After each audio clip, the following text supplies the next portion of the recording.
is basically a addition of hardware, software, control, feedback. Is therefore with this four criteria, is human body a CPS system? You're all teachers.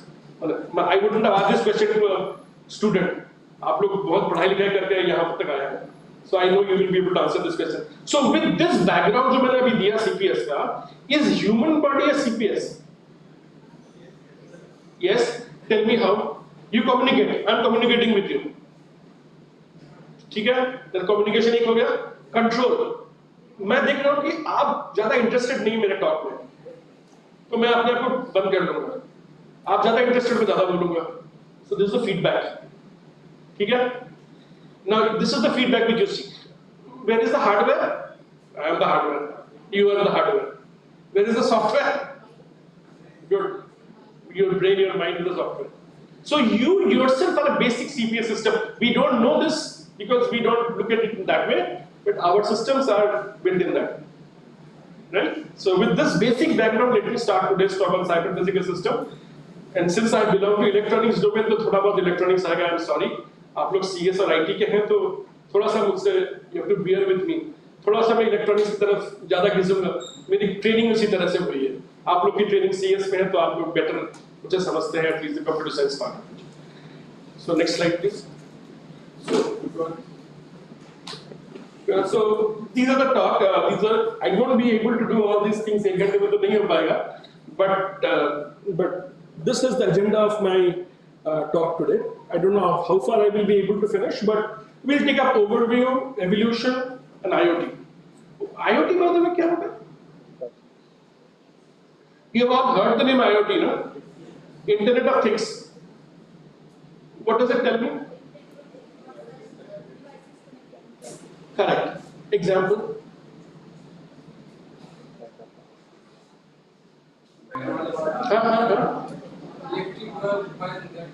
Electrical?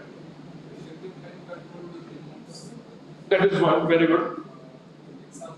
Alexa, bulb, Alexa, all Alexa series is basically IoT device. तो आपके पास एक central computer framework है जो connected device को चला रहा है, that is IoT. ठीक है? फिर ये देखे होंगे आप लोगों ने, बिहार में है कि नहीं, दिल्ली में तो है, बोर्ड में ना ये पीपीएम दिखाता है कि नाइट्रोजन इतना पीपीएम, ऑक्सीजन पीतमपुरा में इतना है. How do do it? वहां पर सेंसर्स लगे हुए हैं. Those sensors are basically the hardware node of the IoT. Through a wireless system, it is transmitted to this board. You do the computing on board, and then you display it. Edge computing क्या होता है therefore? ये हो गया server में compute करके उसने कुछ formulas हैं, and they fed into the formula and you got some result. कि इतना ppm कार्बन डाइऑक्साइड है, इतना ppm ये है. What is edge computing therefore? Very good. Which device in this case? Right. You getting my point? Suppose कर लीजिए आप पटना में गंगा नदी का आपको पोल्यूशन देखना है, तो आप क्या करेंगे? वहां जाके फिजिकली सेंसर को डुबाएंगे पानी में. अब अगर पानी में से रॉ डेटा निकल के आपके सेंट्रल सर्वर में जाता है, that is not edge computing, that is server computing. Computation is done at the server end. लेकिन अगर आपने सेंसर डाला and everything happens on the edge itself, on the device itself, then we define that to be as edge computing. अब edge computing का disadvantage क्या है और advantage क्या है?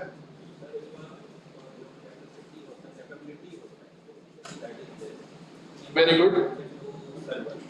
Not only that, you see, when you do edge computing, you consume much power.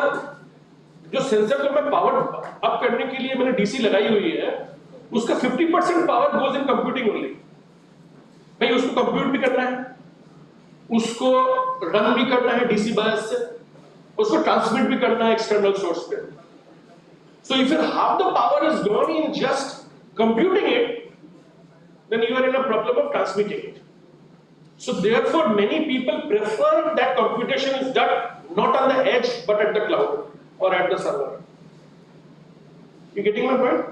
So this is the difference between edge computing and server computing. All IoT devices generally prefer to have server computing where the power requirement of the sensor node is very, very low. They work in the order of few nanowatts. Nanowatt, nanojoule के order का होता है, the power, right? So all you do it in the cloud, and so that's the reason this cyber physical system has got a very good amalgamation with IoT devices, right? So with this basic background, and the third thing which comes into picture, we generally don't look into it very strongly. You will do it. Data is becoming important. Remember, with cyber physical world coming into picture, data is becoming important. अगर data important है तो data की security भी बहुत important होगी. Example? Huh? Healthcare data. Yeah, very good. Healthcare data. Huh? Bank transactions, yes. All these are very आप दिखते हैं, रोज दिखते हैं आप उसको. Say for example, आपके पास OTP आता है ना, डेबिट कार्ड से आप जब when you do it, right? एक OTP आता है और you do all these transactions करते हैं. Suppose कर लीजिए breach हो गया कहीं पर. You know what will happen. So security happens to be one of the major issues of CPS. There is a huge community of researchers working in the domain of security of CPS systems. Cryptographic analysis, back-end cryptographic analysis, they're doing it for this. That's not my domain. मेरा research area भी नहीं है और मेरा expertise भी नहीं है. मुझे ये सब terms थोड़े बहुत मालूम है. मेरे colleagues से मैं बातचीत करके आया हूँ कि able to get together this features.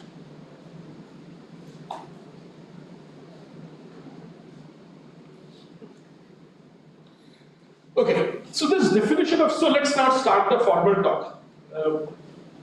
Any point of time you feel you want to ask a question, please drop by, don't worry. No question is bad, no question is faulty, everything is good, right? Please ask a question, I will try to answer to the best of my capability. You see, this is the definition of cyber physical system, which was given in 2006, so it's just about 14 to 15 years old technology. Cyber physical world. This was given by Helen Gill in NSF. You have NSF, you know, National Science Foundation of US, which is basically हम लोग हैं DST, उनके यहाँ NSF होता है. तो उनके यहाँ NSF is a basic funding authority for projects in US. So they formulated this policy. Find the policy. How is it?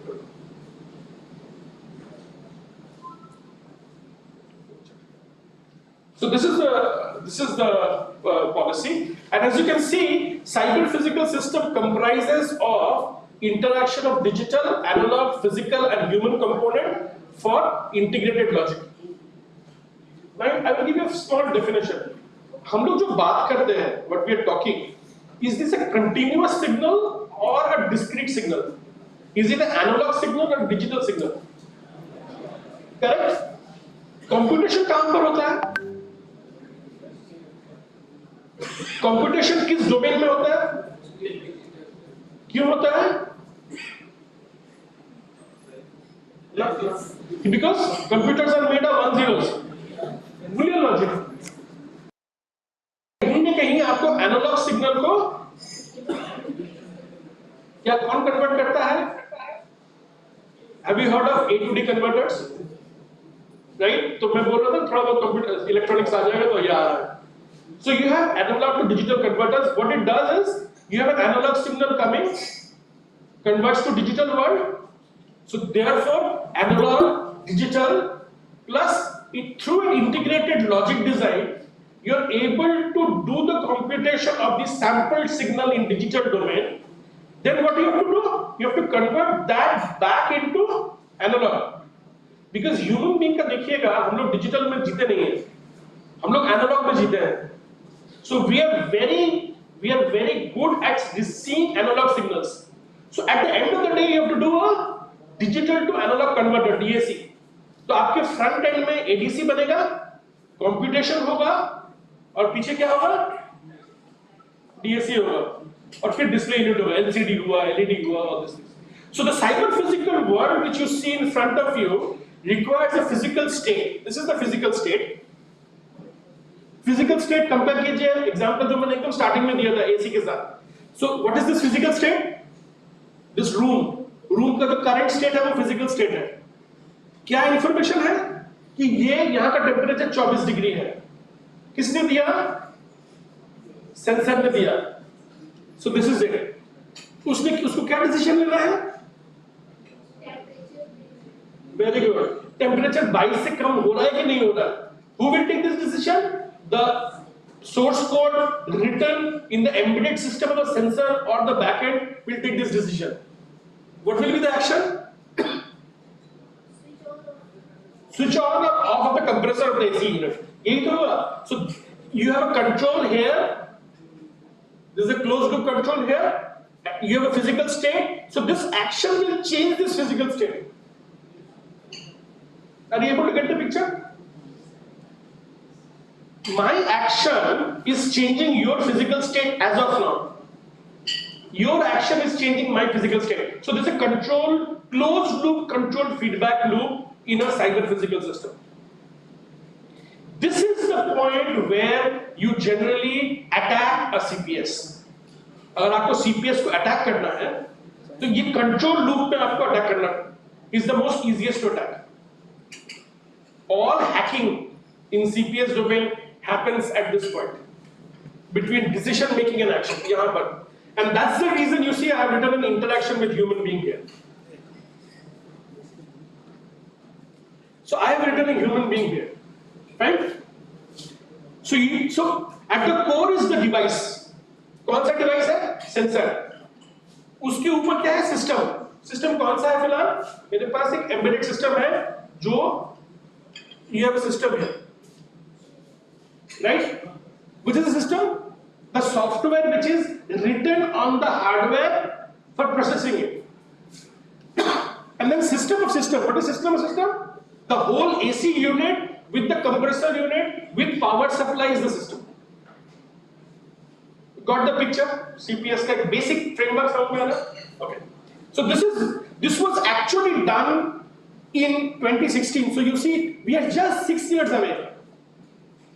ये basic diagram जो what you see in front of you, we are just 6 years away from that. So you see the growth which has happened in 6 years, and this will be an exponential growth. So in next 6 years, the growth will be still further than what you are expecting today. Anyway, so what are cyber physical systems? I will just go through the definitions. And I've already discussed with you. So you see, you have on one side the physical system, you have machine, you have environment, material, human body, evolution. On the other side, you have apps, decision making, and there is a direct conversation between these apps and human beings with the physical system. Right? आपके पास ये Google ये क्या होता है? क्या store बोलते हैं? Play store. App download करते हैं. Say for example, आपने ऐप डाउनलोड किया to find out the direction at which you are standing on your mobile phone. So this is what you are doing here. This information. So this is a closed loop. So what you do? The physical world, which is this one, tries to send the data to the non-physical world, and then the non-physical world makes a decision and sends the information back to the physical world to take a decision. This is the overall physical system, and therefore, as you can see here, so you have a cyber world, the physical world you already understand, and therefore when you merge the cyber world and the physical world, you get what is known as the cyber physical system. Correct? This is a very straightforward, very simple, easy to understand definition of a cyber world. Cyber is the cyber world, all your softwares, all your embedded part, right? What is the physical part? Myself as a human being, the logic part, the digital hardware part. When you marry these two together, you will get this cyber physical part. Anyway, so with this, let me come to why they are important and what is the importance of this. You must have heard it from many of the speakers from yesterday onward. But let's see how it is important. Forget about what is written here. Let's look at a real life example of a cyber physical world. Let us suppose you have a self-driven automobile. Abhi aa raha hai na? Google and they have already started working on self-driven. Alexa is sorry, Elon Musk's Tesla, right? Correct. They are working on the self-driven automobile. Now I will give an example. Let's suppose there wouldn't have been any CPS. A human was driving a car, and a non-human and now nobody is there. It is driving a car. Let's see the difference. आप क्या करते car जब चलाते you put the clutch, you then change the gear, release the clutch, the engine and the gearbox fits together, and the third gear से fourth gear हुआ या second से third. ऐसे तो करते हैं हम लोग. But you're not aware. This is out of your mind. कि कितना क्लच प्रेस करना है, कितना गियर फोर्स से लगाना है. You do it by intuition, and therefore you spend larger amount of oil, or the fuel spent is large. Now let us give you a very hypothetical example. तो आपने CPS word को लिया है और CPS को मालूम है कि ये इंजन में इतना टॉर्क लग रहा है. So if I press the gear by just 2.3 newtons, my fuel consumption will be bare minimum. So you see the advantage? That when a human being was driving it, he was driving through intuition. And therefore, since it was non-mathematical in nature, you are not optimizing the design, you are spending more and more fuel in just driving, in just changing the gear and all those things. When you will bring CPS system into picture, you gain in first of all in terms of having a much lower fuel loss will be there. You getting my point? So this is one of the major advantages of having a cyber physical system. That when you embed cyber physical with intelligence, you end up optimizing your resources. For example, ये वाला example में ले लीजिए. 22 में आपको compressor on करो तो मैं बताया. You are feeling very cold. Make it 26. Then the energy consumption will lower down. Your carbon footprint will come down. India will have more carbon credit available with you. So you're getting the loop without even understanding any big equations, anything that the importance of cyber physical world to you, to me, and to all the students who will be studying with you in coming future. So therefore I've written these are actually technology and economic drivers of the world. Abhi, I don't know how many of you know grid, our electrical grid system जो अभी है, these are actually in India at power grid level fully automated. Even if there are no human being in the plant for next 5 days, 7 days, 10 days, and if the system is stable, the cyber physical system can actually do a closed loop feedback control and stabilize your frequency and the voltage of the power. इतना हमारे पास capability आ गया India में. Right? All your powerhouses are the powerhouse में बोलते हैं power grid की बात कर रहा हूँ. Not your local substations. They don't have. They are still manual. So you see, they are basically your technology and economic drivers, and they will be reducing your cost, operating cost, and your resource cost. Okay?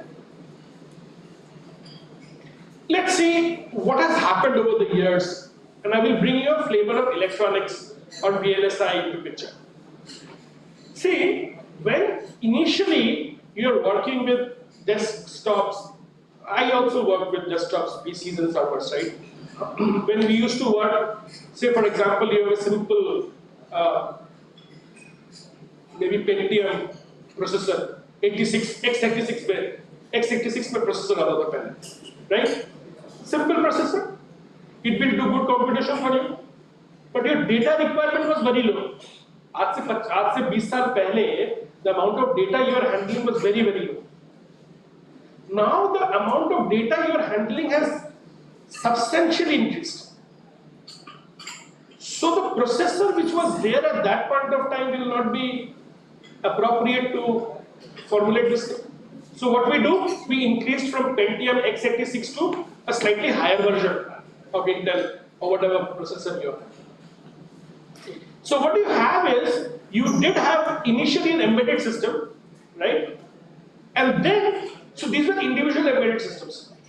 For example, I will give you an example. Have you heard of FPGAs? No. Field programmable gate array? No. नहीं कोई दिक्कत नहीं है, not hurt, don't worry about it. Let us take an example. Remember your Nokia phones, mobile phones? Now these phones have got an embedded card inside it. आज से 20 साल पहले जब Nokia ने first release किया, these cards were standalone cards. मतलब आपके पास अगर Nokia phone है, then you will not be connected with anybody else in this room. You will be directly connected to Nokia server through a base station present in Patna. This was known as a standalone embedded system in the CPS world. अब हुआ क्या? Since many people are getting connected with respect to each other, standalone embedded didn't work. तो क्या किया लोगों ने?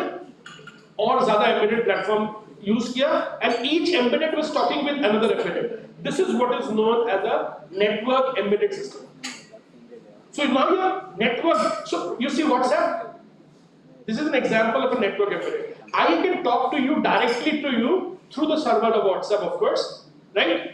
वो आज से 20 साल पहले possible नहीं था. So now the number of data has increased exponentially high, and you have to handle that much of data.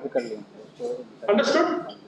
So that's the reason I said that it's a network embedded system followed by. So currently, this is around 2020, we are talking about. We have cyber physical system everywhere, and the major importance of cyber physical system is this word smart. So the smartness has come in decision making. Can I give you an example of smartness in decision making? Anybody? Anybody?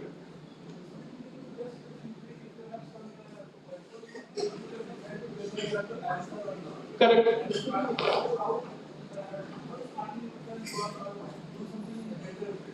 But you see, decision making is a binary process. आप ये हाँ करेंगे या ना करेंगे. But smartness is not a binary process. It's an analog process. मैं बहुत smart आदमी हूँ. Smart not देखने में नहीं, but दिमाग से समझ के भी. I am a very smart person. You are a very smart person, right? But he might be even smarter than you, right? Now, what do you mean by smart in CPS domain? Smart means the ability to take self-controlled decisions. You are a smart person in that sense. I'll give an example. You are crossing the road. Simple सी बात है. जैसे cross करने के इधर से गाड़ी आना start कर दी. You back off. This is a decision you have made instantly in real time. Just looking at the object. जो physical world उधर से आ रहा है. You saw it. You checked it out कि ये मुझे problem करेगा. I took an instant decision of coming back. So I am basically a smart person in that sense. So when I say smart cyber physical system everywhere, I mean to say that you can take a decision that it's at that point itself by a feedback loop, and using that smart system you will be able to retrieve your original position so that you don't end up in an accident or something else. Got the idea? So we have moved from simple embedded to network embedded to smart systems. So currently we are in the domain of heavily smart systems. I'll give you an example. Flights होता है ना, ये जो you have airports flights are there. These are one example of smart systems. Technically speaking, अगर आपने computer से किसी भी फ्लाइट का प्रोग्राम प्रॉपर्ली कर दिया, you don't require an intervention of the pilot even for landing, for takeoff, flying. कुछ करने का जरूरत नहीं है आपको. This is the actual smart system of cyber physical world. So in real time it takes a decision. Turbulence आया, flight 200 feet नीचे गई. जैसे ही नीचे गई, सेंसर ऑन हुआ, because of the pressure rise, sensor on हुआ, उसने क्या किया, इंजन को और फास्ट कराया, so that it is able to again rise to 200 feet without human intervention. Please understand. So pilot चुपचाप बैठा हुआ है. This is the actual example of the smart system. Yes. In fact, even the others, escalators, yes, smart system. Most of them. This is our air flights are a higher level of smartness. These are more basic level of smartness which you pointed out.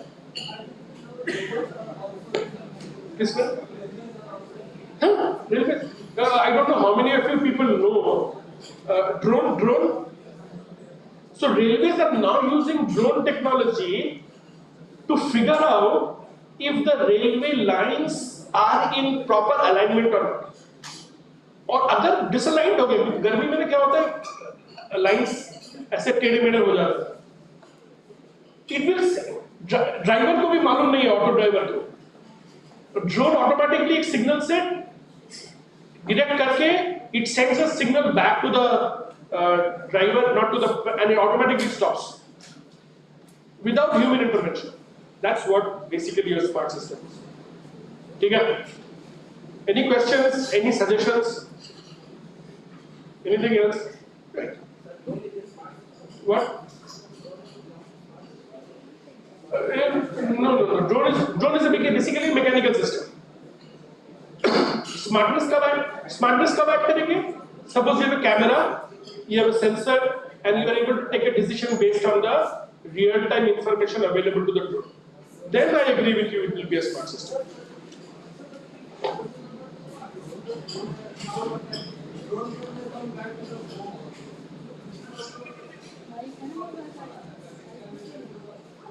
But agreed. But drone is primarily a mechanical system, right?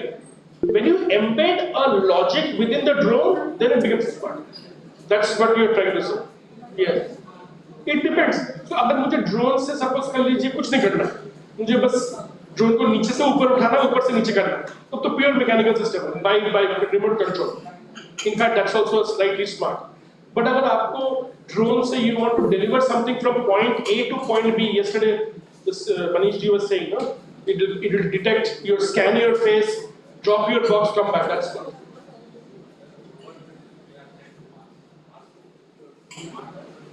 And these are all smart because they can take an independent decision. And who will take? The rover itself. उसको हर समय अर्थ के contact में रहने की जरूरत नहीं. That rover can take a decision itself in real time and take जो भी उनको काम करे. Right. So we have discussed about evolution and revolution of this thing. This is the example I was talking about. I don't know how many of you can see it, but you see, ये देखो, ये तुम्हारा, forget about the right hand side. Look at the right hand side picture, and within the right hand side, just look at the left hand part. Forget about the right hand part. You see, the blue one is light blue one is the physical world. उसके ऊपर you have sensors. That's the first hardware part of the CPS domain. उसके ऊपर you have this Raspberry Pi. What is Raspberry Pi? It is basically a device which is almost like an embedded system.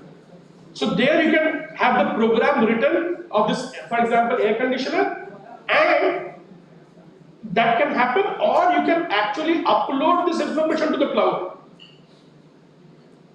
Can you give an example? Uploading the information to the cloud.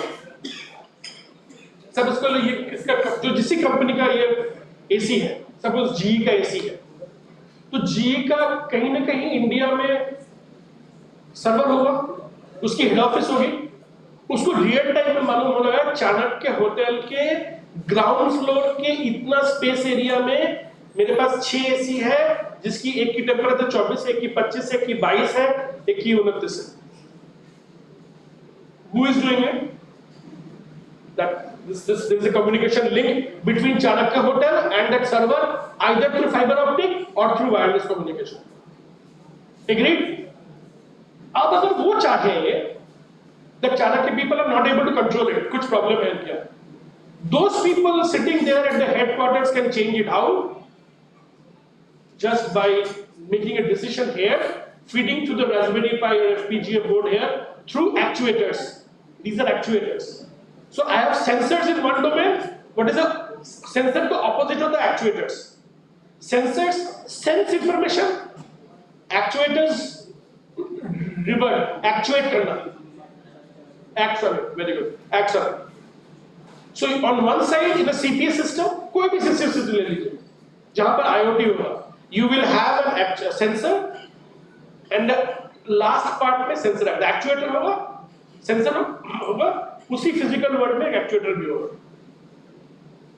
You're getting my point, no? All of you are getting the point what I'm trying to say. So that is, so you see this. So you pink में you have actuators, and this line which you see here and here are basically the control unit. This can be through a wire or through a Wi-Fi or through a Bluetooth, Zigbee. ठीक है? So this is the protocol which we follow, which you see in front of you. Clear? So this network which I am showing here on the right hand side, 90% of the CPS consists of this type of network which you see in front. 90%. Okay. I will not talk about the right hand side but left hand side because I am more of an electronics person, so I will talk in terms of that. Okay. So what are the characteristics? These are very fundamental characteristics of CPS. First thing is intelligence. अभी तक आपको समझ में आ गया होगा कि why intelligence is important. Smart करना है, you have to put in intelligence, and therefore when you put intelligence, you require that it should be basically robust and adaptive. What is the meaning of robust and adaptive? Are you adaptive as human beings? Adaptive है भाई, हमको जब ठंडी लगती है तो हम लोग थोड़ा सा अपने आप को सिक्योर लगता है, गर्मी लगती है, पास चले जाते हैं, बाहर चले जाते हैं. We are adaptive in nature. मुझे बोरिंग लग रहा है लेक्चर, मैं सुनने का अच्छा नहीं लग रहा है, आँख तो खुली हुई, कोई रजिस्टर नहीं कर रहा है, इंटरेस्टिंग लग रहा है, ज्यादा इंटरैक्ट कर रहा है. So we are adapting. Robustness क्या होता है? Sustainability. Robustness का actual meaning क्या है? Technical meaning. Technical. Sir. You give me any circumstance to survive. वो actually adaptability है. Robustness is something like this. Basically fault tolerant. मैं आपको एक कंप्यूटर, नोकिया की याद है?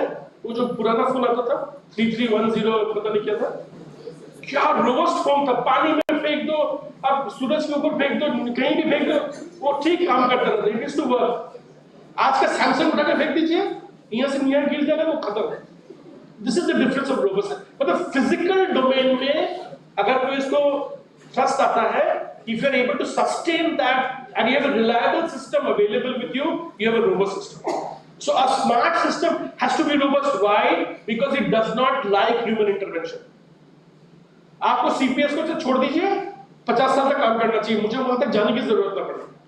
वो तब पॉसिबल हो जब mechanically वो robust होगा. Getting my point? So that's the reason you see you have a robustness. Then of course network. CPS network के बिना like a child without mother. Right? If your mother will feed her, will take care of her. Network takes care of CPS. Remove the network, CPS will die down. So network is important. Functionality. What is functionality? A processor, that is good. Anything else? Right. For example, you take a feedback control loop. So what it will do is communication is one of the functionalities. For example, you have a Wi-Fi transceiver on chip. So that will do a communication with the main server. So that's the functionality of that chip. So the work done by the chip in order to sustain the CPS system is defined as my functionality. Last part is user friendliness, of course, very important. Ergonomics. That's where designer come into picture. भाई आपने बना तो दिया, बहुत दिमाग लगाया, 10 साल research किया, लगाया, लेकिन लगाने के बाद निकला प्रोडक्ट वो कैसा टेढ़ा मेढ़ा एकदम ऐसे कुछ कलरफुल नहीं है, बहुत गंदा सा देखने में, पॉकेट में फिट नहीं होता है. Who will use it? Nobody will use it, right? So that's the reason it should be ergonomical and user friendly. ये भी ना हो कि आपको जो दिया गया इतना कॉम्प्लिकेटेड है कि आपको डर लगता है यूज करते. जैसे अभी you look at your parents. You look at your parents. उनको बोलिए कि जाके आप ऑनलाइन बैंकिंग कीजिए. नहीं, मुझसे नहीं हो रहा. हाथ खड़े कर देंगे. No, I will go to the bank. वहाँ चेक काट के देंगे. बाबू मुझे पैसा देगा, मैं पॉकेट में रखूंगा. Why? Because that is not user for him or her. That is not user friendly. लेकिन since you have been brought up in that generation where you can easily use online systems, आपके लिए 2 minute का काम है. बैठे login किया, password डाला, OTP आई डाला, मैंने इतने पैसे यहाँ ट्रांसफर करने कर दिया, यू हैप्पी. उनको लगता नहीं बीच में मेरे पैसे गायब हो गए. राइट? ये सब होता है. These are all. I will be also become like that after 20 years. You will be more smarter than what we are today. Right? This will happen with every generation. होता है, and there is no harm in that. So you see, you should have user friendliness. It should be ergonomical. ये जो मुझे पकड़ाया गया है यहाँ पर, this is very user friendly.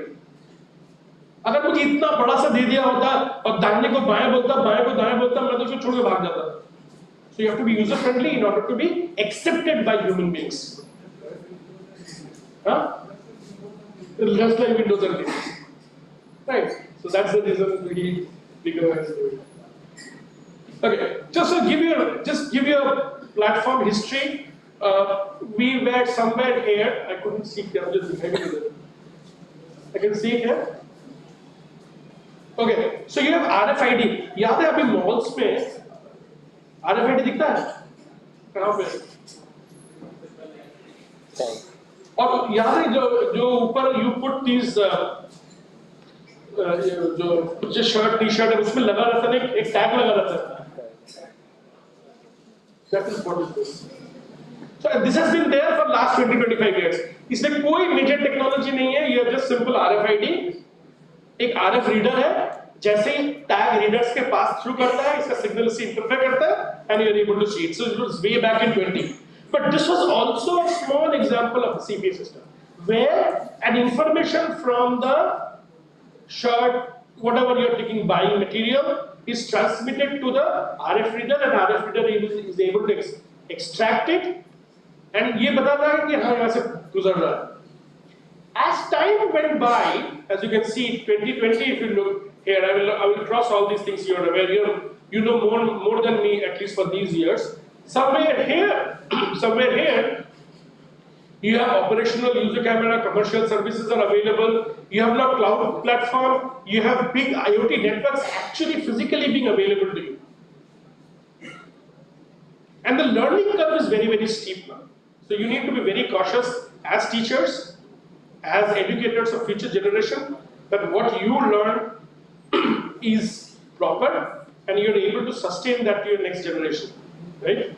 We try to do it during our period. I think all of you will also do it in your period. So that's a basic idea of the rise of CPS devices. Like, I don't know how many of you know this. Have you heard of Moore's law?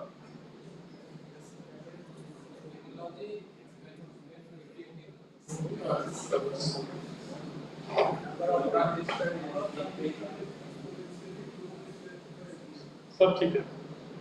मालूम मूर कौन था? Moore was a big scientist, not a scientist, he was basically a technologist. His name was Gordon Moore. जब IBM एकदम पहले start हुआ था 1960, 55, 60 के आसपास, 60, 65 के आसपास की बात है. Gordon Moore was at their headquarters in US. He gave this Moore's law. He was a very fantastic, smart person. He now owns an island in US. इसको इतना पैसा हो गया है. He now owns a big island in US and he stays there with his wife and one dog. What is Moore's law? Moore's law tells me that every 18 months, the number of chip per unit area will always double itself. आज अगर 10 है, 10 आपने 10 chip डाले हुए हैं 1 centimetre में 1 centimetre में, तो आज से 18 महीने बाद ये 20 हो जाने चाहिए. उसके 18 महीने बाद 40, उसके 18 महीने बाद 80, 160, 320, 640. So that's the growth. If you are able to sustain that growth, your product will never go out of market. That's where the functionality concept of CPS comes into picture. Suppose कर लीजिए आपको आज 2 4-bit addition करना है. Basic digital theory, Morris Mallow. Okay? So what we will be using? Half adder, one half adder, there will be multiple, four full adders. Carry bit to carry bit. अब मैं बता दिया नहीं भाई मुझे तो अब 4 बिट का जरूरत नहीं है, मुझे अब 8 बिट की जरूरत पड़ेगी एडिशन, 8 बिट एडिशन चाहिए क्योंकि मेरा डेटा बढ़ गया है. So now what you tell me what will happen to full adders? How many full adders will you get? Minimum 8 चाहिए आपको. Similarly 16 bit चाहिए, do you want 16 adders? So when you add the number of full adders, each full adder will have again one half adder, XOR gate, AND gate, all these things will be. So you see, if your data increases, in order to have the functionality being there with you, you require to put in more number of hardware per unit area of the chip in order to sustain that functionality. खाली sustain करने के लिए मुझे उतना चाहिए. Getting my point? That's where this Moore's law comes into picture. And IoT and CPS is a direct example of Moore's law. And therefore Moore is very multi-millionaire, because he gave this example well. And that's so. This is the basic thing, and that makes you affordable, more powerful, and more user friendly. The cost you pay for it, cost will increase. आप देख रहे हैं आपका Apple को छोड़ दो, Apple brand के लिए उसको बिकता है. But if you look at Samsung, a low-end 8GB phone and compare with 16GB, why the cost is high? Because you are able to fabricate extra memory within the same silicon, even lower silicon area. So the lithographic steps होगा, those are more complicated lithographic steps. Therefore, the cost increases. That's the price you pay for increased functionality and user friendliness. Got the idea? So जब VLSI की बात करते हैं या embedded की बात करते हैं, CPS की बात करते हैं, you will not always gain things. You will also lose things. As a designer, your job will to optimize the gain and loss.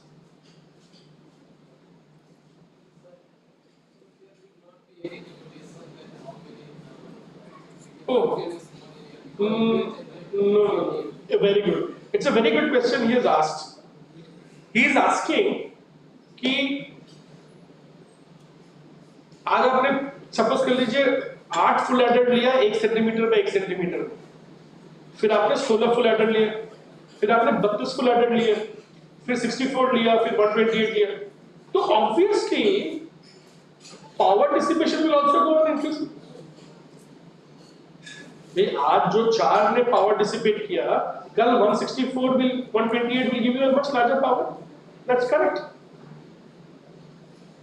So power dissipation therefore is one of the limiting factors of Moore's law. I just cannot go on doing it. ये इस room में हम लोग बैठे हुए comfortable है, you are happy, AC चल रहा है, अच्छा लग रहा है, हाँ, तो आप लोग थोड़ा सा having tea and all these things. मैं फिर 10 लोगों को डाला आता है, तो आप लोग ठीक है संडे डालते हैं, चलो बैठ जाओ. फिर मैंने 20 लोगों को डाला, करते करते मैंने 100 लोगों को और इसमें डाल दिया. Then you will be in a problem because you will be dissipating heat. आपस में your bodies will stuck. You will not like all these things, right? That is similarly silicon के लिए भी वही example है, which he pointed out. So power increase करेगा, and therefore power will be basically the limiting factor of the number of functionality.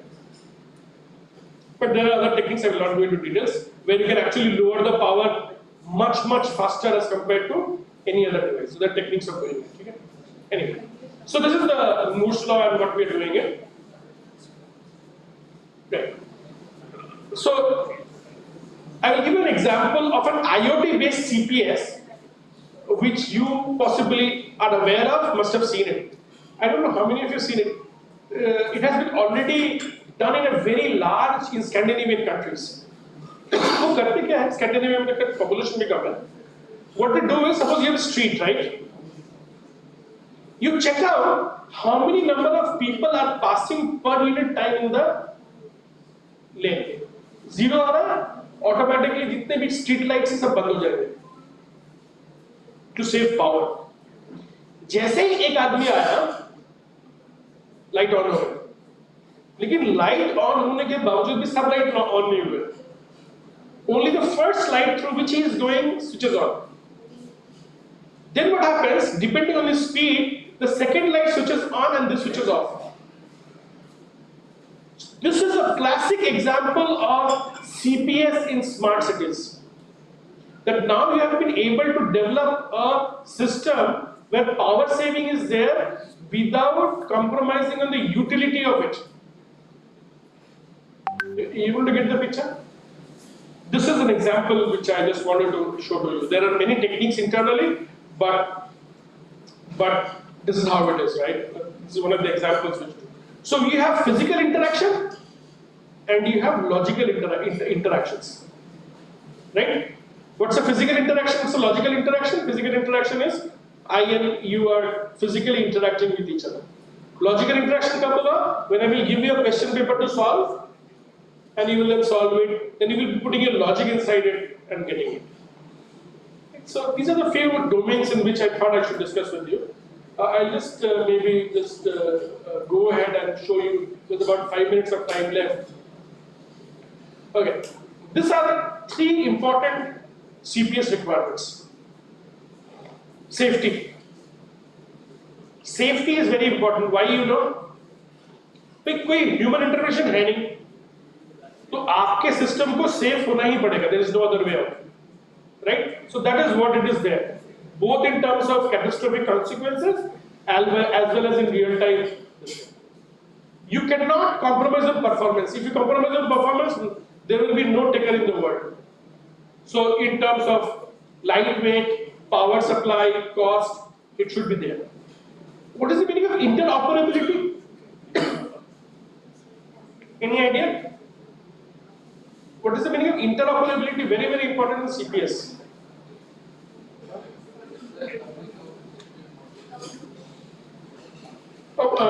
In a sense, you're correct. Give me much more appropriate answer. Which means that, I'll give an example. Suppose today you are in Patna, listening to me, understanding it properly, right? Tomorrow, hypothetically, you go to a US. You learn from a US professor. Both the sides, your mind should be equally receive करना चाहिए information. You take a laptop.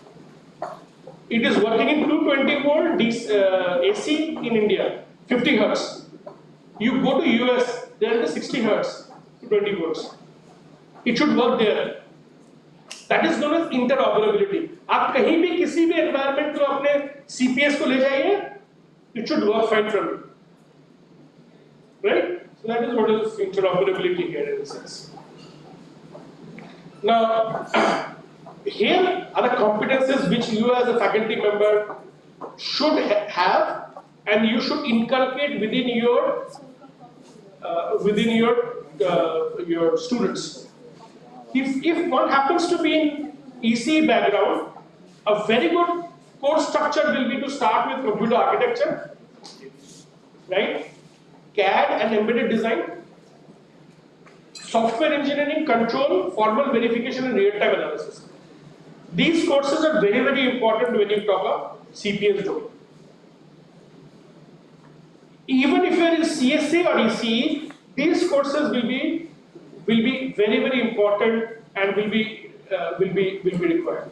In fact, in some countries, especially in European countries, though they are a bit rigid, they are opening up a new science of CPS design, cyber physical system design, BTech courses. Though I am not in favor of such courses in India, but they are in European countries doing it, right? Where CPS domain में all the design criteria are being taken care of. So this is I want to just give you a brief idea about this thing. So let me finish this slide because about 2 minutes left, so we can have a discussion with you. What are the long-term goals of CPS? The final goal is the last line if you study properly. Last line says fusion of physical sciences and computational sciences.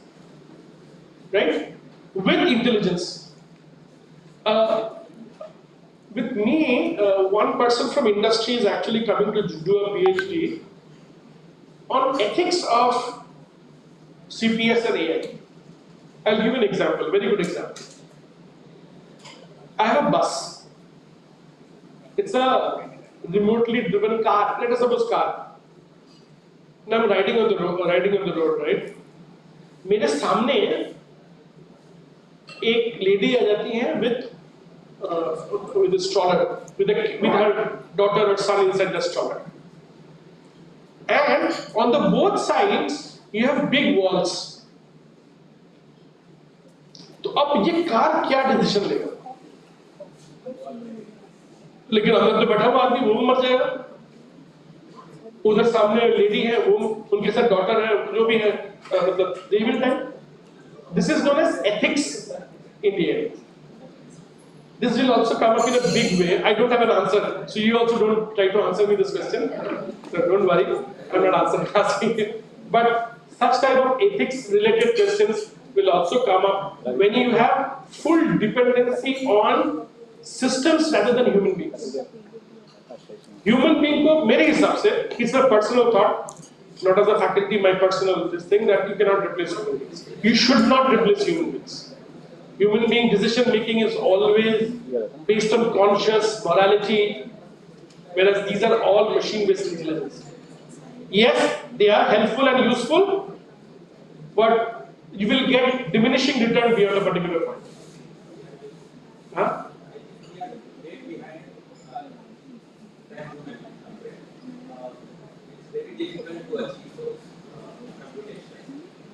We are, no, but if you look at a human brain or human structure, that is far ahead of what we are doing it, right? Right? I don't know, say for example, you're eating food, now we are having patties and all these things. If you look at it very carefully, हर एक patties का हर एक taste, your tongue can able to distinguish. There is no machine in the world which can do this. You look at their eyes, every shape, or more technically, every lambda is visible to you. Not any system in the world is. It has got a high resolution at particular lambda, but उस lambda से हट जाओ तो resolution कम हो जाएगा. Your eye is equal resolution in the visible region wavelength. तुमको ऐसा system कहाँ मिलेगा? So with these words, let me finish the talk. And thank you for your patient hearing. If you have any questions, any suggestions, anything you want to ask from me, I can help you out.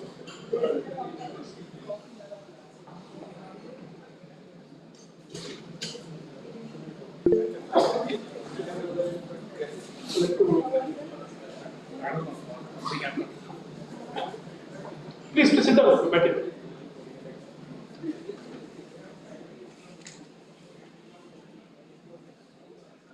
Next. Physical system is your competition.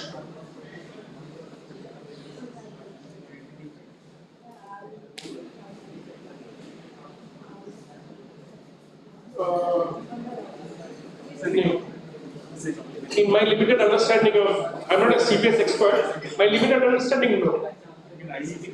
As you rightly pointed out. Decision making process. See, CPS का सबसे बड़ा functionality या smartness, self-driven smartness. You are a CPS, right? Just for example, आपको गर्मी लग रही है, आपने fan switch on किया. This is a very closed loop control. You yourself are the object. The fan is the object which helps you to cool down. You're feeling hot, switch on the fan. But that is the smartness of the system. You're getting my point? So I cannot say it to be just physical or computationally physical systems. No. You can say that, but that will not bring in smartness. So that will be not part of a pure cyber-physical world, to my understanding.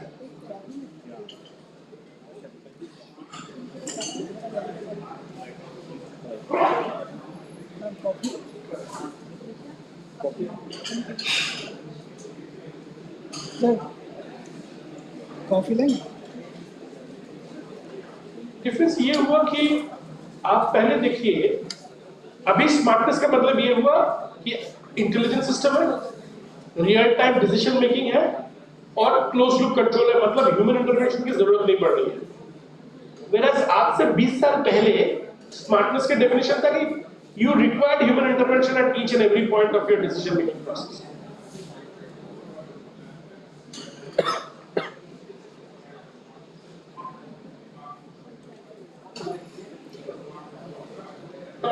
लेकिन मेरे मतलब smartphone तो उस तरह से smart है, but from the point of view of cyber physical world, smartness term is to do with the effective decision making process internally.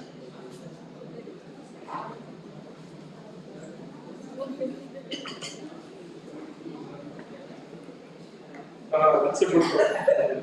A very good question is asked. I will get an answer from all of you. So where will we learn the practical aspect of it? Theory तो बहुत easy होता है, net से download करो सब मिल जाएगा ये सब. Where will we learn the practical aspects? One good example is, I don't know, you have worked with it, Arduino boards. That's a very first example of a very basic CPS world. Arduino से आप control करना सीख लीजिए.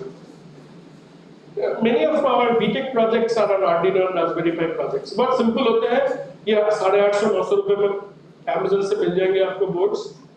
इसको लीजिए, try to program it externally. So you should know how to program a Raspberry Pi or a Arduino board. Once you're able to do it, तो क्या होगा? There will be input port, output port होगा. उन port को define करना पड़ेगा. फिर इस पोर्ट में आप वोल्टेज देंगे, कितना वोल्ट देंगे, 200 या 10 वोल्ट डीसी देंगे. इसमें you will give an AC voltage 220 volt 50 hertz का देंगे. This will be an output port which will sense a current from 0 to 5 nano ampere. So you define it by a external program. Then you can take this output ports, connect to a load. A load को control कीजिए using an external program. That is the first example of a simple hardware-based cyber physical system. एक ये हो गया. दूसरा है wireless sensor अरे. ये यहाँ मतलब इंडिया में अभी हम लोग भी है ना, but in many of the countries we have this wireless sensor arrays. What are this wireless sensor array? ये पूरे बिल्डिंग में you will have wireless sensors. These sensors are what? They can be pressure sensors, they can be optical sensors, they can be heat sensors, they can be moisture sensors, right? So, and they are wirelessly connected to a central port. So you have to do the programming of the sensor and the port itself so that the data is being downloaded properly from there to this one. Computation यहाँ हुआ, फिर इस central port से cable, physical cable runs to the various parts. Say for example AC के ले लीजिए because it's easy to understand. आपका पूरा centralized air condition and you want that all the building should have a 22 से लेके 24 के बीच में पूरे building में होना चाहिए. कहीं आग लग गया and the temperature starts to rise. The sensor there should activate the server at the central end to take care of the decision making process. So this is where you can actually start to work with hardware. Is there any simulation software? I'm sorry, I don't know. I'm not a software person. Maybe the other experts here can help you. Surely there must be. So you can talk to him and get. Please. You can tell.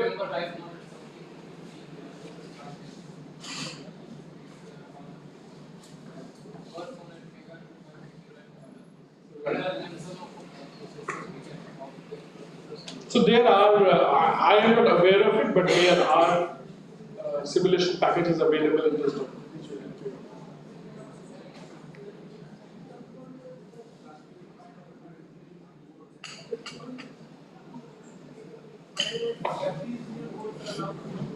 Because see, what you are doing, Arduino board से क्या करना है?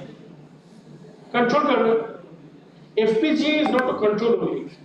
You can do a static timing analysis, you can do a memory allocation analysis, you can do a hardware verification there. Arduino board hardware verification नहीं करता है. Suppose आपने एक adder बनाया, सिंपल सा एडर बनाया। एडर में आपको ये चेक करना है कि इनपुट पोर्ट से आउटपुट पोर्ट के बीच में कितना लेटेंसी, कितना डिले है। आर्डिनो बोर्ड कभी नहीं बता पाएगा, right? That you do in FPGA board. आपको एफपीजीए बोर्ड ये भी बता देगा कि कितने फ्लिप फ्लॉप्स यूज होंगे, कितना लुकअप टेबल यूज होगा। आर्डिनो बोर्ड नहीं बता पाएगा। So that is more of a design add-on, and this is more of a utility add-on. Arduino board, Raspberry Pi.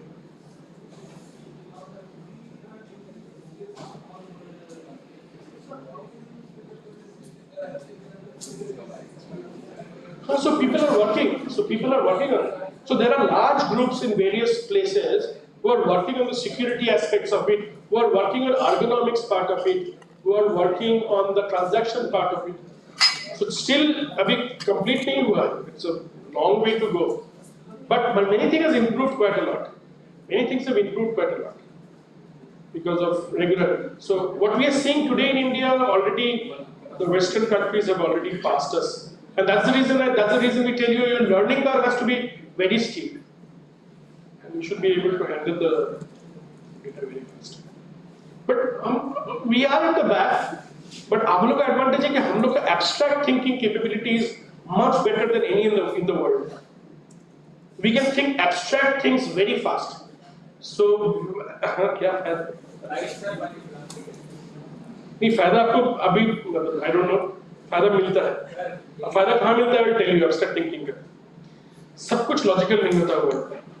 There will be whenever even this Arduino board question जो पूछा ना FPGA, जब आप FPGA define करते हैं, if you go by hardcore logic, hardwired logic, then optimization is not possible. वहाँ पर abstract thinking, slightly off the textbook thinking will help you. Sorry.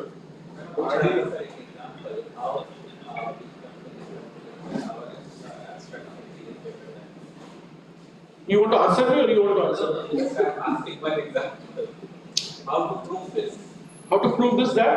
Our abstract thinking is better than that. अच्छा, I cannot prove you. मेरे पास कोई data नहीं है. I will tell you the way we are brought up. This is to do with socio-cultural situation of India as compared to our Western counterparts. How their kids are brought up and how we are brought up in our home environment.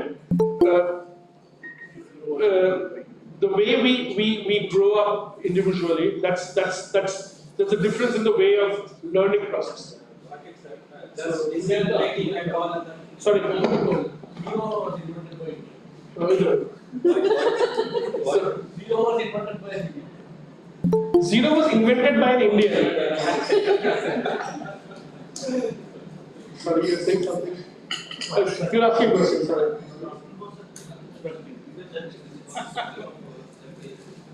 Of success. So what do you want? It has been successful across the world.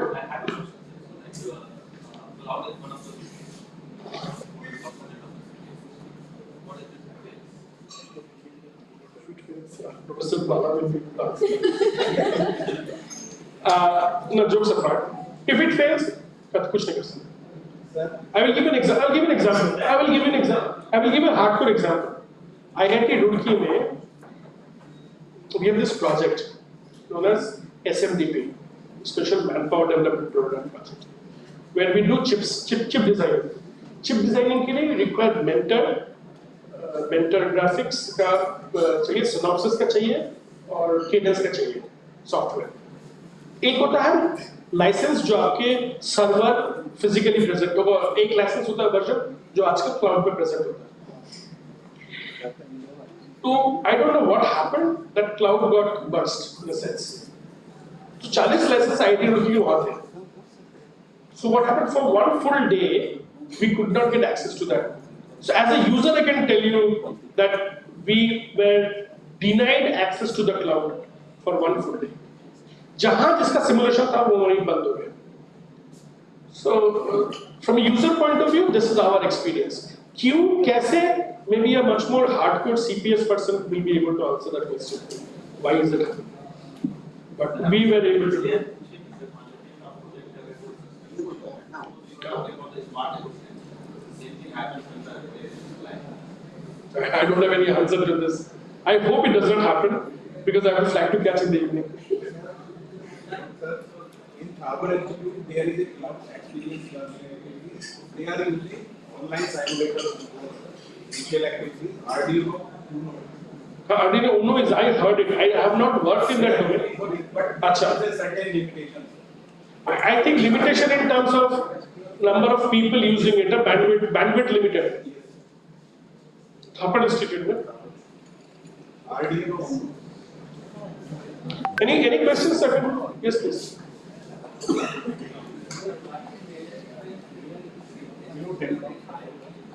What is the difference between? IoT is basically the hardware part, where you are connected through internet. Whereas in CPS system, you have a hardware part, but they are connected through either Wi-Fi or a control loop, and there is a control loop between the decision making and the hardware. नहीं CPS में human intervention. That's what I want to say. That I have a smart system which is capable of rejuvenating itself. IoT में जरूरी नहीं कि say for example, give an example. तुमने wireless sensor note रखा है. एक कोई नोट फेल कर गया IoT में. नोट फेल कर गया तो क्या हुआ? वहां पर नोट जैसे फेल किया the central server gets disconnected. और उसके बाद flag raise कर गया कि node number 5 has failed. There is no intervention from the server. This is IoT. If this would have been basically a CPS system, then खाली failure का ही नहीं आता. Corrective action from the server would have been also initiated to switch on the server, the sensor through a software. अगर hardware failure होता, तब तो ये भी नहीं कर पाता. You have to go physically sensor को वहाँ हटा करके नया sensor वहाँ पर आपको solder करना.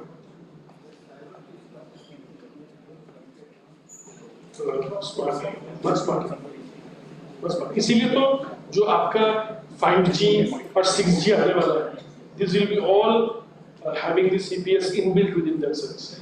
जब 4G 3G था तब IoT based भी हम लोग काम करते थे.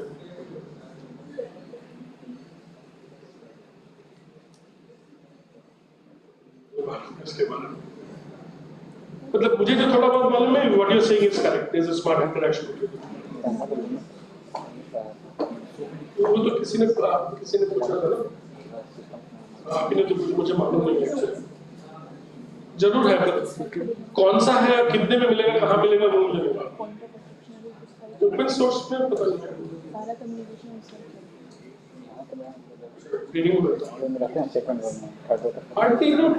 में वो CPS डोमेन में एग्जैक्टली नहीं है.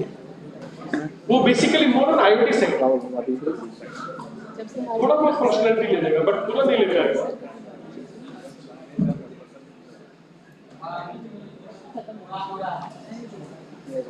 हाँ, एक क्वेश्चन लेके चलो.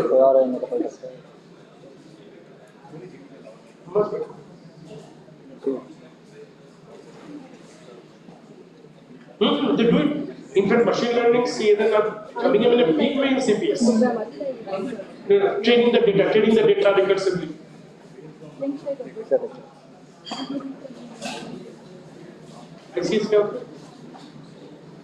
इंडिविजुअल कंट्रोल सिस्टम में जो बेसिक फंडामेंटल प्रिंसिपल है वो सीपीएस में यूज होता है.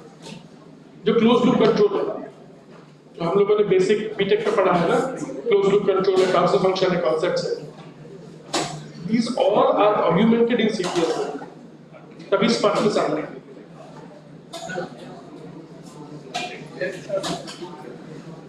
No, it's the other way around. All CPS में ICS का डोमेन है. Getting my point?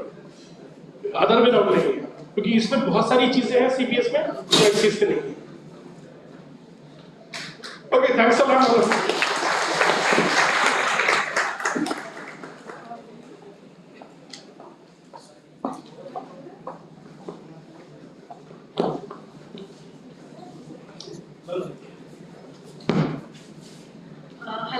Good morning, everyone.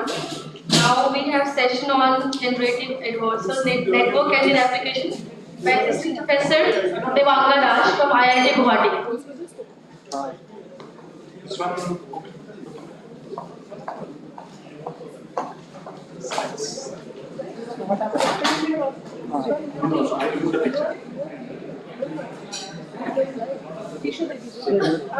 Okay.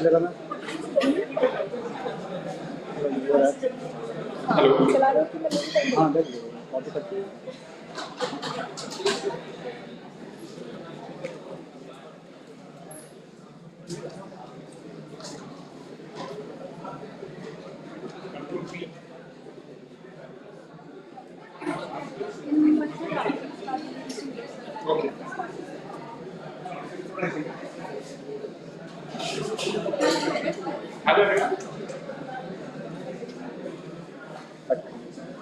Please settle down so that I can focus on the topic.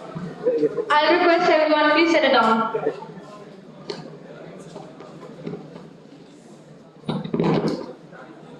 Hello everyone. I hope you can hear me. So first of all, welcome to this session. So it's great to see so many of the new faculties here. So I hope I think most of you are kind of starting, right? It's early stage. So I just think of myself 1 year back. Actually, I joined IIT Guwahati. It was a very new experience for me, joining as a faculty, and I was kind of thinking, what are the next steps I should do, how to proceed from here. So initially, I just will share a few things about myself, and then I will continue into the presentation. So a little bit of background about myself. I did my bachelor's in IIT Guwahati in EC. Then in 2011, I went to Canada, to University of British Columbia to do my PhD. And after completing my PhD, I worked in Canada, Toronto for 3 years. It was my own company, actually, a startup. So I can also share a little bit of this later on if you have some questions. And then from this jumping from academia to startup, and then again I came back to academia last year during COVID time. So I actually went back, came back to India, and then I started again as a faculty. So I had a bit of experience of all these different things. So that I will also be able to share later on when you have some questions. So maybe I'll start with the presentation because we have to finish it, and then later if we have some time, then we'll also able to discuss about it. Okay. So so this particular topic, how many of you have actually heard about it? Again, I just want to have an idea. 1, 2, 3, 4, maybe 5, 6. Like that. So it may be a new term, right? A new concept that you have seen. But I think that's the challenge. You will be seeing a lot of new things coming up, and I can tell you, this is one of the most interesting ideas that has come up in last couple of years, and it will be an important part of our life. In fact, in a lot of applications, we are still using it, although we don't know maybe. So this generative adversarial networks, I will go through the fundamentals and then some of the applications. So before that, I just want to give a few concepts I want to explain about it, and then I will jump into what it actually is. Right. So this particular term that I'm talking about is generative modeling. So you can think of, you have a model, and you ask the model, do this for me. And the model is trained such a way that it will be able to produce something novel, something new. For example, say you want to say that, okay, this is my model, I want to train a model that can generate a picture of a dog that I have never seen, but it will be able to create something very new. Okay, so this is a generative model because it is generating. Okay, and along with that, it will actually create a distribution where you can take a sample of it, then you will get a new image. For example, if you take a look, is it visible? Yeah, here. So imagine that this is some feature space where you have this distribution of cat and this distribution of dog. So what's happening, if I take a sample, just take a sample from this distribution, you'll get an image of cat from this distribution, and from this distribution you'll get a dog. So this model will allow you to learn this distribution from where you can sample and create something new. So it will come to you, we'll discuss about it, why it's important. This is one concept you have to know, because this term generative is there. So why actually it came from? Why actually it is there in a generative adversarial network, then we'll see. Then Adversive learning. So this is a concept that's been there for a long time. So if you have know about Nash equilibrium and all those things, game theory, these are concepts are there. So adversive learning is also very important, and I just want to show you a toy example from which you will be able to appreciate what is actually happening in there. So through this adversive learning, so actually there are two competitors, okay, and they try to become better at something. And during this process, during this healthy competition, actually you end up being better, both of them being better, right? For example, you can imagine you are in a, maybe if you pick one of your classes, there will be one or two guys who will be very competitive, they want to score high. If there are actually two guys, sometimes it's better because they compete among them. And then, he got 98 and then he goes, next time I'll get 99. So in this process, they are not just lying down and saying, okay, I'm good, I will score something, enough. They're competing, and that's how they're becoming better. So now, in this particular toy example, I'll show you that there's a thief and there is a police, okay, and how they will actually get better over time through a competition, okay. So let's consider there's a policeman, okay, and he's trying to figure out he's trying to figure out the fake money in the market, okay. So he's suddenly figured out that there are a lot of fake money out there. So now he's thinking, what is happening actually? So, this policeman is thinking that, I know that these are the real currencies because I just took out from the ATM. I know these are fine. Maybe you took out from the bank, they have checked it. So I know these are the correct notes. But recently I found these fake notes from a vendor. He told me that these are the notes coming out and these are fake. And now he's trying to figure out that, I know these are real, I know, but these are fake. So what are the features that make them different?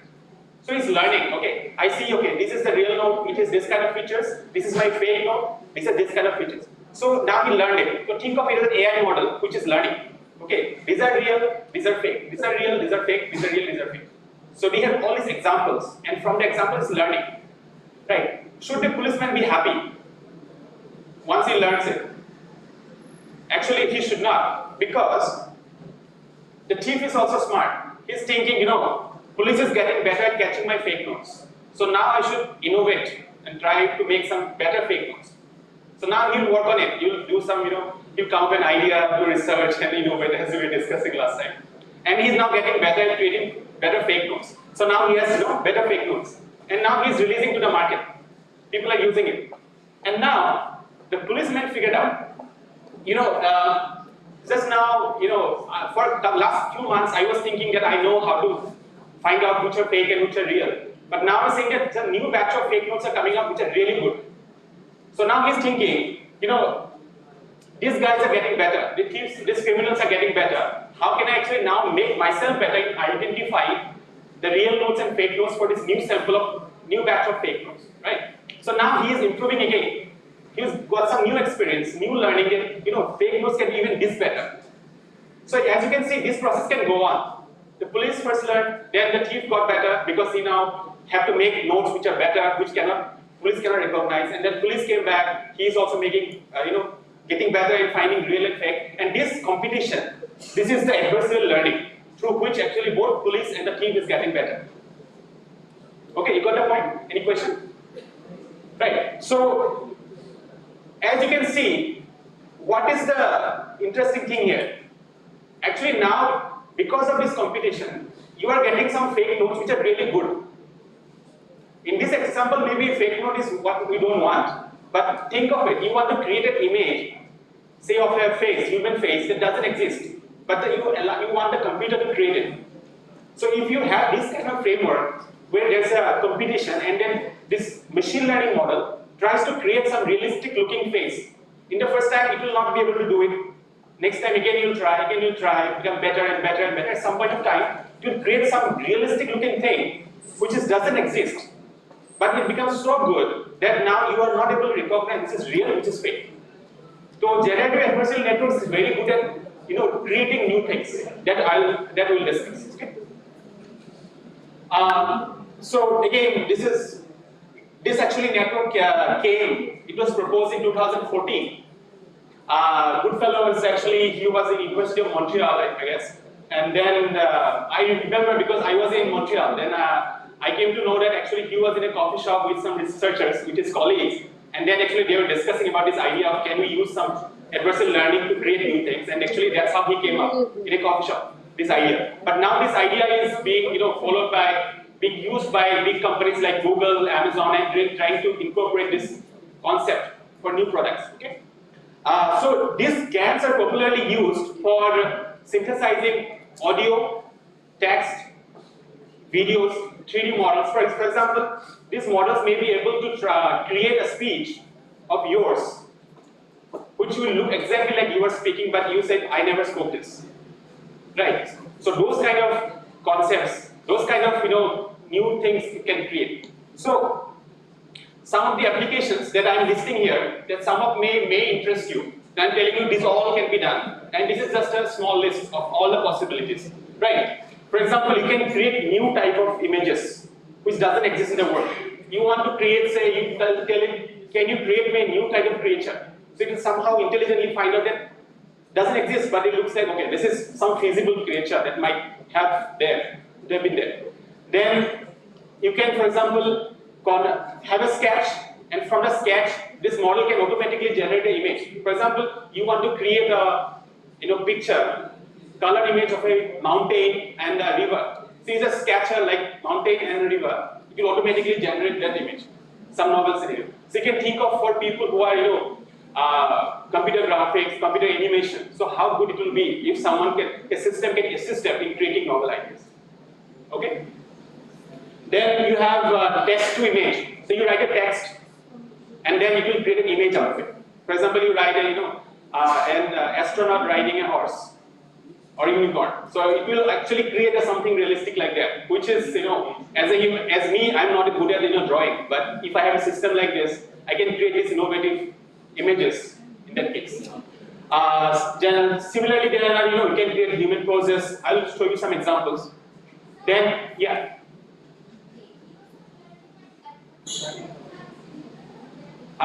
No, adversarial learning is a framework where you actually compete and then learn, right? But zero-shot learning is a different concept where you have less number of samples and say n-shot. You have n number of samples, and from there can you learn it, right? Yeah. So this is a competitive way of learning. This is not the only way, but typically there are multiple generative models. Like GAN is one of them, but it is found that GAN, this competition produces more sharp, realistic-looking images. That's why the GAN has got more attention. But few-shot learning is, for example, can be used for classification problems. You have to classify cats and dogs, or maybe a new category of things, and then you don't have much sample. In that case, you can use those algorithms. But this is for generation. That is for example, classification. So that way you can see this the difference. Okay. So I have a question. If you can see these images, which of these images are real? One of them is not real and is created by GAN. First one is real. Okay. This one? Second one is real. Okay, just remember which one you said. Okay, now I'm going to show the answer. Then, this is an experiment. If this GAN has fooled you, this is one of the hack of an algorithm. Couldn't fool you that much. Most of you have said that, but it fooled you here. So this good it has become. It's creating something that you are not even human eyes. People say that humans are better than machines. In this case, you are not maybe creating something like this. The first one, leaf is not over the back.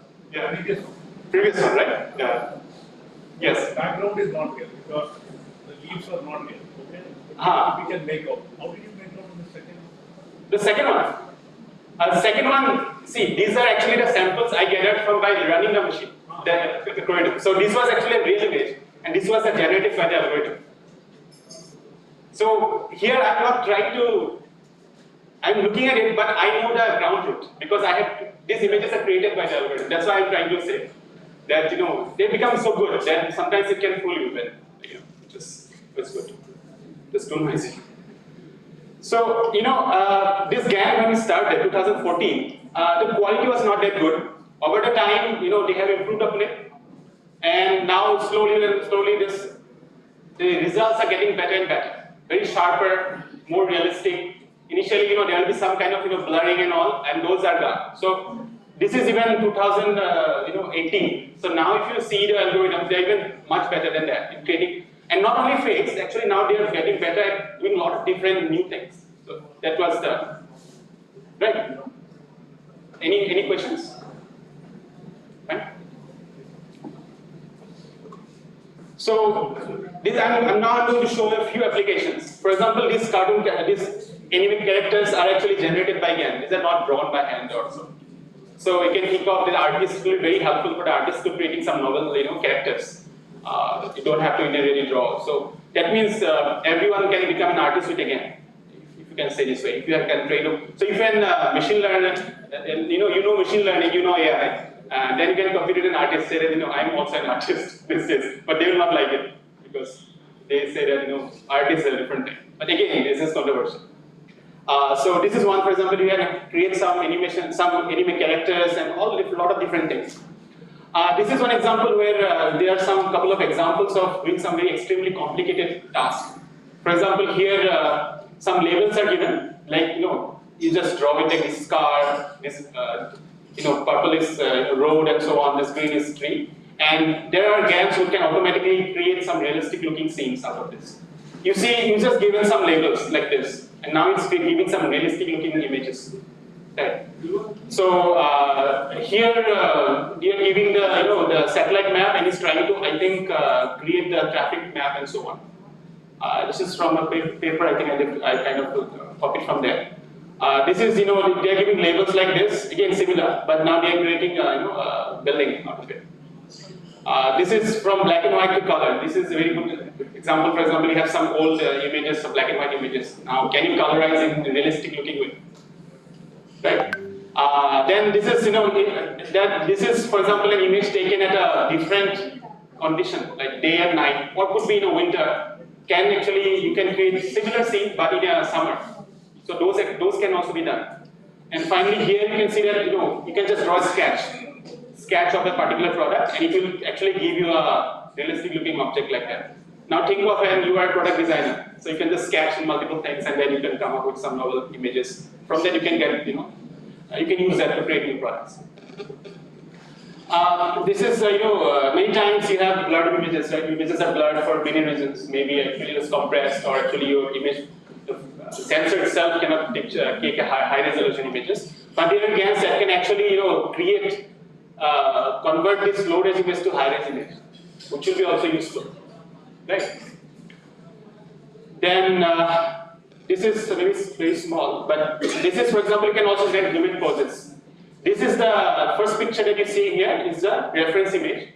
Then you are saying that I want a pose like this. So actually, GAN can generate from this, just from one image, it can convert to this.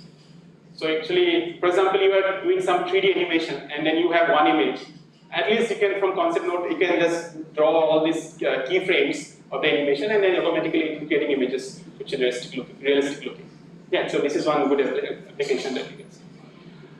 So then one concept of deepfakes, where actually they can replace the face by someone else. So their GAN can also be used for this kind of things. This can be a very concerning thing because privacy issue. Someone can take your picture, put someone else's face. So this is a thing. Recently, a couple of big companies like Facebook, like Meta, they're trying to have some competitions where they're asking the experts to take part and try to solve this problem. Can that? Yes, I have some data where someone has mocked me, my face, but can I have an algorithm to compare that? For example, can I? Some mind model can tell that this is a fake image and real image. Because sometimes, as you can see, for naked human eyes, it might be very difficult. So in that case, maybe a machine learning model can help in decoding a different machine learning model.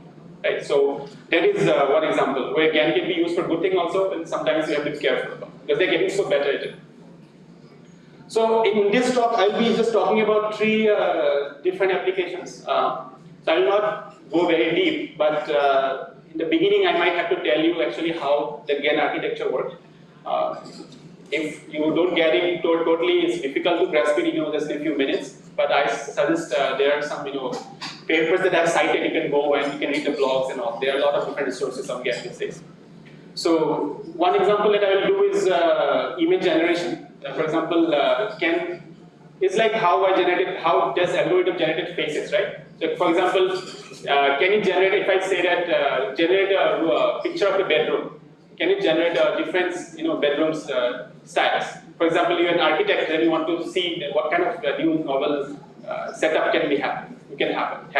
So in that case, I'll show an example. Then this image-to-image translation. For example, I quickly mentioned some time ago that, for example, you have an image in one particular season. Can you convert from winter to summer? So those kind of things can also be done. Okay. And finally, I will show you one of the projects that I have done with my collaborators in segmenting, blood vessels and disc optic nerves and all from a glaucoma image, which can be used to find out whether you have a diabetes or not, which is very important because it can tell you, because if it is not cured, it might go blind. A lot of cases happen in this way. So in early diagnosis, can I just using a picture, can I tell whether you're in a particular level of diabetes or not, and in which stage you are, is it still preventable, or all those kind of things you can figure it out, okay, by doing some segmentation. So what I'm trying to say is that GAN originally also, although it was designed to generate new things, it can be used for other tasks. It can be used for segmentation. Segmentation is typically not thought of as a GAN thing, but you can use the GAN modified to do segmentations. And I think, I believe it is still possible to do even tasks like classification also. Although I haven't done it, but I believe that GAN has the power to do all these different kind of tasks. So now I'm going a little bit of going to the math. Yes, go ahead, please. Or this is learning from the input data, which is just like the image you are inputting, and then it is converting to different technology. Then it is learning from that image, or it is pre-learning. So this is, yeah. So this is like typical machine learning model. It learns from data. So you have to give data, it learns it, and then once you learn it, then you will use it for some application. No, see. You are talking about the model. That a model is there, and then it turns back and into different models. See, yeah. So let me tell you. So you have this particular architecture, machine learning model. So you give some data. For example, I'm giving you an example. Say you want to use a model that from a sketch, it gives you a realistic looking image. So typically what they do, they create a data set. Like there are some image processing algorithms where you can give the image, find the edges.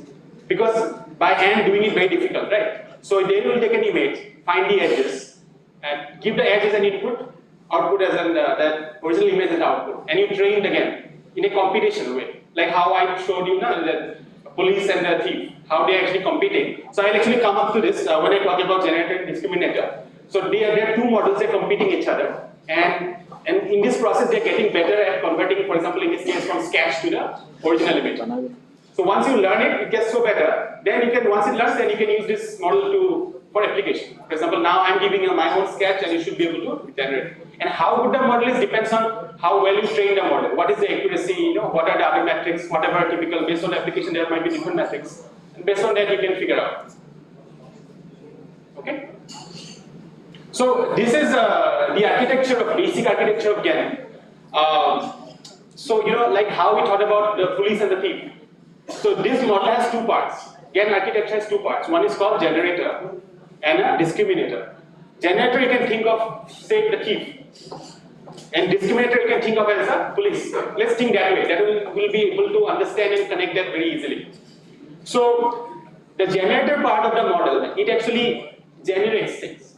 For example, I give some input. For example, in the first slide that I had, I showed you that I have a distribution. I take a sample and it creates an image. I take a different sample, gets a different image, right? So this generator takes a sample and then creates an image. You can think of this way. Or you can think of, this is a thief, okay, and he's creating fake notes. Okay, you can think of this way. This thief is creating fake notes, and this is discriminator is police, which classifies, which is a simple classifier. It says this input is real, this input is or fake, real or fake.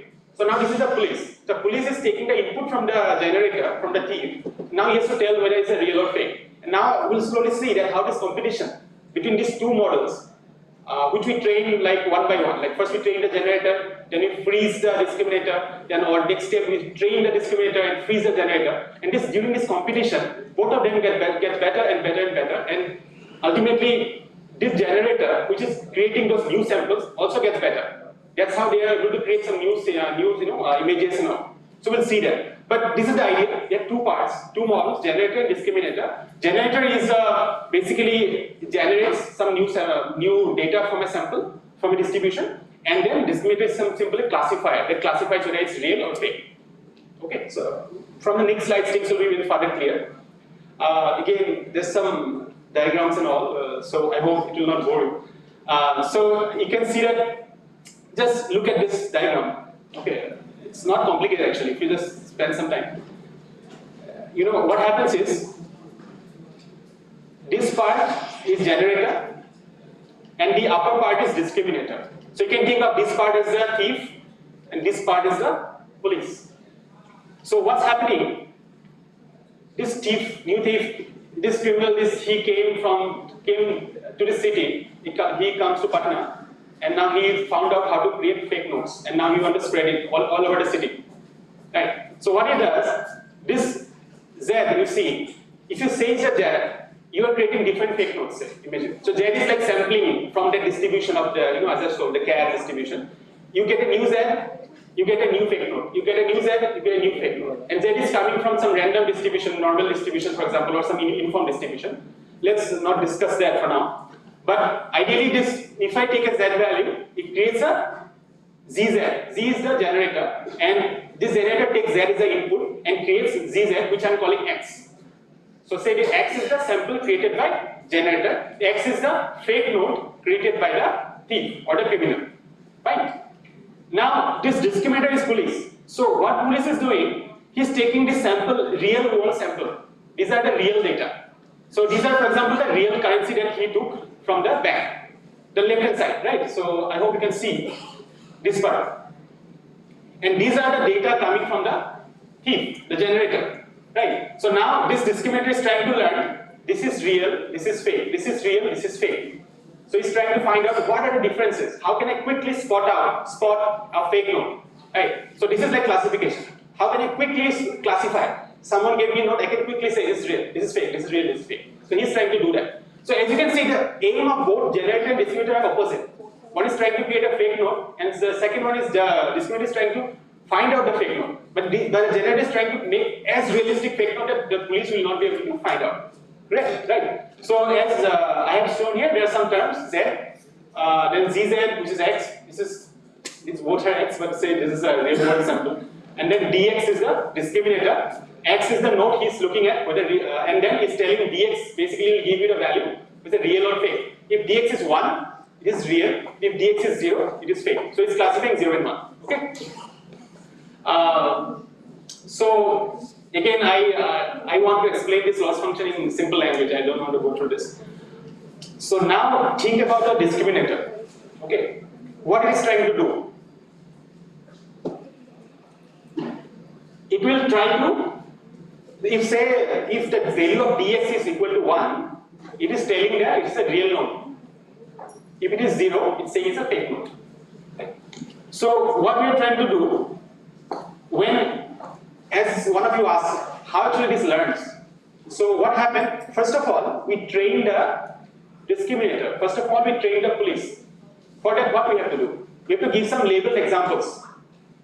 This is the node, this is a real node. This is a node, this is a fake node. This is real, this is fake. We have a set of real nodes, a similar set of fake nodes. So this model will learn that when I get a real node, value should be 1. When I get a fake node, value should be 0. And this way, we train the discriminator. Simple classifiers. If you think of a classifier like, if you give an image of cat and dog, can you tell whether cat or dog? So those are simple classifiers that you might have heard, like ResNet, BGG, all those things you might have heard, some of you. Like that only. So the first phase is training the discriminator, training the police to get better at finding out real or fake. Now, while the police is learning, we are assuming that the thief is sleeping. He's not doing anything. He has created this new fake node. He's happy. I'm done. I think police will not be able to find it anymore. He went to sleep. But the police wake up at night and now he's working. I know that he's sleeping. This is the data. Now I want to learn from it. And next time in the day, in the day when the or you can think of in this way also yeah. So in that case, he's thinking that once the thief wakes up, then he will not be able to. He will be able to create the fake, but I will be able to spot it as soon as possible, right? So now once the police has learned, now the thief will learn. Now police has gone to sleep. Because police has done and now he's not happy that I can spot the fake note very easily, I'm done. Now what thief is doing, this is very, very important. So, this discriminator is not being trained now. Only this generator part is being trained. So now what he's doing, the thief is creating a fake note and is passing through the discriminator and he's optimizing in such a way that even if I pass the fake note, the police should be able to tell it's real. Right, so this way it learns. So now it's a second phase of training comes when I give the fake examples, new fake examples created by the thief, and he's trying to create different kind of fake notes so that he can fool the police. Okay, now that is the learning part of the generator. So this keeps going. So as you can see in the first example when I told that there's a thief, there's a police, that's also going on. So similar activities are going on, and these are the loss functions that are defined. So basically you minimize those functions to find out what are the optimal parameters of these neural networks that will be able to generate the output. Okay, so this is again, if you don't have a background on that, then I think it's difficult to, that's why I'm not going through the details of it. But typically machine learning models, that's what happened, right? You give some data, examples. This is input, this should be the output. This is learning the function, the mapping from this input to output. And how do they learn? You give, after seeing all these examples, you try to minimize some loss function, and then you find out these are the parameters of the model. Once you learn the model, then you give a new example, it will give you able to tell what it is. Okay? So this is combined with the loss function, and these are two small fonts. Is it possible to zoom in? No. Control plus. No. Can you go back to the slide? Control.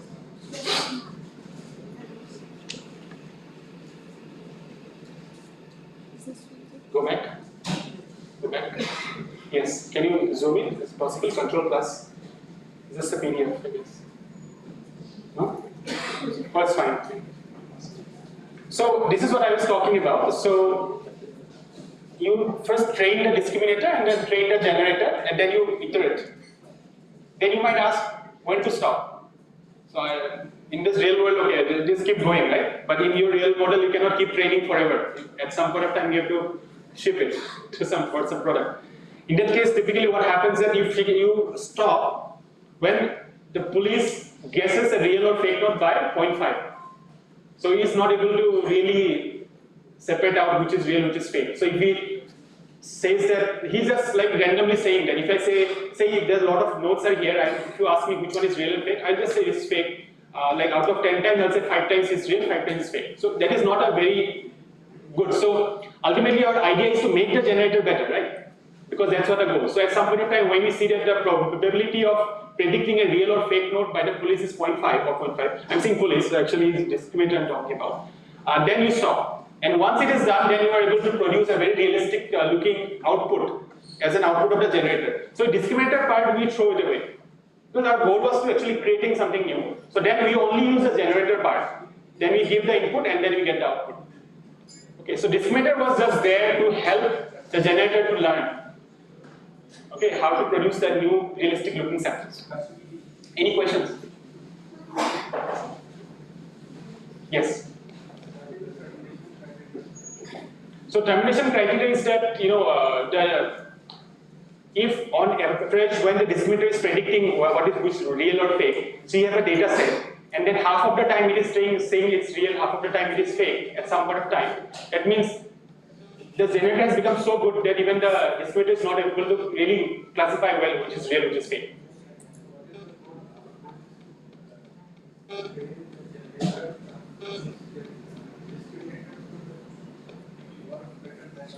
No, see, it is not one-time learning. For a particular set of data, the discriminator becomes very good. But again, generator learns how to be with it. So in both ways, both are good. But at some point of time, generator, this whole thing is not improving. Like it's kind of thresholding at some point of time. Even if you are training and training, nothing is learning anymore. So you will see that pattern. When you are improving, see, for example, say your idea was that can I generate realistic looking human face which doesn't exist, right? So over time, both will compete, and the generator will be producing in the beginning very bad pictures, right? It's not realistic. But over time, you'll see it's improving, and it is happening because both are learning, both are competing, right? But at some point of time, you will see that improving is done. It's not like changing anymore, and in that case, you will see that none of them is really learning. It's kind of plateau. And that is typically in that stage you will see that that particular termination condition happens, and that is see, at some point of time the model will not learn. So that's when you stop. That's what kind of the idea is.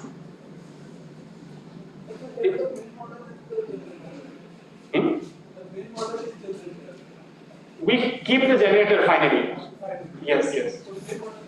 Yes, because anyway, the goal was to make the generator better through this competition, because anyway discriminator is we are not interested. We want to create some new samples. Okay, so that was the idea. Okay?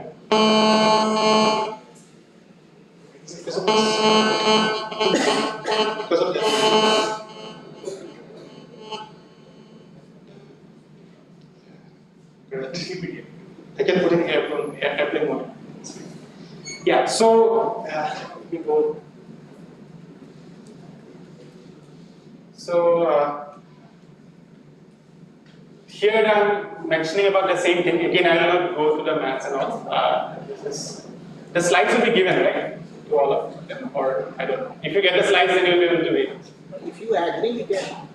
Yes, it's fine. You can share the slides. Because yesterday also people asked for this slide. Okay. So if you email them, they will send it. If you are interested, then you can take it. Yeah. So this is a bit more internal thing, like how can you improve the training process. So many times what happens is that there are some intricate things, like again, if you have learned about how CNN works, how deep learning works, how machine learning works, then you'll figure out that this loss function that I talked about, sometimes the gradient, the choice of the parameters, the models, and all those things affect how well it is trained. So there are a lot of concepts for that. So there's one thing here that if you, in the beginning, in the original form of GAN, when you optimize it, it's found that it's learning very slowly. So they did some modifications in the loss function, and then they found that it's training fast. And it is because the gradient in the original form of the loss function, the update of the gradient was very slow. But so they modify it such that it becomes very steep, and then it learns. So I will not go to that, I guess. How many of you know about CNN? Almost all of, or okay, so you got the basic, you know the basic idea how it works. So when I explain about the CNN, first of all, there are two things. All of you know, I guess, that the GPUs are becoming accessible, right? You can buy compared to the old days. So now these are very well suitable for doing deep learning tasks. I mean, training a model, because there are a lot of computations that are parallelizable. So you can do parallel computations for GPU, right? So the GPU, the advancement of GPU has helped the growth of deep learning. Okay, that's the first point. Second point is that data, of course, it's not mentioned here, but data with so much data, and these deep learning models work. These are very complex models, and these complex models work well when you have a lot of data. Right? So that is also not wrong. That's why recently, these deep learning models have taken on, right? So, but this convolutional neural network, if you compare with traditional ANN, artificial neural network, these are very customized version for image data. Because image is like, you have a height, weight, it's like a matrix. If you use traditional ANN, it becomes computationally very expensive, because if you think about the 100 cross 100 images, there are 10,000 pixels, and running that kind of thing in ANN is very complicated. So CNN basically provides you a framework, provides you an architecture that allows you to extract features from images in a way that it is not computationally prohibitive. It can be utilized with, it can be used with GPUs. Okay, so and these convolution layers are basically, you can think of it as a volume slice, where actually you take the image and then you modify with some filtering, with some transformation. I mean, coming from this side, you have an image, some transformation, some transformation, some transformation, some transformation, so on. And why actually we are doing this transformation? That's the main thing that you have to know. So when the image comes, image as it is, if you feed to a classifier, it will not give you good result. Because the classifier is like, if you talk about very simple classifier like SVM, it assumes that the data is linearly separable. You can just draw a line, and after the line, you can say this is cat, this is dog. But typically in a real world, when you talk about image, you have 10,000 pixels. This feature space, you actually cannot really linearly separate. So these are very non-linear data.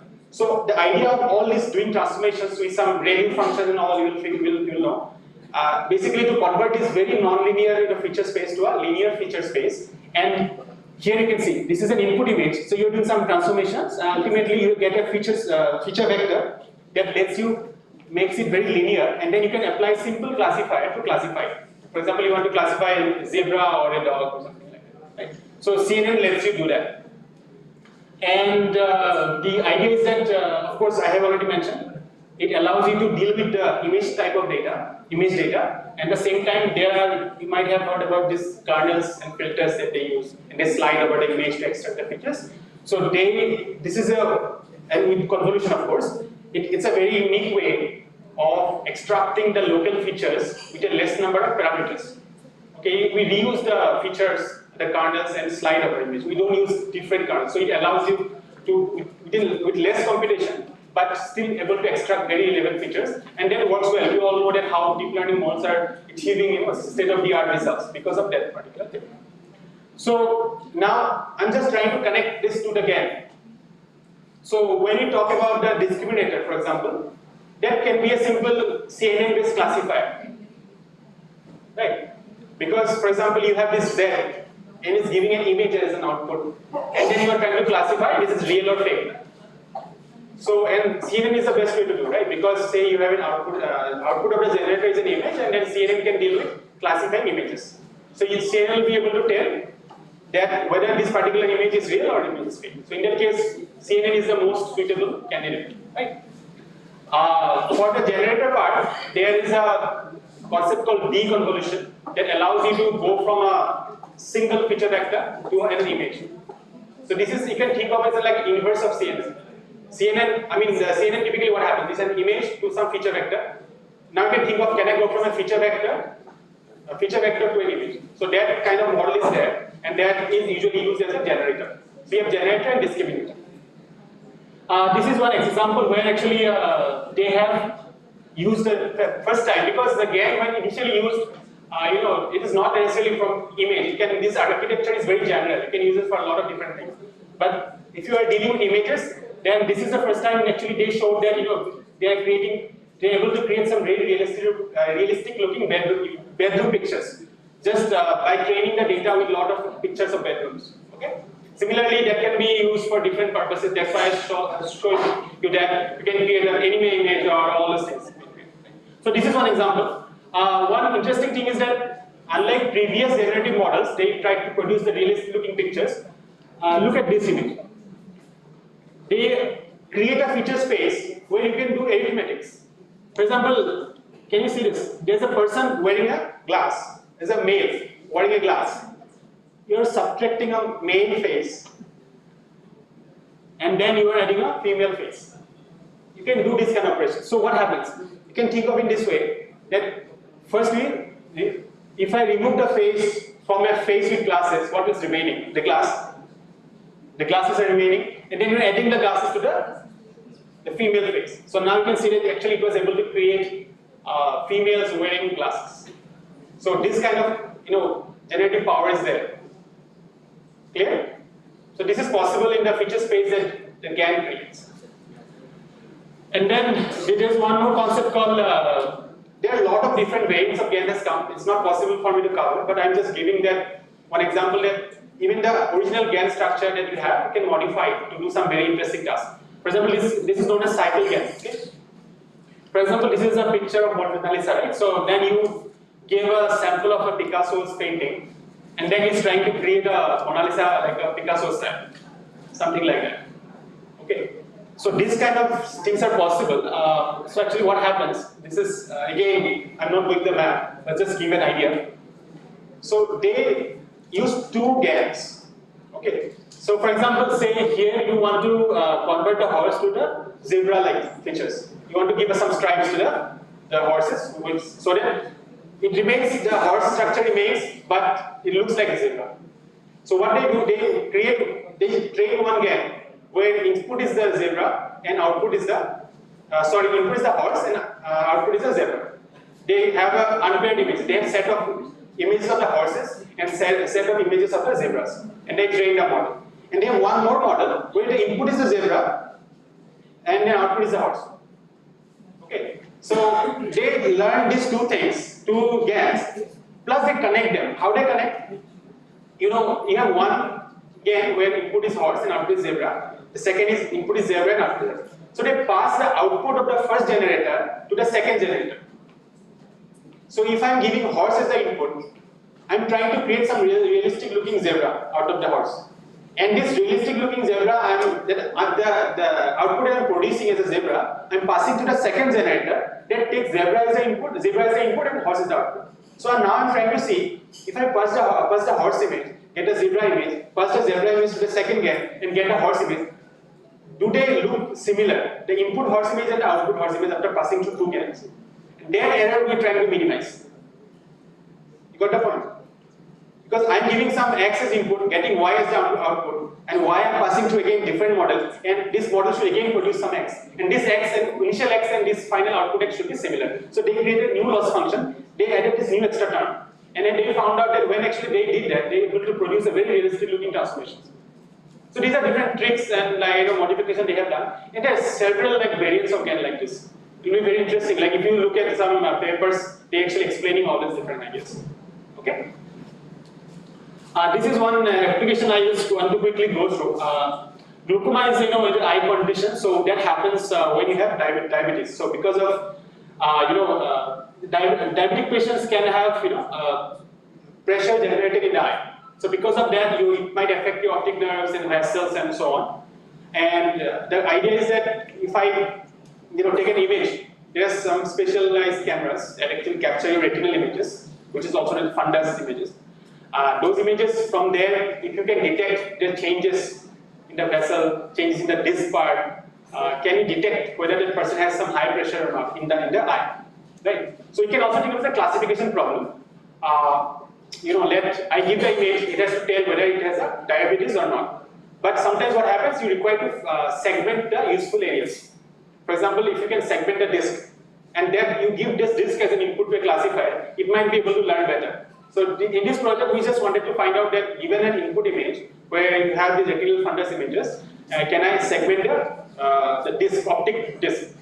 So we applied a similar algorithm for finding the optical, the blood vessels and all, but I'm not showing it here. I'm just showing an example of the optic disk. Okay. So this is one example. So here you can see that here this is the optic disk is there. Actually, if you look at a patient which is progressively, the condition is getting worse, this structure will change over time. So if we have this data set where we know that this is a healthy person, this is not a healthy person, and that data can be used to make a classifier that can tell you whether you can predict for a new condition, new test data. If someone comes and says, "This is my data, can you tell me whether I have it or not?" Right? So we use the GAN for this.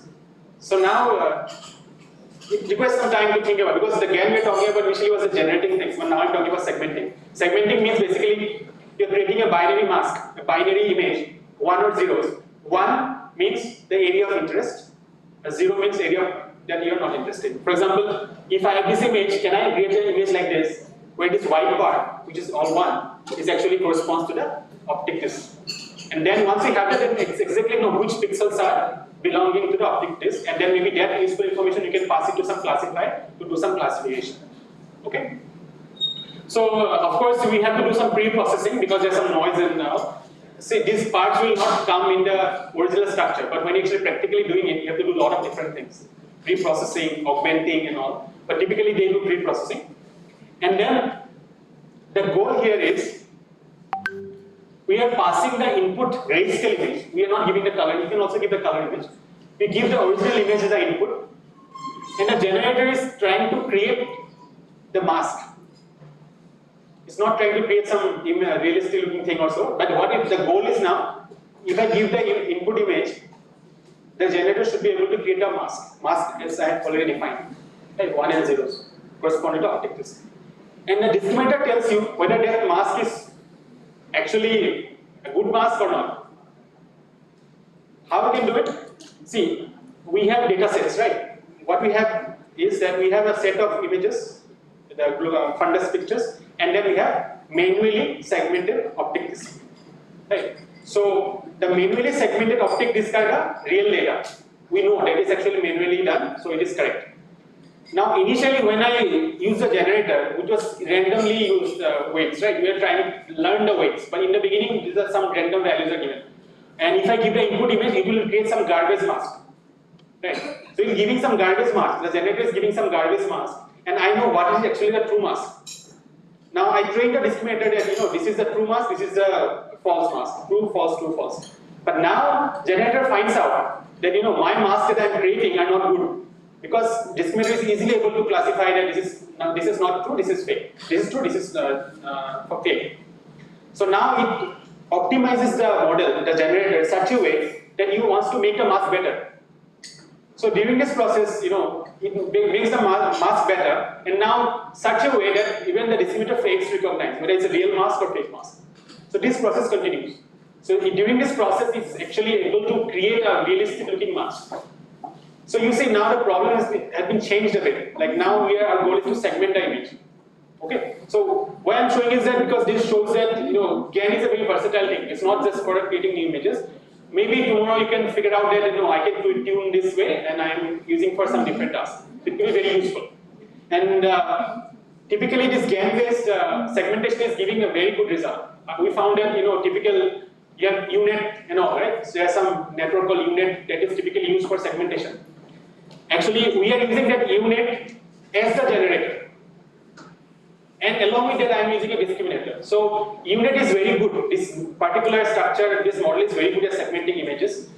But now we are thinking, although I know it is good, can I use it in a competitive way, in adversarial learning way, that even it becomes better? And we found that is the case. Even it becomes better than general UNet using this framework. So this GAN can be utilized and be connected with traditional, standard way of doing particular tasks. We can combine it with a GAN, so you can get better results. Okay. So as I was telling you, this is a modified unit that we call MSRNet. That actually is very good at segmenting. But we are not happy with just this. We actually putting it in a adversarial framework so that it can even become smarter better. Yeah. I have a doubt in the previous slide. Okay. So you have changed that you have done some transformation, right? Every image you have to transform. From here to here. Yes. What is the ground truth that we change? So this is the ground truth will be a mask. So yeah. So for example, in our data set, we have this particular image and a corresponding manually created mask. So we have this image, right? This is an optic disk. So I have a corresponding same size image where it is marked that this part is optic disk, this part is not. So manually done. So descriptor will come here. There will be the right. See, the idea of discriminator is that to tell whether this is realistic mask or not, or fake, you can say. When I give an image, corresponding to that, I have the real data. That is the real. But actually, when I'm passing through the generator, originally it is giving some garbage mask, which is not good. So now he's telling, now the discriminator is telling that this is fake, this is real. Now next time when generator is being trained, it figured out that okay, if I give this garbage mask, it quickly finds out this is not good. So I have to make it better. So now it tunes the weight such a way that can I get a better than this, so that I can even fool the discriminator. That's what I understood. Yeah. But now you have transformed your original image, Huh. the ground truth, segmented image. Yes. So what was because now the ground truth hasn't changed. Huh. No, ground truth is not changed. Ground truth is known. Initially the ground truth was that image, the first one. No, this is the same image. Forget about this part. This is a pre-processing. This is not part of the game. There's some noise and all. I'm cleaning it, and from color to I'm making black and white image, grayscale image. That's the whole thing. Everything starts from here. So this is the input. This is the input. This is the output of the generator after it is trained very well. I'm showing from there. But actually, the output in the beginning will be very garbage value. Slowly, it will get better and better and better, and finally, it will create very nice looking mask like this. You get the point? So this is the unit, modified unit version, where actually it is very good at segmentation, but we have combined it with adversarial learning so that it becomes even further better. And then classifies a simple CNN. This is a very simple one. I have 1, 2, 3, 4, 5 convolution layers and all. So it's very simple one. Input is an image, that's a mask. And it tells whether it's real or fake, good or bad. So you give the ground truth, then it calls it real. But the output from a generator, which was initially garbage, it calls it fake. But over the time, it becomes so good that even if I give a generator output, it might be confused. Looks like very real, but you might say that okay, it's real, so it's very close to 1. So this way, through the competition, you will learn better and better. This I will not go. These are again the loss functions. Once you read about them, then you will be able to appreciate this. This is the loss for the generator function model, and this is the loss for the discriminator. And here you can see that you have this fundus image and you have ground truth mask. This is the ground truth. Okay, and this is what actually our model predicted, which is not exactly like ground truth, but pretty accurate. If you see some other models, they are not even able to produce this. And here I am just plotting the edge of this contour of this particular mask of this optic disc on the original grayscale image. So this way we can segment out the region. Similarly, I haven't shown here, we have also a code where actually you can segment out these vessels. You can separate down very clearly, it kind of shows that these are vessels and vessels. So one of the projects that we are planning to work on is to figure out what kind of features are there in this image that not only just says that you have diabetes or not. You can say, because it takes some time from going from the healthy person to go to blindness if you're not cured. Because suddenly you'll see that if you take a picture of the retinal fundus images over time, there are a lot of features got generated. Some additional features come out, and those features might tell you that which stage you are. Are you in a stage where you can recover, or stage you are not? So there, more subtle information can be created when you actually extract more detailed features, which we are working on. So this is what so far we have done. I'll just stop here, but if you have any questions, I'll be happy to take.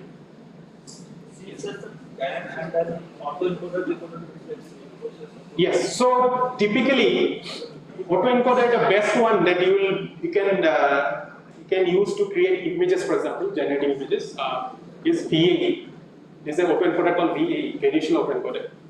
Right. So typically, what is seen that the VAE, the pictures that are created by VAEs are a little bit blurred, and these GANs, the created by the GANs are sharper. So people prefer GAN. And there are a lot of theoretical way, like people are trying to figure out why it is the case. Some people say VAE uses some KL divergence in this particular form, and then this actually uses some KL divergence in different form. That's why they stage. But again, after some time, people found that that's not the case. They're still trying to figure it out. But typically, the outputs from the practical point of view, GANs will produce better results than the autoencoders. No, it's not. VAs are, they are different architecture, right? There you have the encoder form. You have give the input as original image as the input. You pass through a bottleneck because you reduce the size of the image to a feature vector. And from the feature vector, again, you try to generate the original image. So the input and the output should be same. That's the error. So you try to figure out that I give an input image, I pass through a bottleneck, with a less number of features. Again, I can regenerate the image. So those feature vector in between, as like latent features, they should be able to represent the image. Right. Then we throw out the first part, encoder part, and use the decoder part. Now decoder part, if I give that latent features as input, you create some image. So that's what you can do. And VA is a bit more complicated, because there is not simple MSC least square error. They use some KL divergence where they try to minimize the distance between two distributions. So it's more advanced. And VAs are typically giving better results. But compared to GAN, GAN produces a better result. And GANs are very flexible, and these days you can see they're using for segmentation and all. This framework somehow fits very well and even doing some other tasks. That's what we have observed. Any other questions? Yes?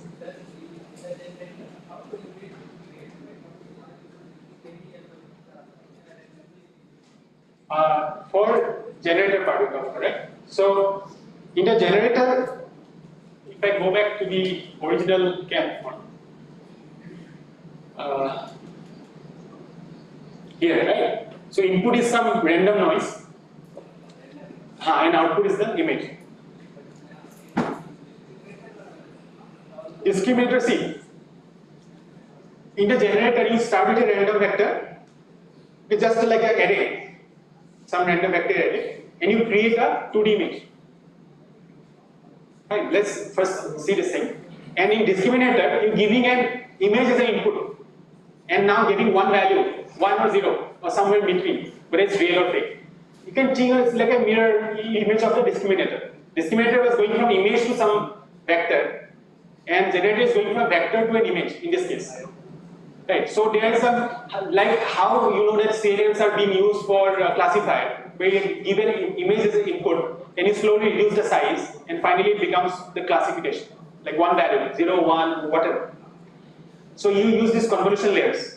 So now in the generator part, actually you are from a simple vector, you are creating an image. So you use the opposite thing. There's a concept called deconvolution, where it is like reverse of what typical CNN does. So in this way, you can actually implement it.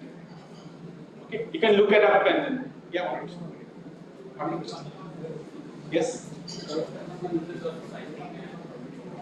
Cycle CAN, as I showed you, this particular paper that showed the cycle CAN, this is just to transfer the style.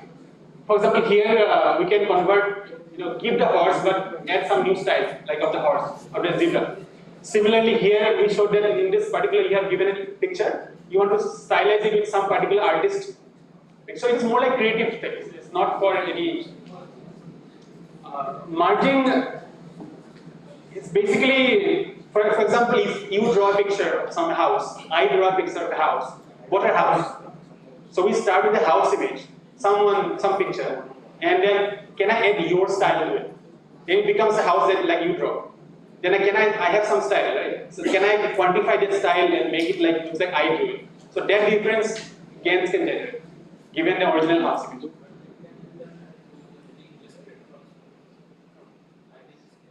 That is manual. This you can do it in 0.01 second. That will take you hours, right? So I'm saving you hours. That's where the money is. Okay?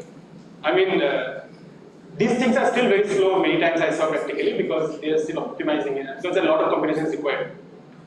But this basically saves your time, like a lot of manual creativity. Like for example, when I showed you that, can I create 100 different ways of organizing a bedroom?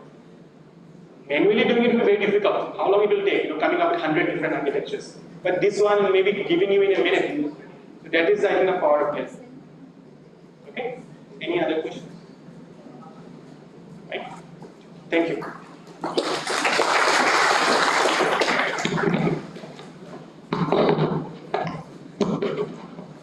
Now I would like to invite industry expert Mr. Sandeep Pathak on stage from your company Iot. So basically Iot is specialized in data center and cloud services for MNCs and new age technologies. So Mr. I request on stage. And they're gonna deliver a session on high performance computing. A big round of applause for Mr. Sandeep Pathak.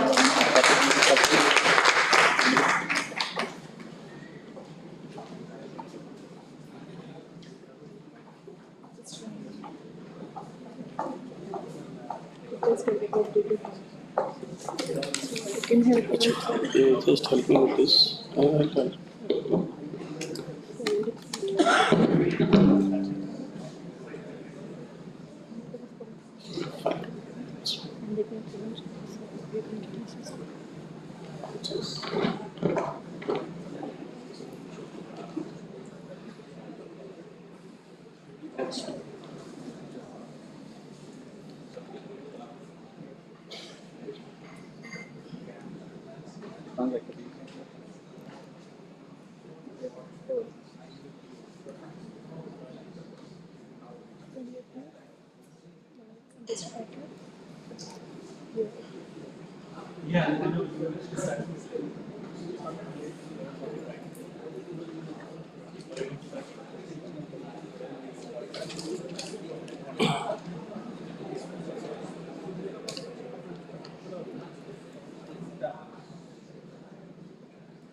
Start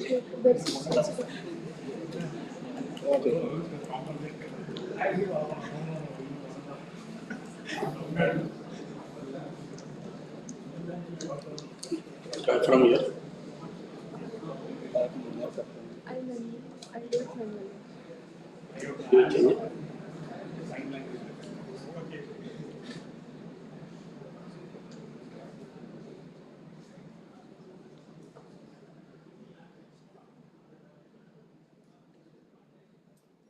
You change it.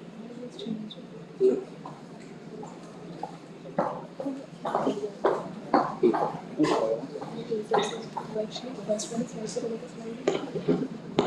Sorry. Good afternoon, everyone. Can you hear me clearly till the end?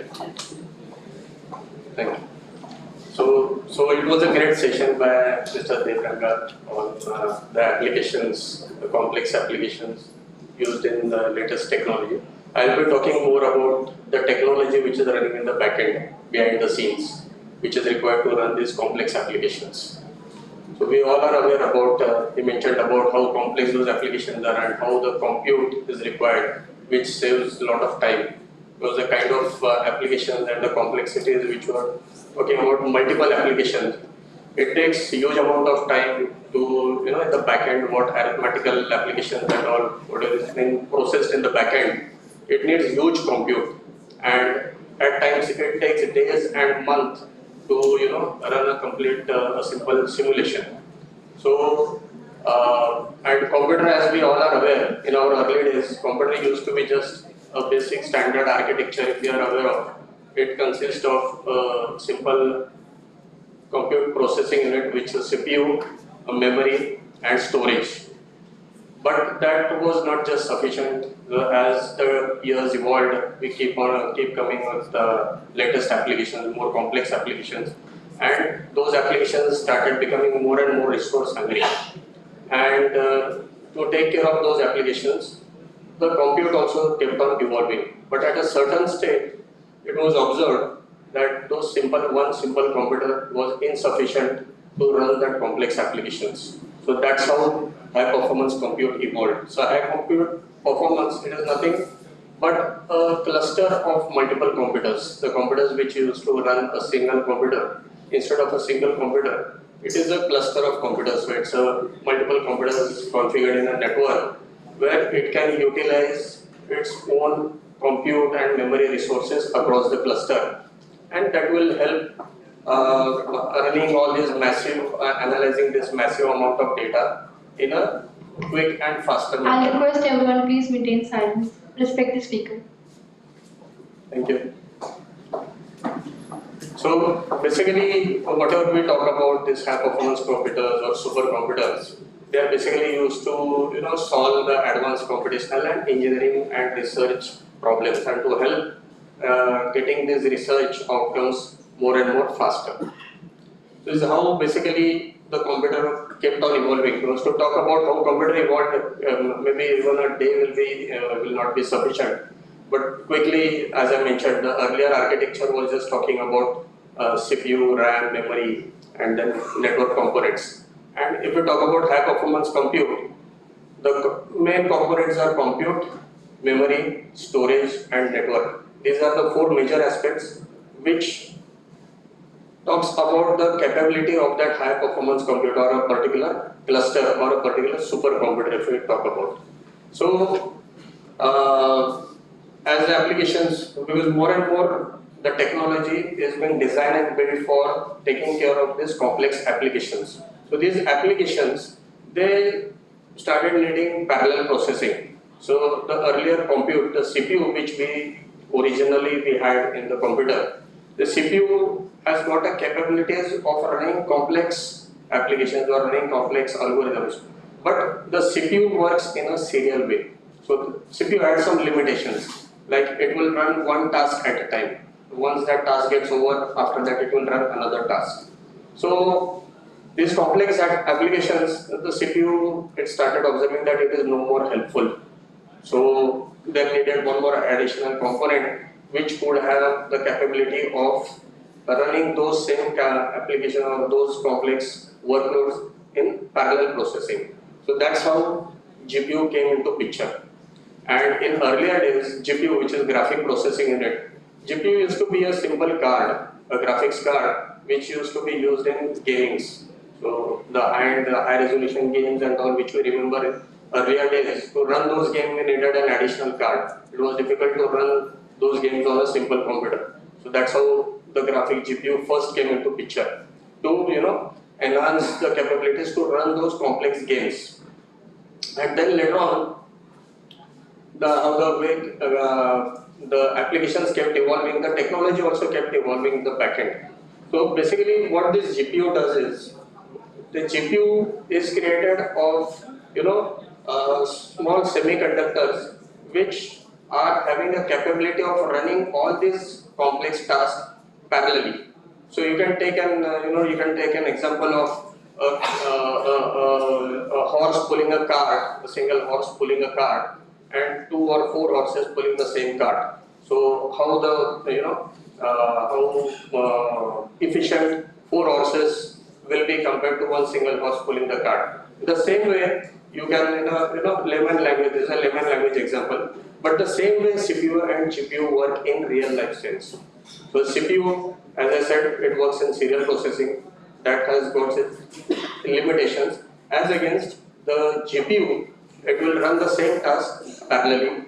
Thus, it helps running those applications or creating the outcome of those heavy workload in a faster pace. Secondly, the CPU, the memory which is required in the backend, the CPU makes use of memory which is an external memory, whereas GPU has got its own inbuilt memory. So that again, when the memory and GPU, they are talking to each other, compared to what CPU and memory are talking to each other, then there is a huge amount of benefits as far as GPU is concerned. So this is the background of graphic processing unit. And then those GPUs, they started becoming more and more smarter. So as I mentioned earlier, GPU was used only to run games or to process some images or some graphic intensive application. But nowadays we see GPUs are being used extensively for non-graphic applications as well, which is running your artificial intelligence, machine learning, and various deep learning applications.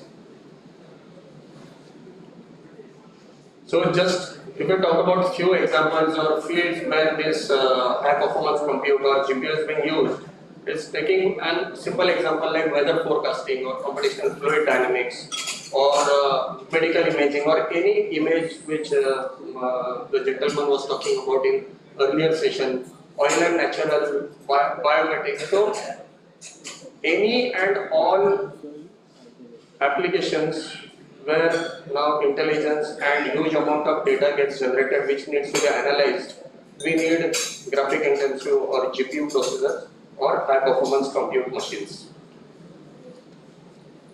We also come across this AI, ML, TL, data science terms, which I'm sure you all are masters, you all talk about this day in, day out.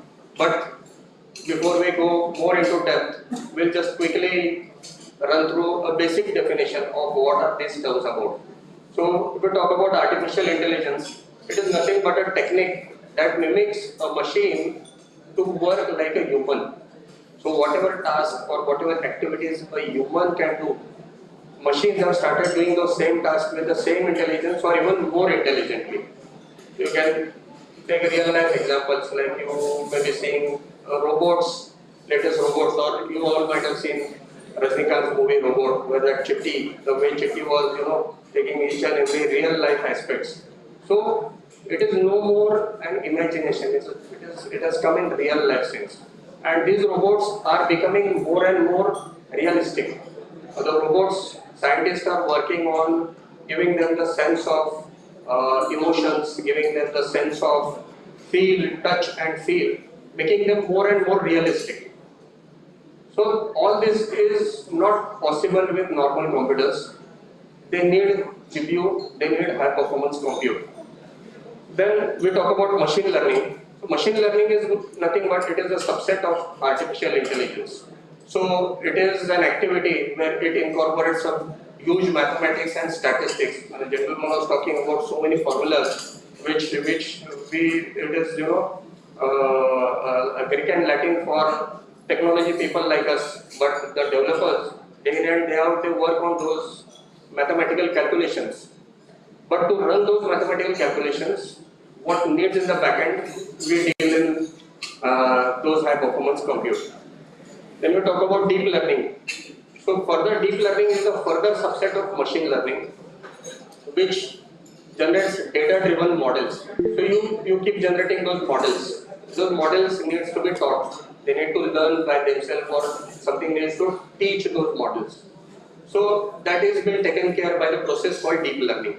And in the end, overall, it is what about the data science, which talks about all the structured and unstructured data sets, which needs to be analyzed and further converted into the real life use cases. So these are the major terms which we also come across with training and inferencing.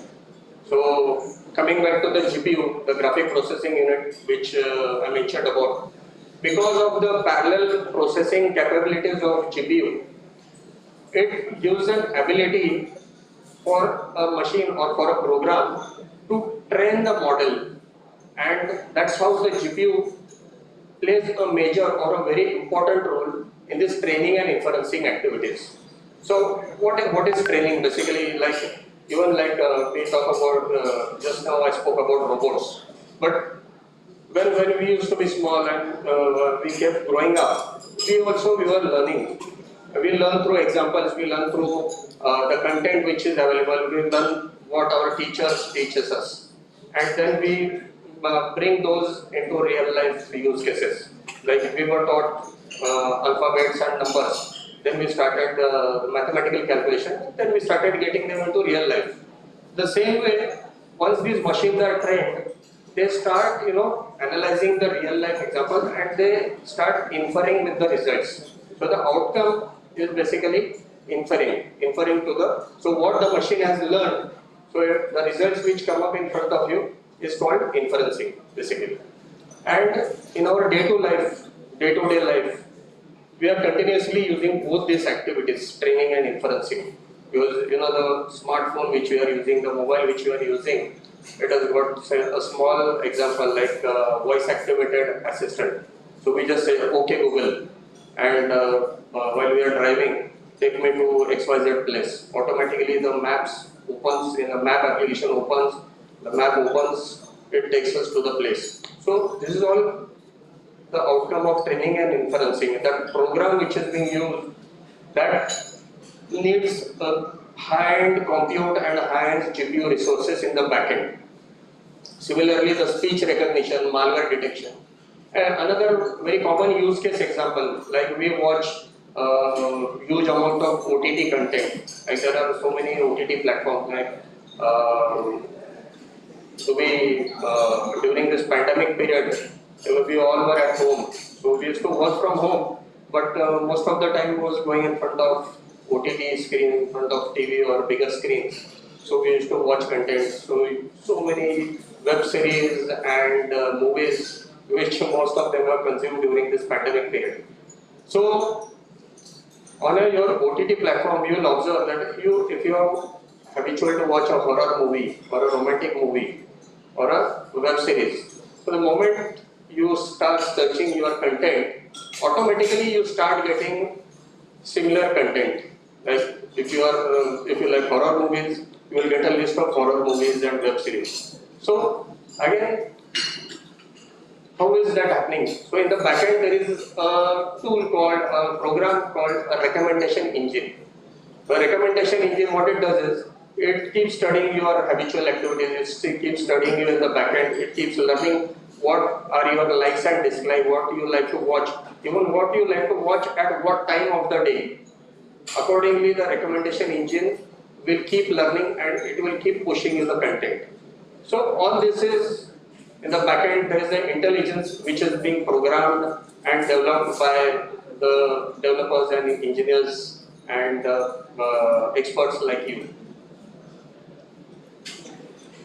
So this is about artificial intelligence, the current industry, the facts of current industry. So if we talk about data and artificial intelligence, the opportunities are so huge that by 2025, India's GDP is going to grow to 500 billion just because of artificial intelligence.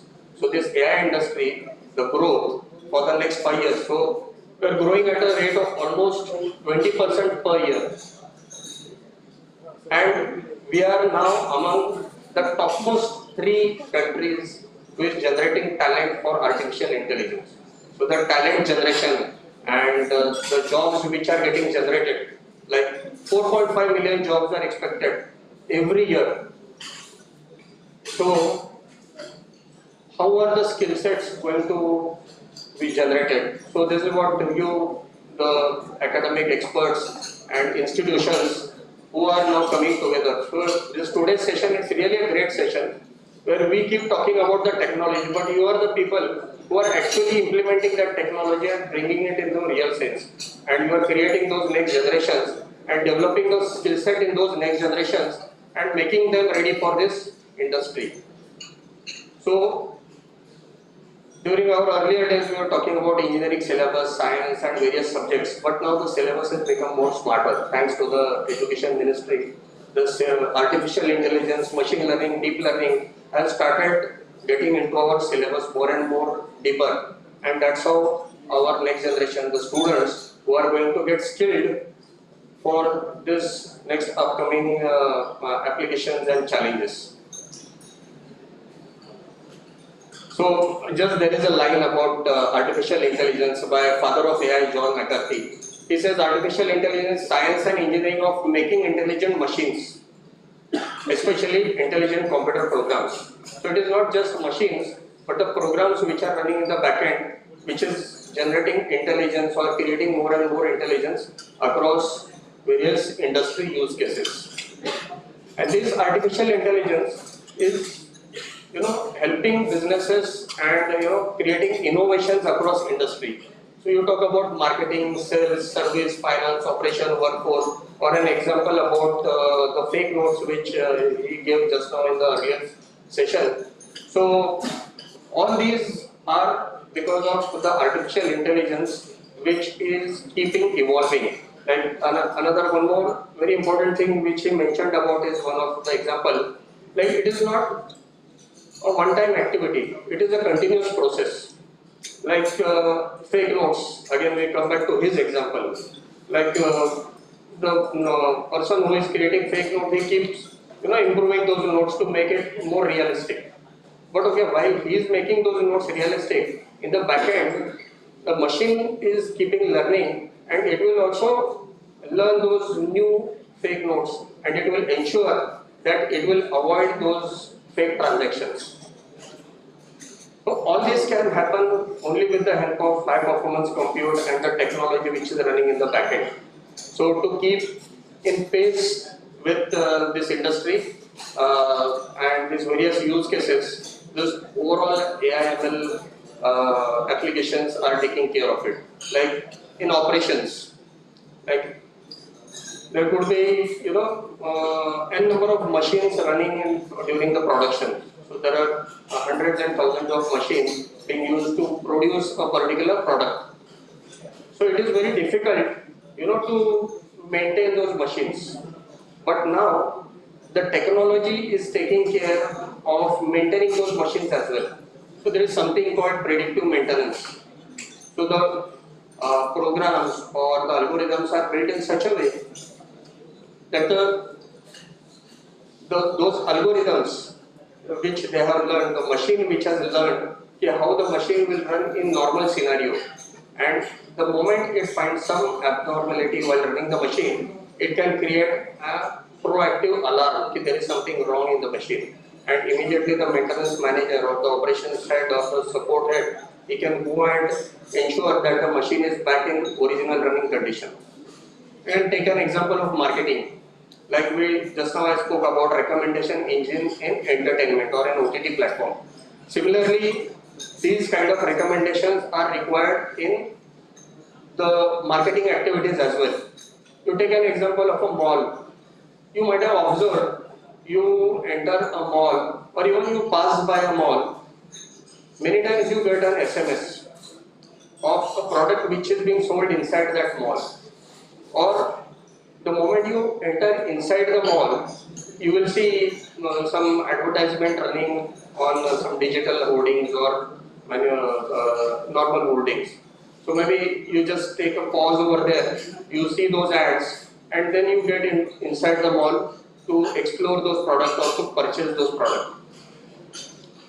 So there is something, there is technology which is running in behind. So for example, those cameras which are fixed at those locations, those cameras has got more and more intelligence. So there is an advanced video analytics engine which is running on that video platform. So the camera captures what the person is doing, whether he is standing in front of the ad, and what has he done after looking at that ad. Has he gone to that particular shop? Has he purchased that product? Everything is captured by those multiple cameras, and that output is given to the business owner. And that's how these businesses can keep adding those intelligence, and that's how the advertisers are becoming more and more intelligent. So once we have this data, so camera, the instrument camera is nothing but an instrument. It has captured the content, it has generated the data, but then the machines which are running the backend along with the program, that has analyzed the data and brought the results in front of you. What are the results? Whether the person has seen the ad and whether he has purchased the product or not purchased the product. If he has purchased the product, that means the ad is more effective. In case he has not purchased the product or the buying rate is less, that means the business owner needs to do something. He needs to make that ad more effective. So these are the results and outcomes of artificial intelligence which is helping us in our day-to-day business. Similarly, we talk about across the industry verticals, like banking and finance, healthcare, automotive industry, transportation, security, manufacturing, oil and gas. So we can name any and all industries where this artificial intelligence is playing a huge role, a big important role. And this is the technology which is going to keep our country, the Digital India Initiative, it is going to ensure that we are among the top countries across the world. So we talk about banking and finance, like you spoke about fake notes. Similarly, there are fraud detection, various cybercrime detection. So there are hundreds and thousands of algorithms developed to detect a fraud. Or you take a small example of loan, passing a loan. We all are, somewhere down the line during our life, we have taken loan from bank. Whenever we used to go to a bank for loan a decade ago, it used to take days, weeks and months for a loan to get passed, depending on our credibilities. So why does it take so long? The banks, they will do some thorough background check and various other documents and all. The same loan now gets sanctioned in minutes. Like you will see some ads, in 6 minutes you will get your loan sanctioned and transferred in your bank account. How does that happen? Have banks reduced the steps of background check? No. In fact, the background check has become more stringent. But with the help of technology, both programs and the backend infrastructure, these applications, they do all that steps, all the thorough checking in few minutes, and they keep that result in front of the banker within couple of minutes or even in seconds. And then the banker can take a decision and automatically everything gets, so the further processing and all, everything is taken care by the banks. So this is one example of processing a loan. Similarly, we talk about driverless cars. So currently in India, those are not available, but it is a reality out of India. The driverless cars are in practice. Or we talk about EV, electric vehicles are available in India, and they are becoming successful like anything. So all those EVs has also got a certain extent of intelligence. So say for example, it will show you your battery life. It will show you how much the battery is consumed, how many kilometers you can travel. So it will also show you, okay boss, now your battery is capable of taking your car for 100 kilometers. But you don't have any charging station within those 100 kilometers. It will give you a proactive alarm. How does all this happen? So it is because of these algorithms and these programs which has been run with the help of artificial intelligence. To talk about security, like the gentleman showed some vehicles. You can track a vehicle. So there has been a theft, and just police gets an information that it was a red Maruti car. So just with the help of artificial intelligence, they will just put up this thing, and across the city wherever there are cameras installed, all those cameras will get information. Okay, the moment there is a red Maruti passing by, they have to generate an alarm. So each and every camera across the smart city. So all the cities are getting smarter. So this is one of the best use case and example of a smart city project. So the moment the car passes, so each and every camera will keep sending the alarm, and police will be able to track it. Okay, this guy is passing at this location, and right now he should be at this location, and that's how most of the cases are being tracked and resolved quickly nowadays by our police. Another example, like in manufacturing, speech recognition, image tracking, or intelligent stores. Again, we just now took an example of store. Like we are passing through a mall, whether that ad was effective or not. How effective are our products? Okay, once a product is purchased, it is taken home. The business doesn't stop there.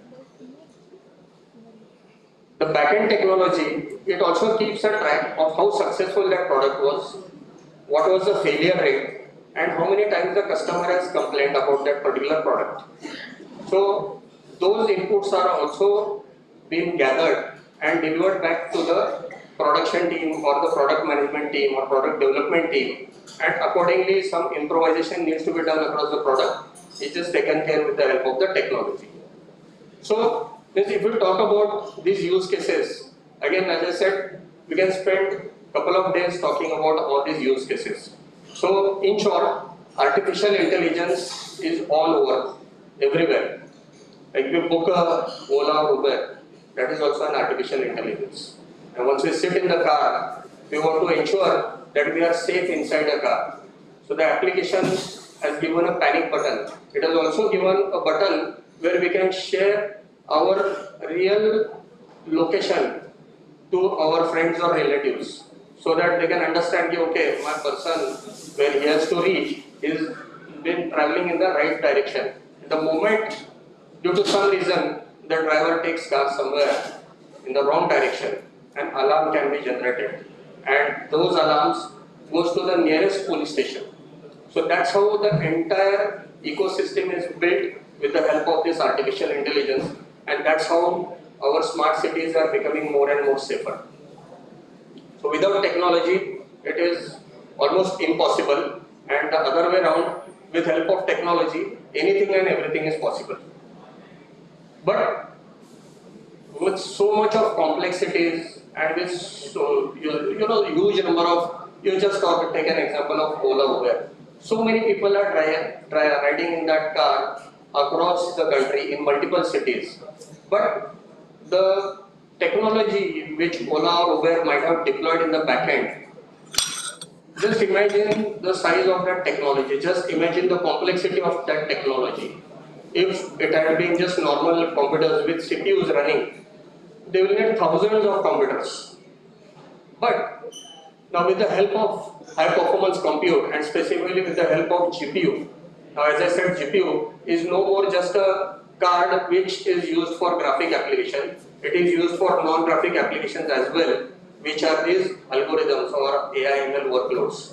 So a GPU node if you run a particular application, so here this is a real life benchmark which you have run on this particular server, which is Intel Xeon Gold server 6140 processor. So we have run the one application on one particular GPU node, and we observed that this one node can run a workload of 54 compute nodes. So there, one side there are compute nodes which are GPU-less node, it doesn't have a GPU, and other side there is a GPU node. So the time which is required for that particular workload to process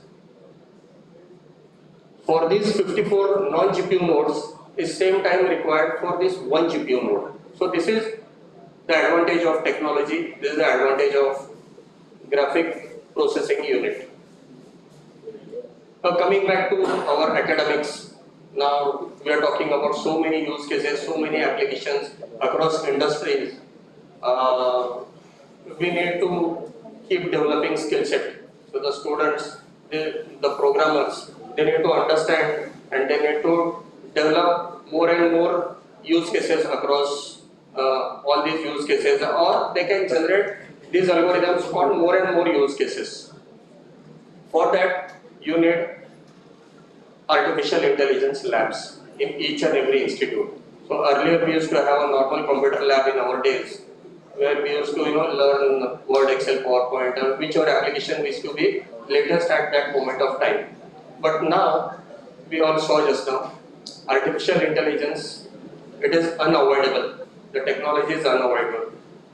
So it is very important that our students, our faculties, they should be aware of this latest technology, and they should help the next generations or the students to enhance this skill set. And to enhance this skill set, it is very important to have this AI labs or artificial intelligence lab in each and every academic institution, where these AI labs will help you as a faculty and students as well to build new ideas across AI. They can build new prototypes, and they can, once they have these labs, automatically they start getting ideas, and that will not just help in generating the skill set, but you are helping generating more and more entrepreneurs across this industry for the next generations.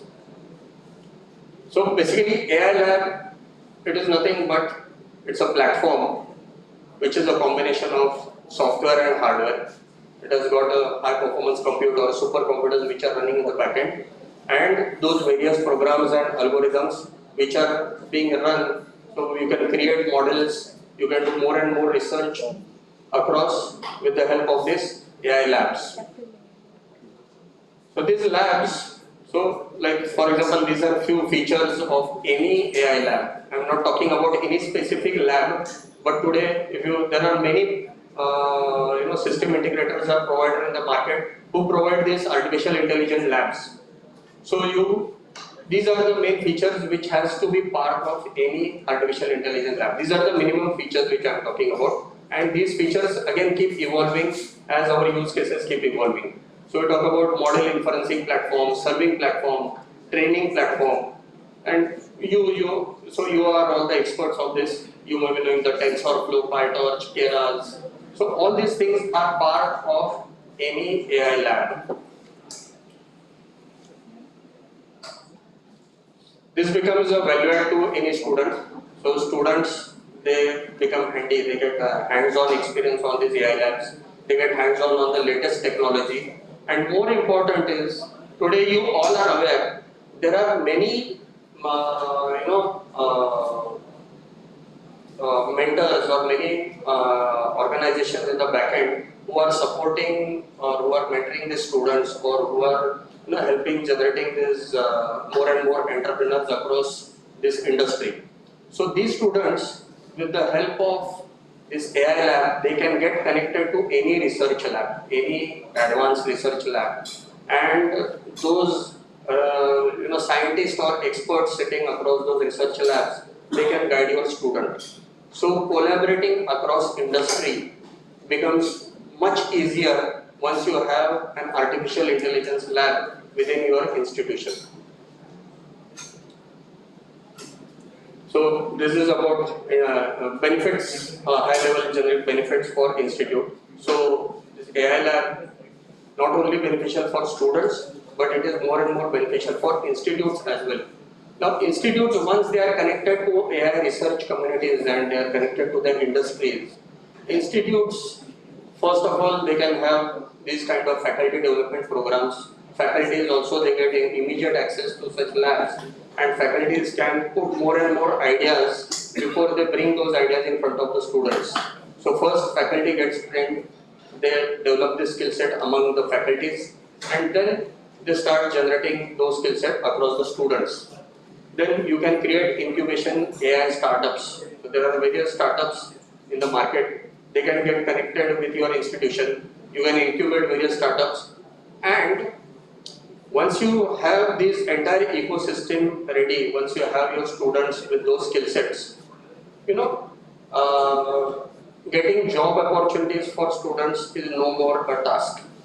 Industries are already connected with your institution, so automatically the internship opportunities keep generating. Even be it a small organization or be it a small lab, they get connected with your institution. And once you have hundreds of students, I'm sure each and every student will surely get an opportunity of internship or a good job. Where can we use this AI labs? So practically, we saw the list of use cases and the list of algorithms or the industry. So across entire industry and our day-to-day life, real life scenarios, artificial intelligence is everywhere. So be it your AI or data science department or your computer science department, IT engineering department, or agriculture, each and every department needs AI lab. So you talk about mechanical production engineering, we just saw in manufacturing so many artificial intelligence or the AI, ML, applications are available to enhance the production. Similarly, biotech or medical. So we saw COVID is a very good example. How quickly we could come up with a medicine or for taking care of those COVID patients. So it wouldn't have been possible if we didn't have this technology in medical science. And same thing goes for agriculture. Like today we are facing so many issues across agriculture industry as well. So once you have various algorithms, now the technology is built in such a way or applications are coming in such a way that they can guide the farmers on which month which crop has to be taken care of, or when it is going to rain, when it is going to flood, everything, all your information is going to be available. So each and every department needs AI lab. So now to build an AI lab, in the backend you need the technology, which is high performance compute is one of the important aspects of your AI lab. So to build a high performance compute platform, there are a few challenges, like there's a huge amount of investment. So to build those clusters of n number of machines, because more and more students and more applications you are going to run across that platform, you will need those many number of resources. So maybe for example you are talking about 5,000, 10,000 students. So you talk about 24 hours a day, you will need at least those many number of HPC instances or the virtual machines, so that each and every student can practice his program or run that algorithm on the program, and he can see how his program is running and to develop his own skill set. So you need huge amount of infrastructure to take care of that. Not only that, today again because of COVID, you all are observing that the manufacturing industry had gone slowed down. It has slowed down drastically. So generating those chips, CPU and GPU chips, was a major challenge across the global market, not just India. Globally, chips were not available, and even now there is still a shortage of chips. So to procure one single server, it is a long cycle. It takes at least around 8 to 10 weeks for a server to deliver. Even major OEMs like Dell and HP, they need 8 to 10 weeks to deliver 5 to 10 servers. Forget 50 and 100 servers. Even if you ask for 5 servers, they need 8 to 10 weeks. And then our entire internal, the planning and the procurement life cycle. So overall, if you want to buy a server, it takes at least 4 to 6 months. During those 4 to 6 months, you will observe that new applications have come up which need more compute resources, which need more GPU resources. So you will observe that the capacity which you have designed and deployed in the backend, you will always find that capacity lacking somewhere, or you will find that capacity is not sufficient to take care of all your students and to take care of those latest applications. There could be a scenario during the entire year where for a couple of months students are gone on vacation or some other reason, there is no usage of those infrastructure. So that infrastructure is lying in your institute. That is another challenge. So scaling up and scaling down is one major aspect which needs to be taken care of. So most of the institutes, they either have these high performance compute on premise or they run on some private or public cloud. But if we take an example of global private and public cloud provider, again nowadays with various regulatory norms and various government norms, we need to also ensure that our data remains inside India. So the only option remained is make in India data centers or cloud providers. So here till now I was talking about technology, but now I'll spend a few minutes to talk about Iota. So, and why Iota, that also I'll mention after this. But Iota, we are Asia's largest and world's second largest data center.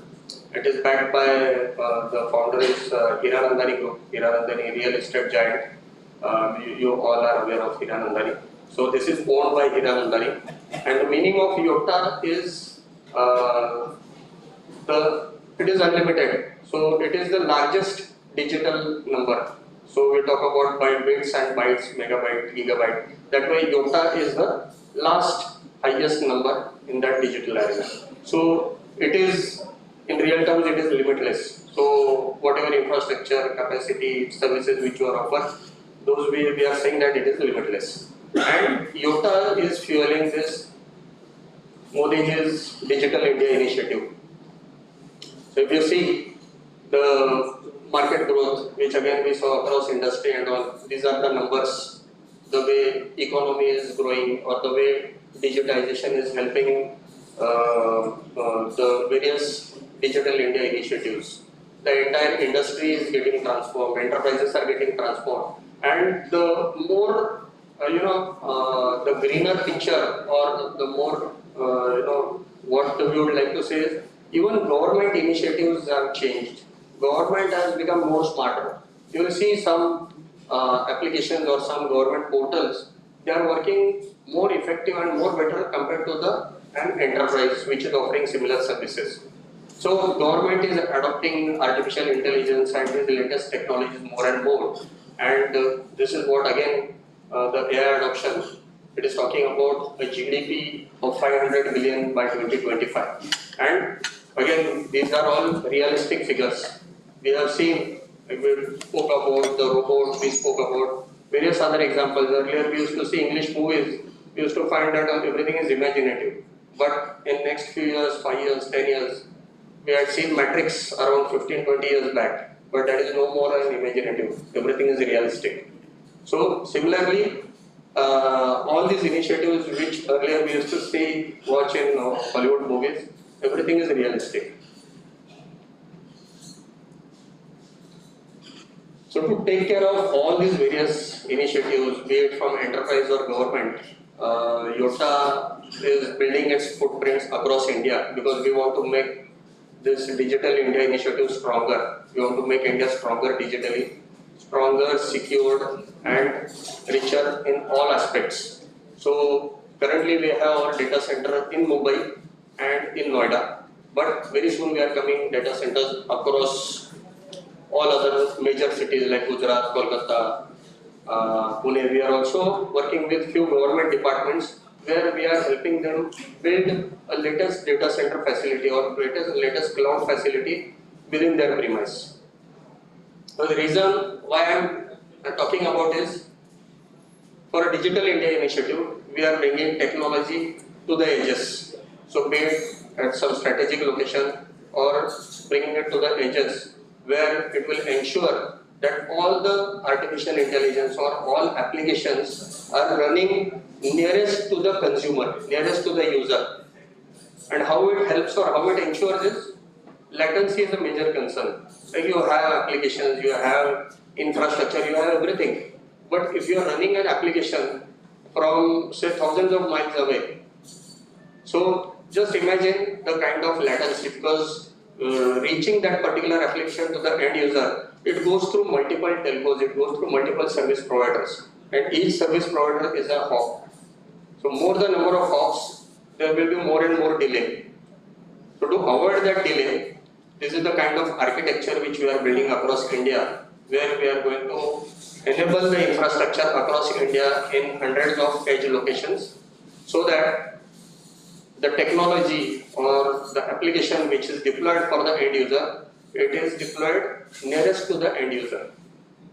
So just imagine, again taking an example of your Ola Uber, the driver is taking your relative somewhere at a wrong direction, alarm is raised, but the alarm reaches the police station after 2-3 minutes or 5 minutes, and they act after 5 more minutes. It is useless. So to have this technology nearest to the consumer is become more and more critical and more imperative nowadays.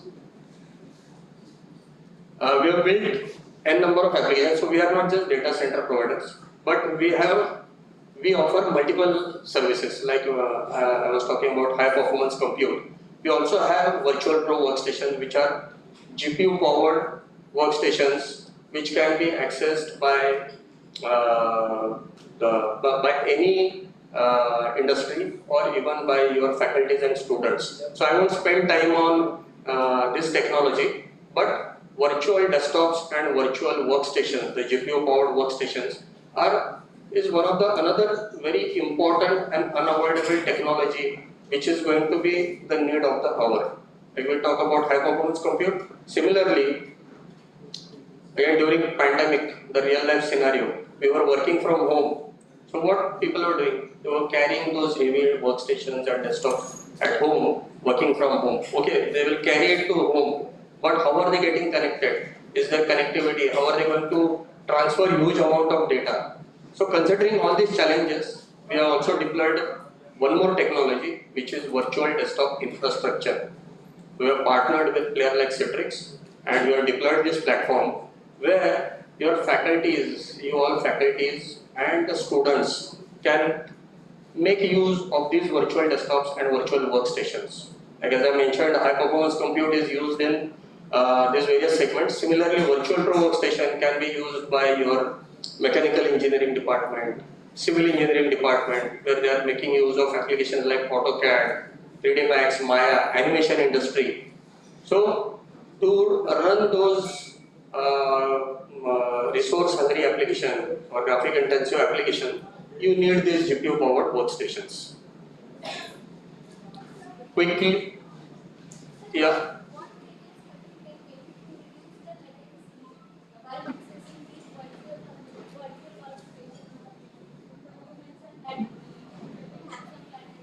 Yeah.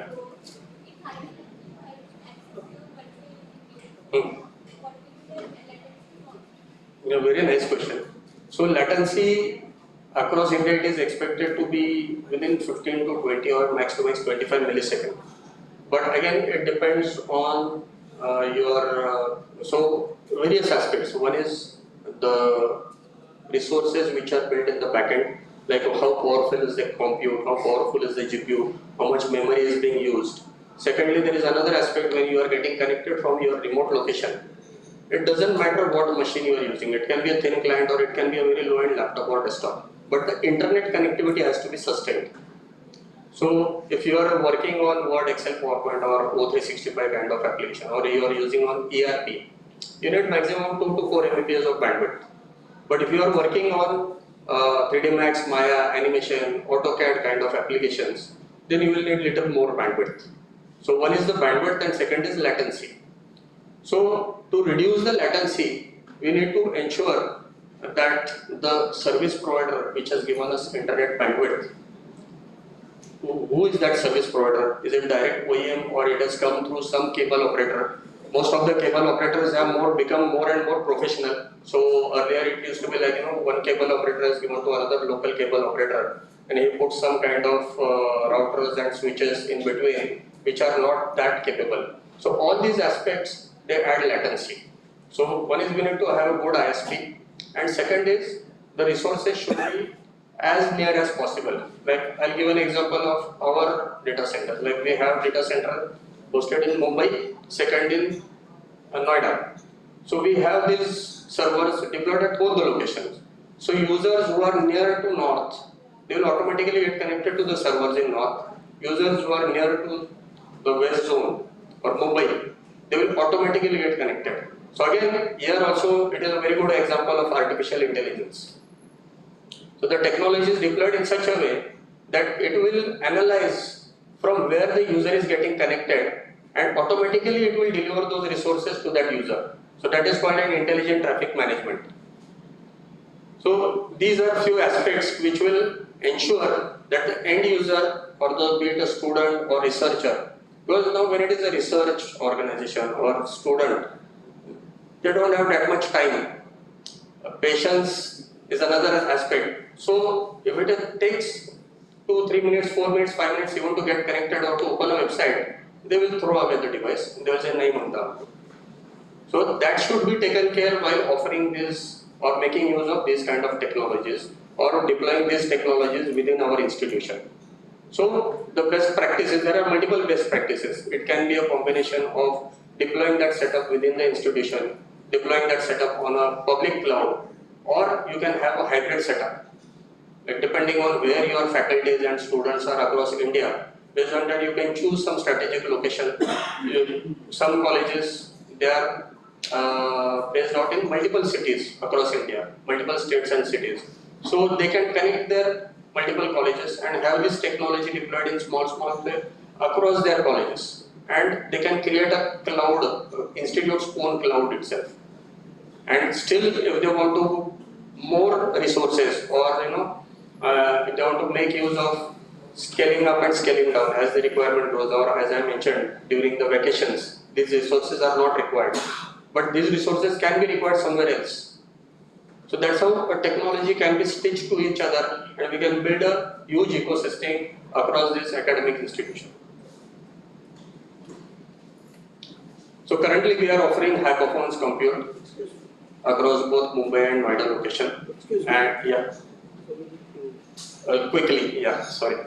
So we offer this in 3 models, those physical and virtual and bare metal, and we offer it on cloud as well.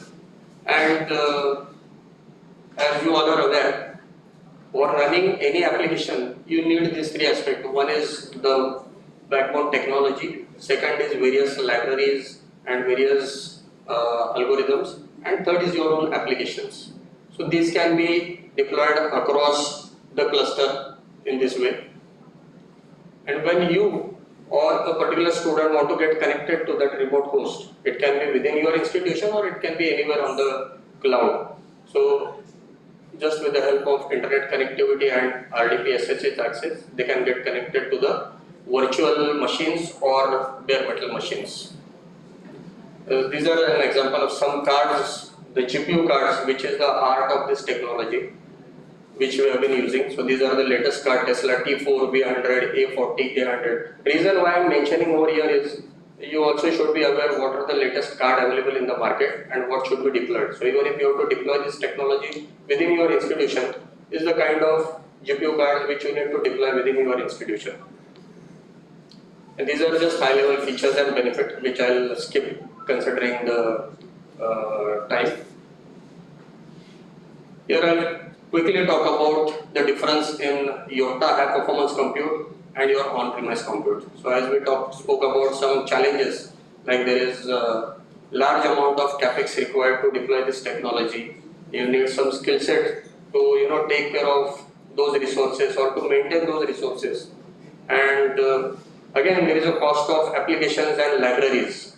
So all those major aspects have been taken care by us in the backend. So when we are deploying, we are running this high performance compute, we ensure these libraries are continuously upgraded.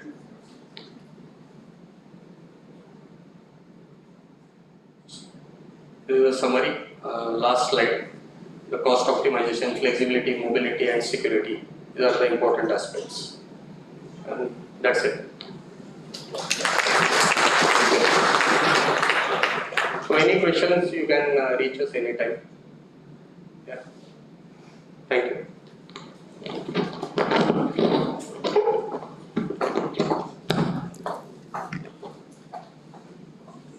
Thank you so much for the amazing session, sir. So everyone can join for lunch. And I request everyone to please be back by 2 p.m. It's a humble request. Thank you.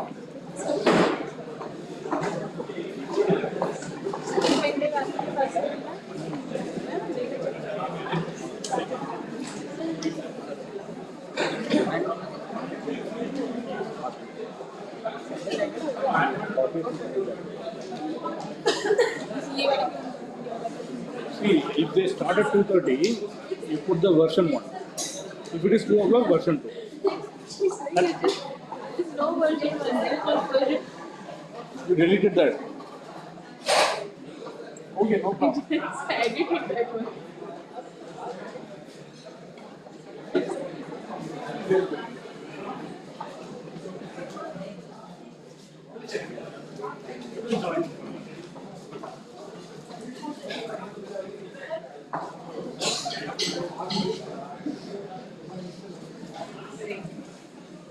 Open किया आपको इसमें 28 वाला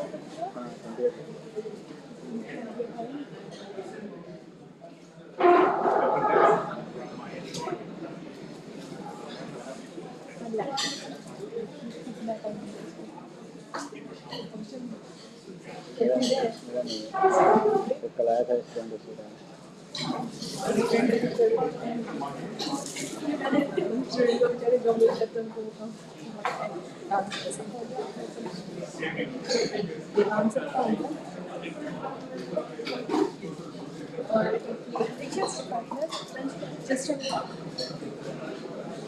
one किसका तीनका बात starting वाले हो गए next आएगा आने वाला से ये वाला नेक्स्ट वर्जन 1 है ना वर्जन 2 ये आपको करना है ऑफिस में करना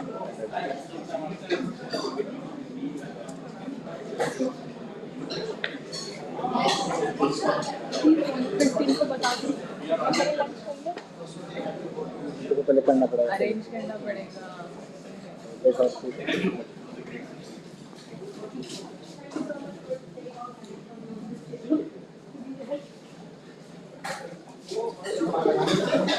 फोल्डर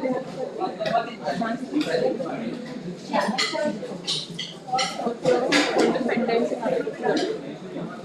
ना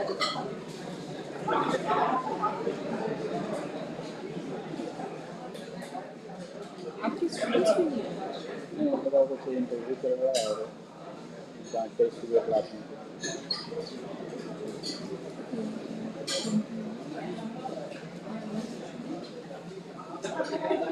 ठीक है ये अपडेटेड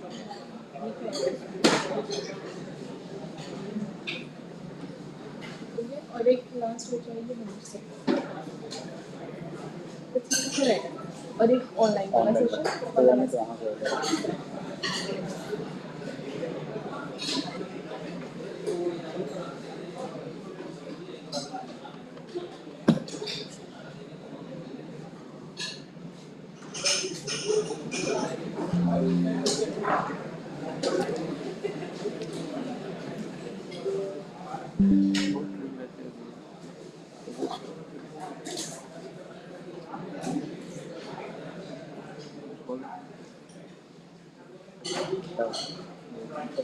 केवल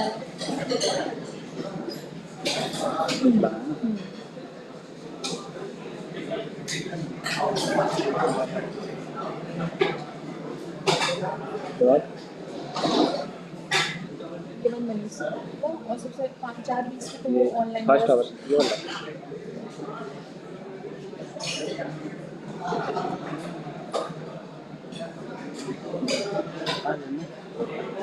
पता चलेगा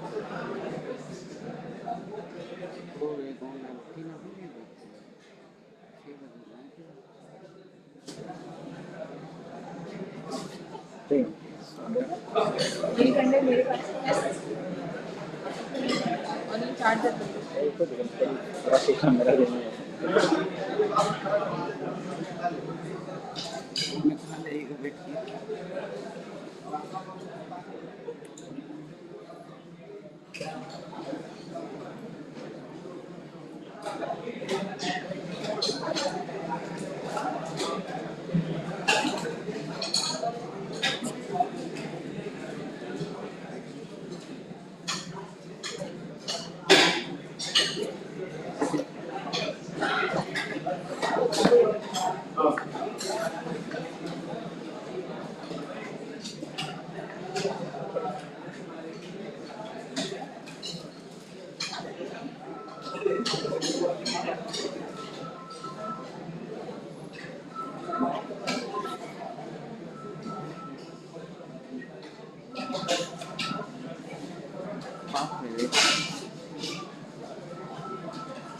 हम दूसरे सोलो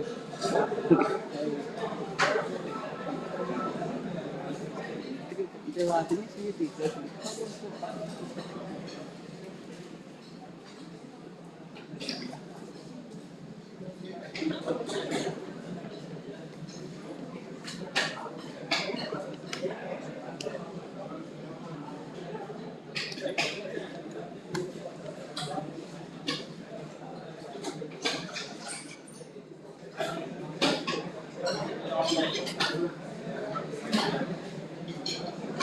उसको फोन करें तो एग्जाम वो होगा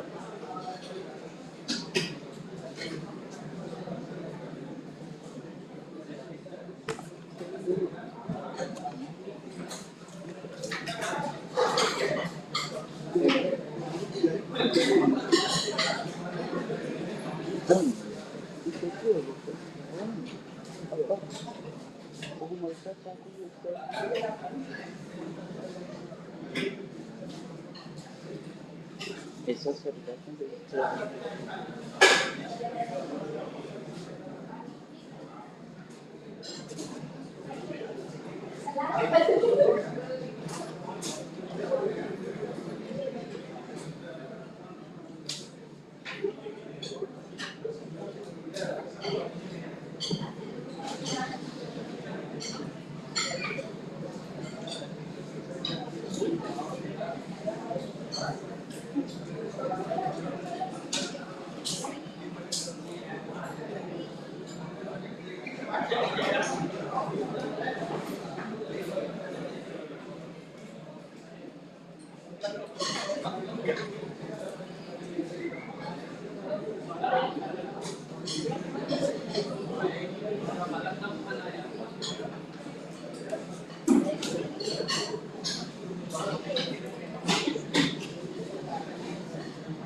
क्या बोल रहे थे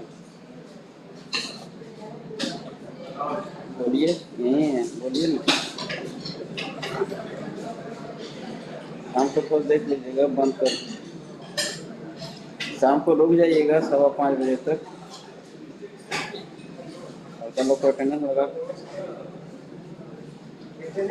टाइम नहीं है तो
चलो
लोड वी आंसर कंप्यूटिंग कर लेते हैं वक्त जे जुड़े हुए हैं जय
from IIT Roorkee, Computer Science and Electrical Engineering. Computer Science and Engineering Department.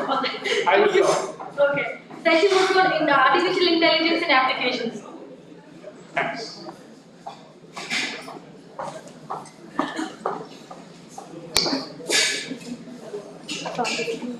So very good afternoon, everyone. Sorry to disturb your lunch. So yeah, you can have a lunch and you can hear my talk as well. So my name is Balasubramanian, professor in the Department of Computer Science and Engineering at IIT Roorkee. Right, so here you are seeing that the 175 years old building, we are celebrating 175 years of IIT Roorkee. And if you get a chance, you please visit IIT Roorkee. So quickly I am going into my talk, artificial intelligence and its applications in image processing and computer vision. So the agenda of the talk is human action recognition. So two speakers have talked about supervised learning, unsupervised learning, reinforcement learning, right? So what here I will do, I will give the applications of right, human action recognition and emotion recognition, right? So in our lab, we are doing in many areas. So I will cover some of the applications.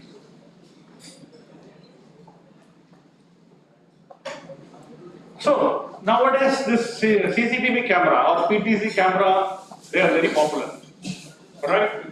So suppose you are given a task, let us say you are given 96 hours video, which is a very big data, right? And then you have to mine certain event, right? For example, a T20 match complete video is given to you, right? Your task is to mine what are all the frames the batsman is hitting sixes, right? So it will take 7 hours, T20 match, 1.5, 3 and a half, 4 hours. So if you manually do, you have to at least spend 4 hours, right? So can we model, right? So can we use a machine learning or deep learning model to get the frames where the batsman is hitting sixes, right? Similarly, you are seeing several actions over here. One is the RGB video, right? A person is throwing a ball and the person is hitting the ball and the person is collecting the ball. Or you are seeing a depth video. So the depth video where you cannot see the person, we are avoiding the privacy of the person. But whatever the action is going on, you are able to look at it. And the third one is the infrared, right? So we have done a DRDO project where they fix a camera 200 kilometers away from the border and any intruder comes, right? Any intruder enters from the Nepal border or a Chinese border, so we can determine. So infrared camera play a vital role. So now, how to determine the action, right? How to determine the activity. So make a machine learning model, right? And then you have to, of course, train the database, right? Train the data. And then you get the class label, get the results. So now, your human activity is being defined, like starting from the simple gesture, right, which is the lowest human activity. And then you have an action, right? Walking is an action, or right, waving a hand is an action, or throwing a ball is an action. Correct? So then you have an interaction, human-human interaction, human-machine interaction, and then if there is any stealing in the right, theft in the ATM machine, right, which is every day, almost every day it is happening in India, right? Or any fighting event happening in the stadium, right? Recently we had a big fight in the stadium between Pakistan and Afghanistan fans, right? So in these cases, right, if these scenarios, particularly the last slide I have talked about the infrared, right? So suppose some unwanted things are happening, so can the signal go to the security office, right? So these are all the major area of applications in the case of video analytics problem, right? So now I quickly go, initially I'll concentrate on machine learning problems. So then we will see, because two speakers have already talked about the deep learning algorithms. So you know, in the last lecture, last lecture of Devan, he talked about GAN, right? Generative Adversarial Neural Network. So here, initially I will concentrate on machine learning problem, right? Suppose let us say, in a parking lot, I want to see what are all the actions are going on, right? So assume that I have 12 different videos, right? 12 different cameras I fixed in a parking lot, and you can see over here, right? So these are all the 12 different videos, right? So 12 different videos you can see over here, the left hand and leftmost side, and then, so everybody might have seen the Google map. Is Google map a single image? The basic question is Google map a single image? Yeah, most of you are saying no. So then how do you see it as a single image? How do you see it as a single image? Just say a span of Span of area. Connecting the pixels, some more good terminology, you are almost right. So that is called image mosaicing, right? We call it as a stitching, right? We call it as a stitching, but technical term it is called image mosaicing. So based on the image mosaicing, you see like a single image. So now from 12 different cameras, right? I am getting the images like this, and then I am getting a common area. That's the image mosaicing. The image B that you are seeing is a image mosaicing, after image mosaicing. So now, in this parking lot, so there are people who are walking, right? Some people are walking, or some people may do many actions. They may fight, they may run, right? So how to determine the human action from this scenario? This is one such example. You can think of several places, maybe the ATM machine, right? So they enter with the helmet, or they enter without showing their face. The idea is, can we, right, immediately send the signal to the security office or police? So these are all the applications, right? So in this scenario, yeah, people may walk.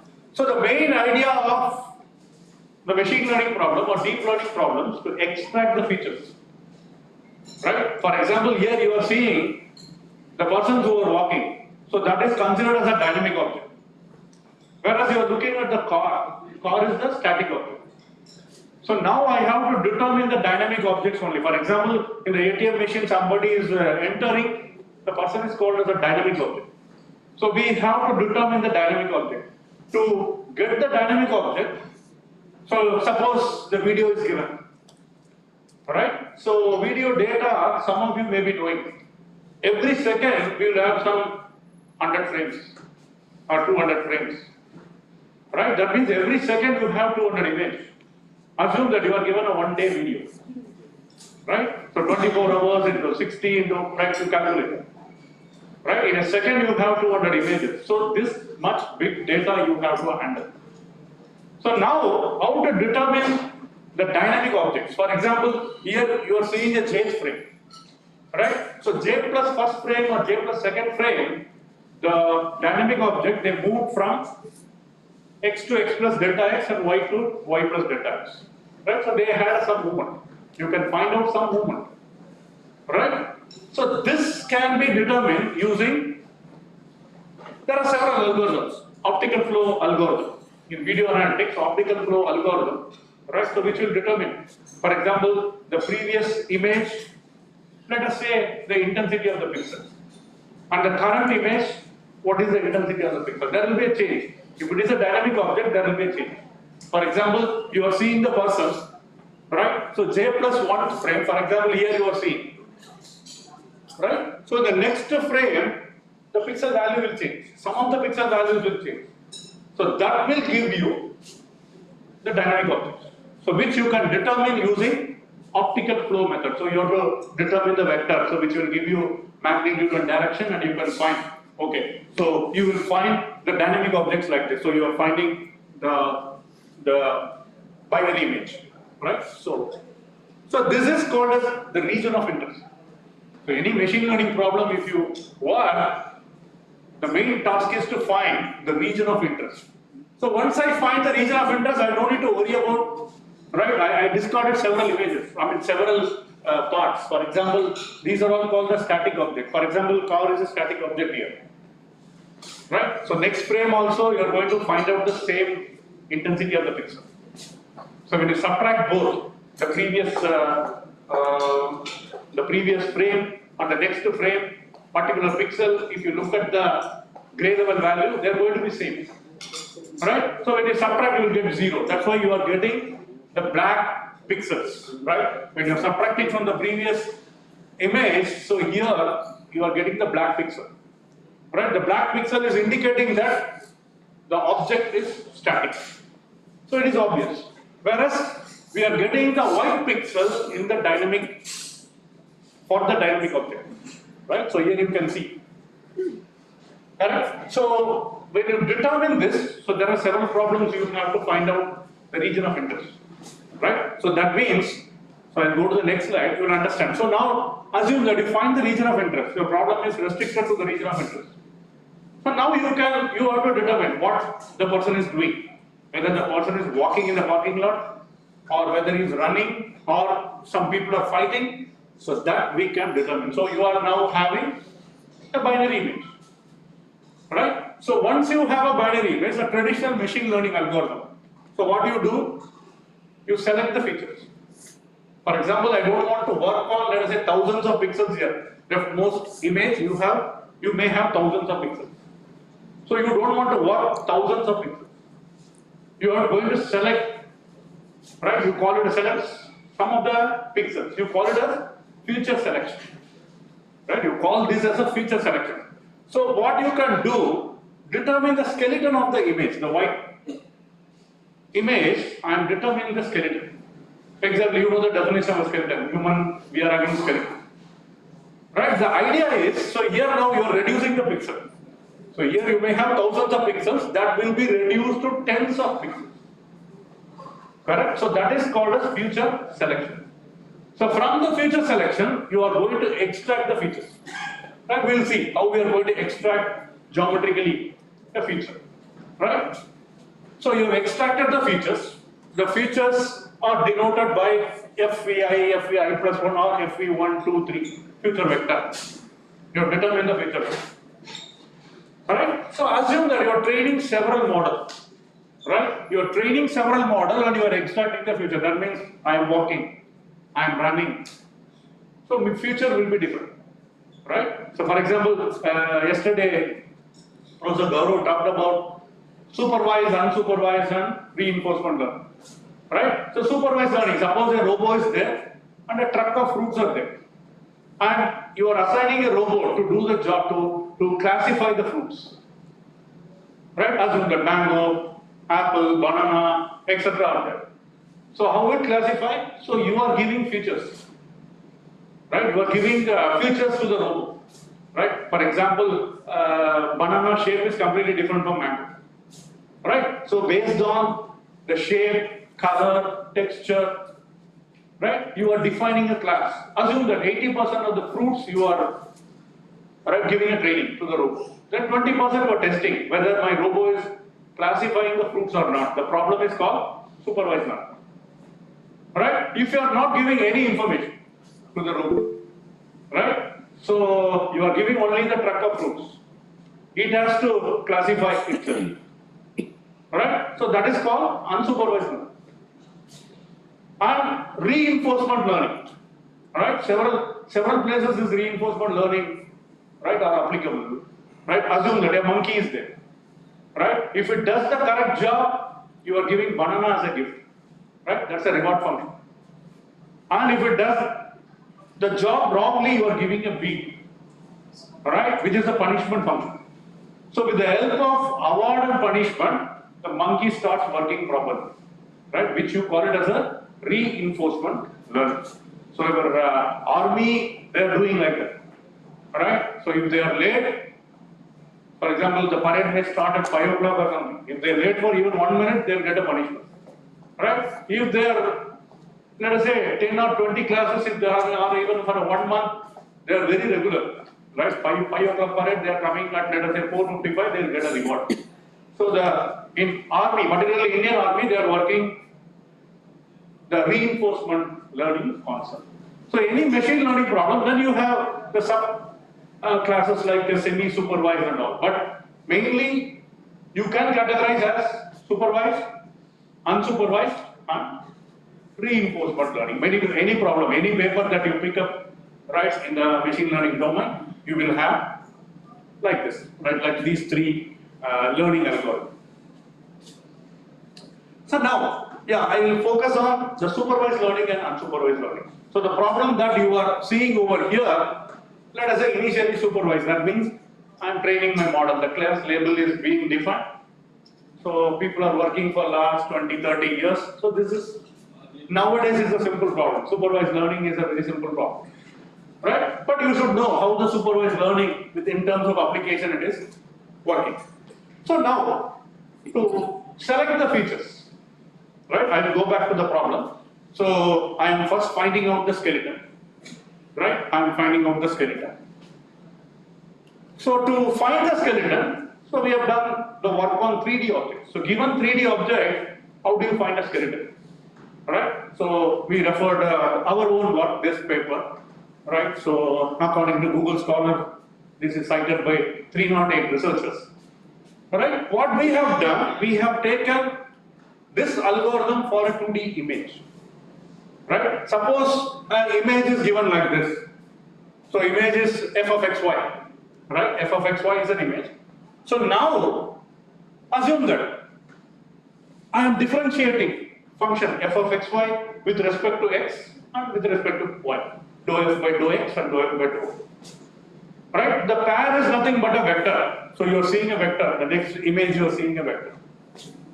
So now what I want to do, it's not working. So what I have to do, I have to find this, right? So this curve, you can see at least two vectors are converging, right? So it's when you write dou f by dou x comma dou f by dou y, or I of dou f by dou x plus j of dou f by dou y, which is nothing but a vector, right? You are seeing a vector. And you can see from this direction and this direction, for example, assume that I am taking one point here, right? In this point, vector from this direction and vector from this direction, they are converging. So I am trying to find at least, right, at least two vectors are converging.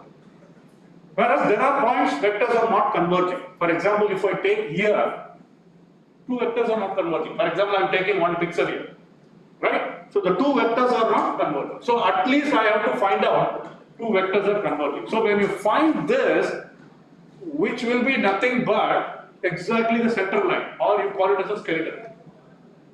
So now my thousands of pixels will be reduced to tens of pixels. So this is called feature selection. So now, going back to the original problem, so what I will do after finding out the skeleton, right? So many, for example, even in the cricket, whether the bowler is bowling correctly or he is chucking, right? I don't know. Many of you might have seen Muthiah Muralidharan's actions, right? That they have done even 10 or 15 years back. So they put some nodes and then they determine the skeleton, right? And then they determine whether the ball is bowled in that particular 45-degree angle or exactly straight, right? So in the same process, almost the same process, but here what we are doing, we consider the two-dimensional image and the skeleton, right? So usually video analytics researchers, what they do, they try to fit into the ellipse. Reason is you can avoid more number of unwanted pixels. Unwanted pixels in the sense black pixels. Suppose you are putting, many deep learning researchers, they put a square or a rectangle box, right? You might have seen, some of you might have seen the deep learning video analytics results, right? To determine whether it's a car or a bus, right? So they use the bounding box, square or a rectangle. But if you select the ellipse, for example, here you are seeing the ellipse, right? So that will cover only few black pixels because I want to avoid the computation here, correct? The computation cost here. So once I put it in the ellipse can be divided into n sectors, right? So select one sector, assume that, select the second sector. So second sector, you calculate the number of pixels, right? And divide this by the total number of pixels. For example, f to j, jth frame I take. In the jth frame, f to j stands for the number of pixels in the second sector, right? And the denominator shows the total number of pixels in the skeleton. So now, for all consecutive frames, assume that you have all consecutive frames. You may have 200 or 300 or even thousands, right? So all consecutive frames, you call this as a feature vector. F is the feature vector. So once you determine the feature vector, right? So once you determine the feature vector, so for example here, if it is let us say run or walk, right, or throwing the ball. So the future vectors will be different. So when you are training your data set, right, so for example, assume that I am getting one F vector. So that F vector stands for the running sequence. Another F vector stands for walking sequence. So like this, you are computing the future vector. So that you can do during your training the model. So when you are training the model, you will get the F vector. So which you call it as a future vector. Assume that once you train the model, right, I'll introduce the basic machine learning algorithm, classification algorithm. So once you train the model, right, so assume that you are going to test the same that 80% fruit story, right, the robo and the truck. 80% I have trained. Assume that I got all the features. Here the features are nothing but future vector mathematically. Right? Assume that at 20% I want to test. Right? 20% of the classes I want to test. So here you might have heard many classification algorithms, support vector machine, decision tree, neural network, right? So what neural network presently we are doing, that was done in 1980s. So at that time computation power was less. So they used 2 or 3 layers. The hidden layers were 2 or 3. 1989 itself, people talked about deep learning. But only problem is, at that time there were no computation facility. What the GPU or FPGA that we are presently using, they did not have. Alright? So they were satisfied with the machine learning algorithm. So one of the famous classification algorithm is LDA, linear discriminant analysis. So assume that you have several classes. It looks like a cluster, right? Assume that you have 4 classes, alpha, beta, gamma, delta, but all the points are like a cluster. So sometimes what happens, it's very difficult to solve the problem in n dimension, right? What they do, they project onto n minus 1 dimension. Right? Assume that you are not able to solve the 3-dimension problem, you project that into 2 dimension and solve. Or if you are not able to solve the 2-dimension problem, project into a single line, that means a 1-dimensional line, and then try to solve. Right? So exactly they have done this. So what they have done, so this is the equation given by Fisher, right? Fisher's LDA equation. So what they have done, the 2-dimensional problem, assume that a cluster of points, 4 classes are there, alpha, beta, gamma, delta, right? So they project this into a line. Right? Project this into a 1-dimensional line.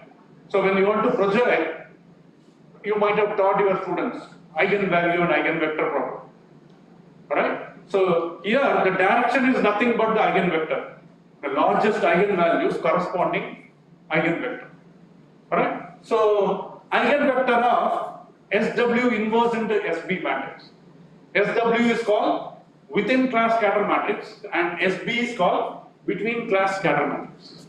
So suppose you have different classes, let us say C classes you have, find out the individual mean of the classes and the global mean of the complete feature space, M, right? So you determine between class scatter matrix called SB and add all the classes. Suppose you have, right, C classes, add all S1 plus S2 plus S3, right? That is called scatter matrix, right? That is called scatter between class scatter matrix. Another one is called within class scatter matrix.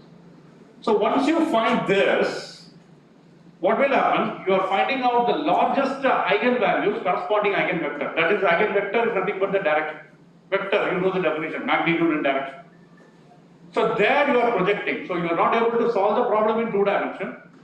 So along this eigenvector, you are projecting that eigenvector, the direction is nothing but psi, right? So slowly this problem becomes the optimization problem. So you have to maximize this J size, right? And then your equation is given, this equation is called Fisher's equation. So this is the problem of LDA, linear discriminant analysis, right? So sometimes it is also called dimensionality reduction problem. So now assume that we are not right, stopping our iteration, or we are not stopping with one iteration, right? So we are forming a tree, The tree is called LDA tree. That means, suppose assume that the first iteration you have a 4 classes, alpha, beta, gamma, delta. Right? So first iteration you are expecting 100% accuracy. Any machine learning algorithm or even deep learning algorithm, you may not get 100% accuracy. Right? Even the last 2 speakers, those who talked about deep learning, I mean, they have never shown 100% accuracy. You may get 99, 98.4, something like that you might have seen in their research paper. Right? So what will happen? Suppose I stop this algorithm in 1 iteration, I may end up with 95% accuracy. Right? As a mathematician or a computer scientist, you want to increase the accuracy. So what do? Assume that. Suppose you are in the root node. Root node, your idea is you are going to classify alpha, beta, gamma, delta. Right? Assume that you have 4 branches. Alpha branch, beta branch, and gamma branch, something like that. Right? And in the leftmost node, you may expect all the points belong to alpha. But you may get some anomaly, beta, gamma, and delta. Right? 95% you may get alpha. But there are points belong to the classes beta, gamma, and delta. So what you are doing, again you are applying the same iteration, the same algorithm with the iteration. Right? Numerical analysis, you might have see that. So iteration. So what you are doing in that process, you are building a tree. The tree is called LDA. Right? So once in the leaf node, 95% accuracy, now, right, let us say you are converging to 99% accuracy. And after that, you are not able to further improve your accuracy, you are going to stop. That means when you are reaching the leaf node, you are stopping the algorithm. So which you call it as LDA tree-based algorithm. So now going back to the problem. So assume that you are given a running sequence, right? Suppose you are having 9 frames, and then I am dividing my ellipse into 8 sectors, totally 9 into 8, 72 attributes, right? So you are finding out the binary image and then skeleton for a running sequence. So you are plotting, for example, first sector, how many number of pixels? Normalize between 0 and 1. You are putting the number of pixels.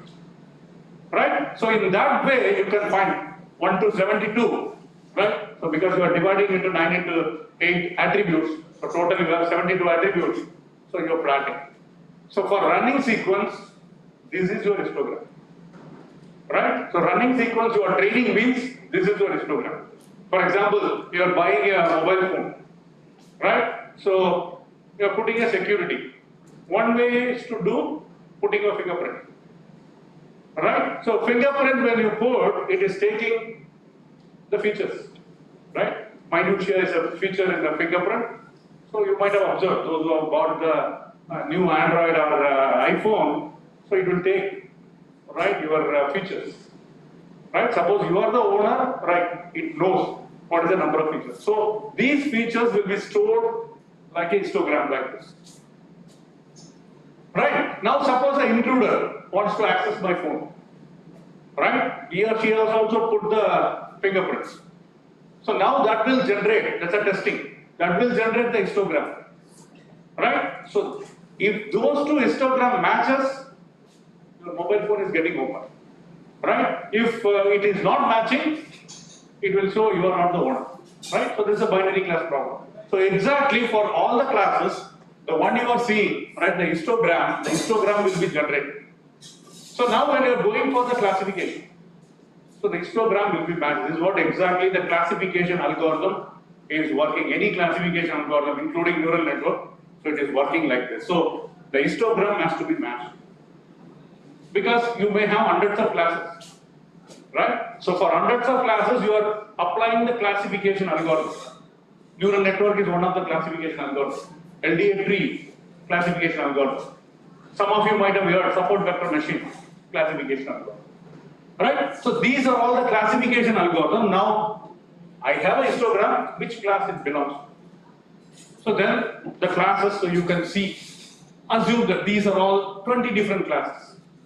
Virtual human action seal out database, VHASA database. Assume that the basic classes.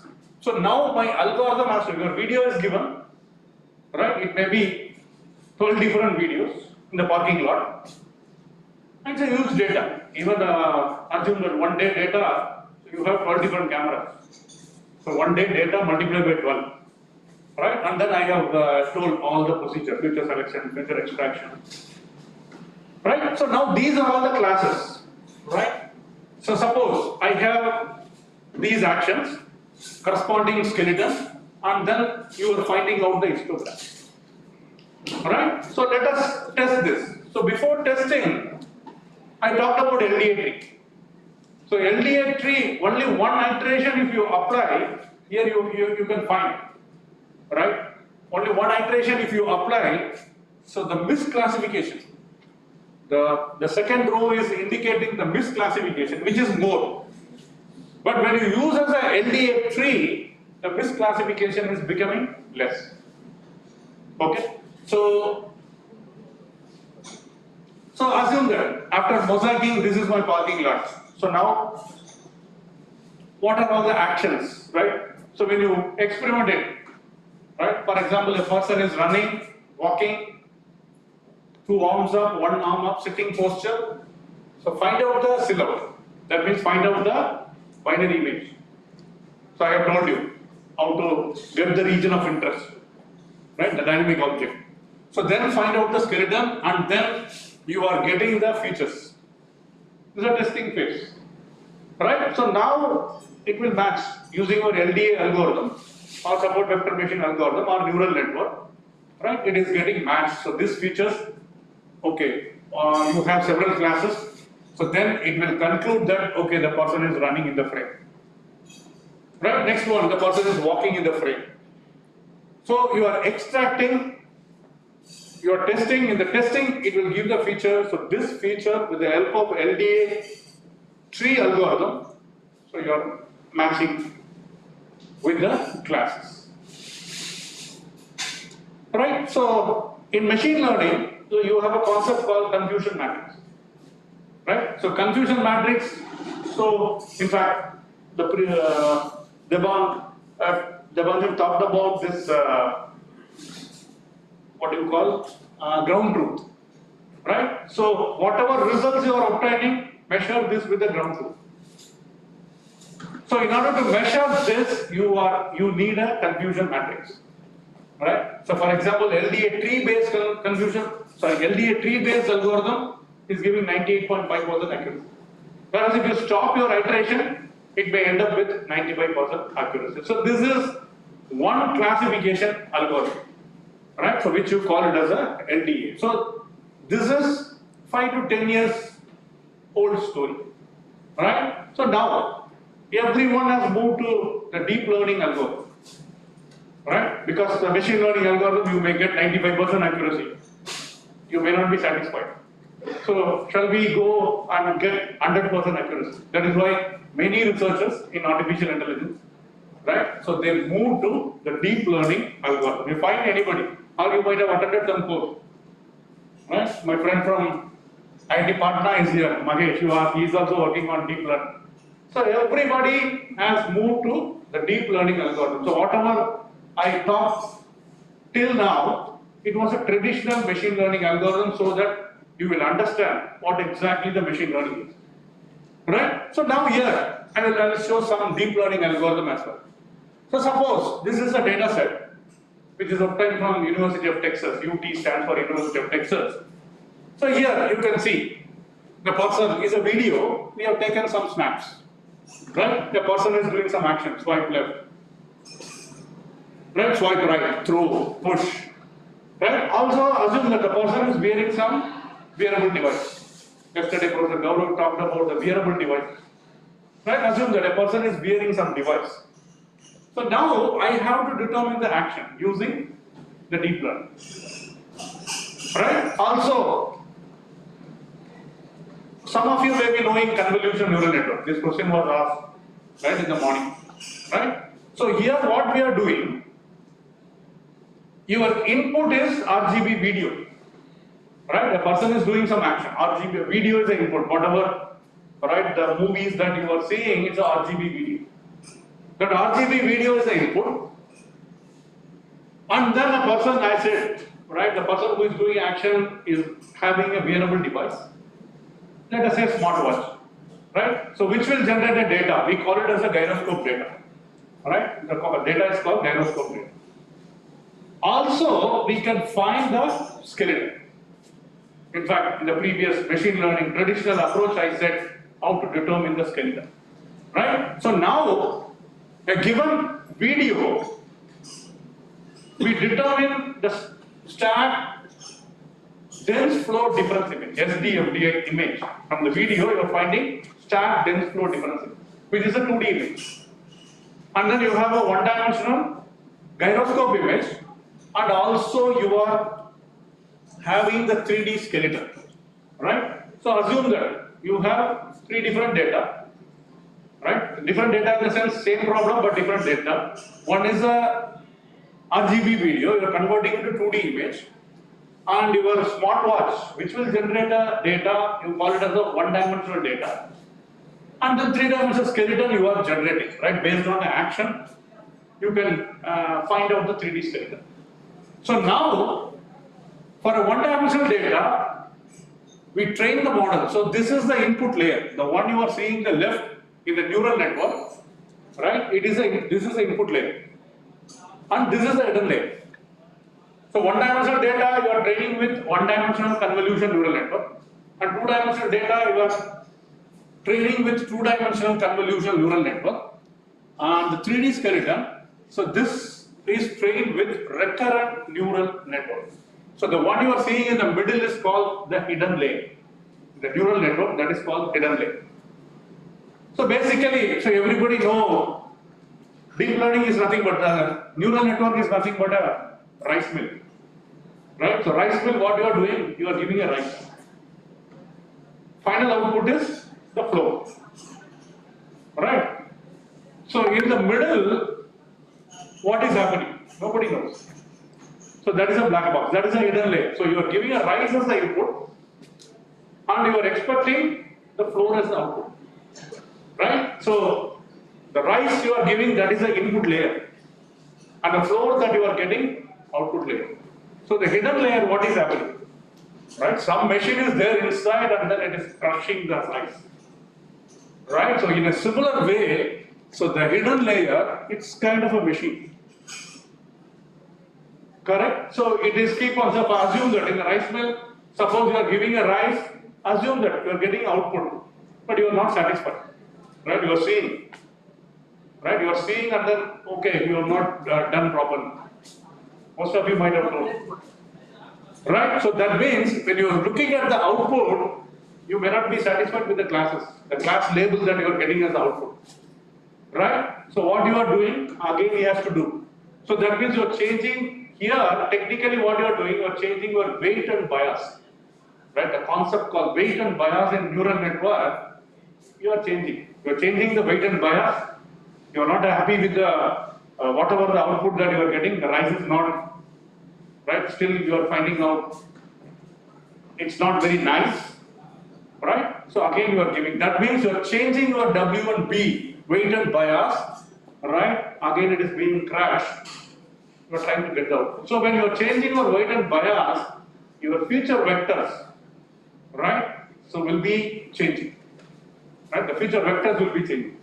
So which will lead to, when you are looking at the output layer, you will get a good result, right? So you have to map with the rice mill concept, right? So that is how exactly your neural network, whatever neural network people are using now, it is working like that. So only thing you have to change the W and B. Weight and bias, right? So this is the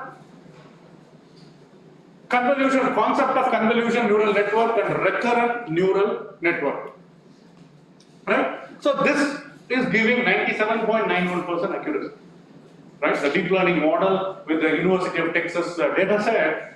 So we have several, right? So like the same rice mill concept I said, I'm not happy with 83.48% accuracy initially.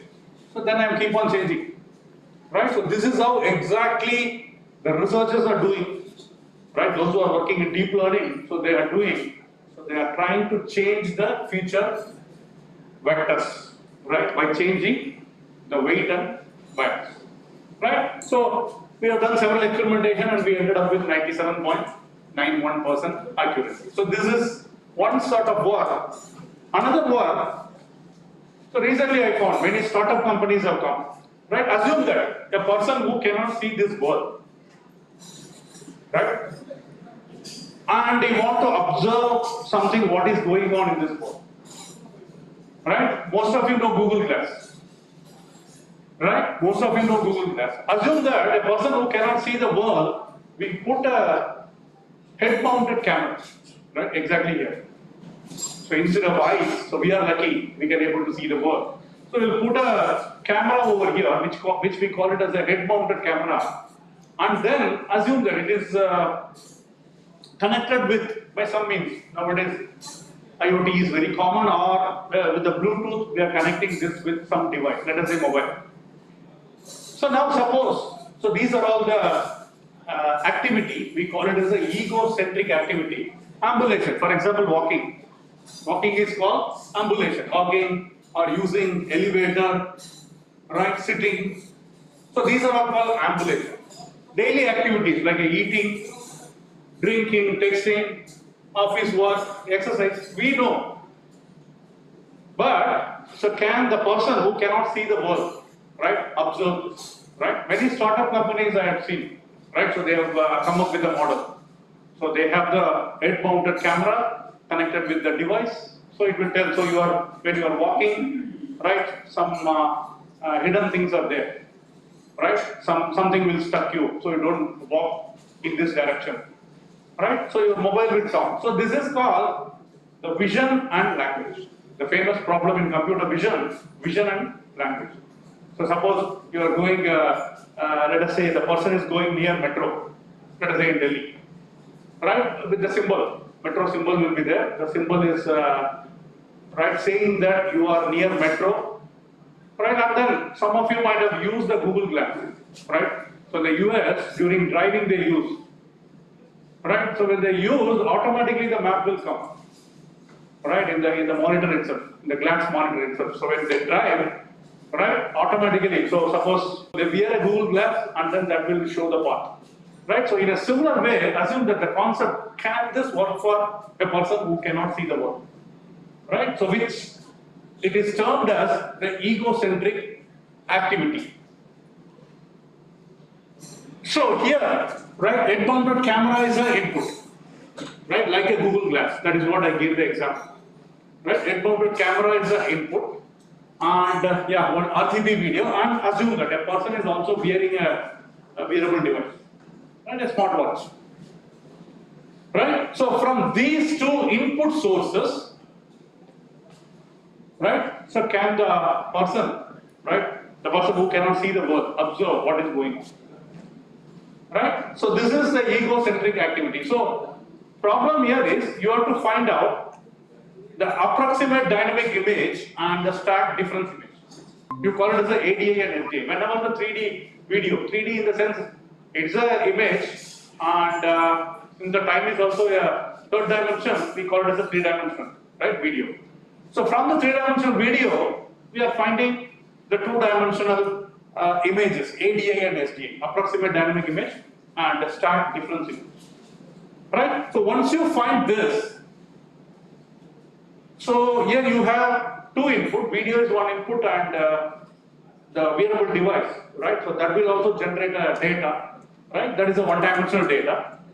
So here, from the video we are finding the images, ADA and SDA. So apply the 2-dimensional convolution neural network. Separately train your model, 2D data model, and 1-dimensional convolution neural network for 1-dimensional data. So fuse together and get the label as an output. Okay. So this is the case of the egocentric activity recognition. So here you can see 86.5% accuracy.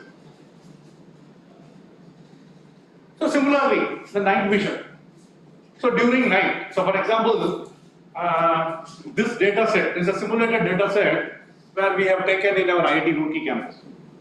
Right? Some of you here from IIT Roorkee, so they can say it's a LBS stadium, right? So assume that during night some unwanted incident is happening, right? So this is what example I had given.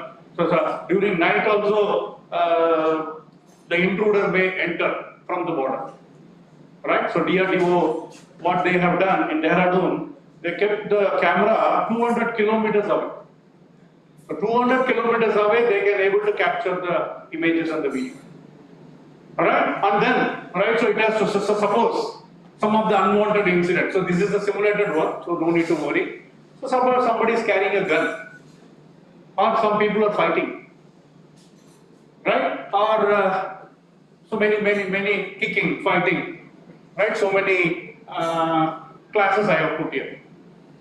Alright, so can this information go automatically to the security person?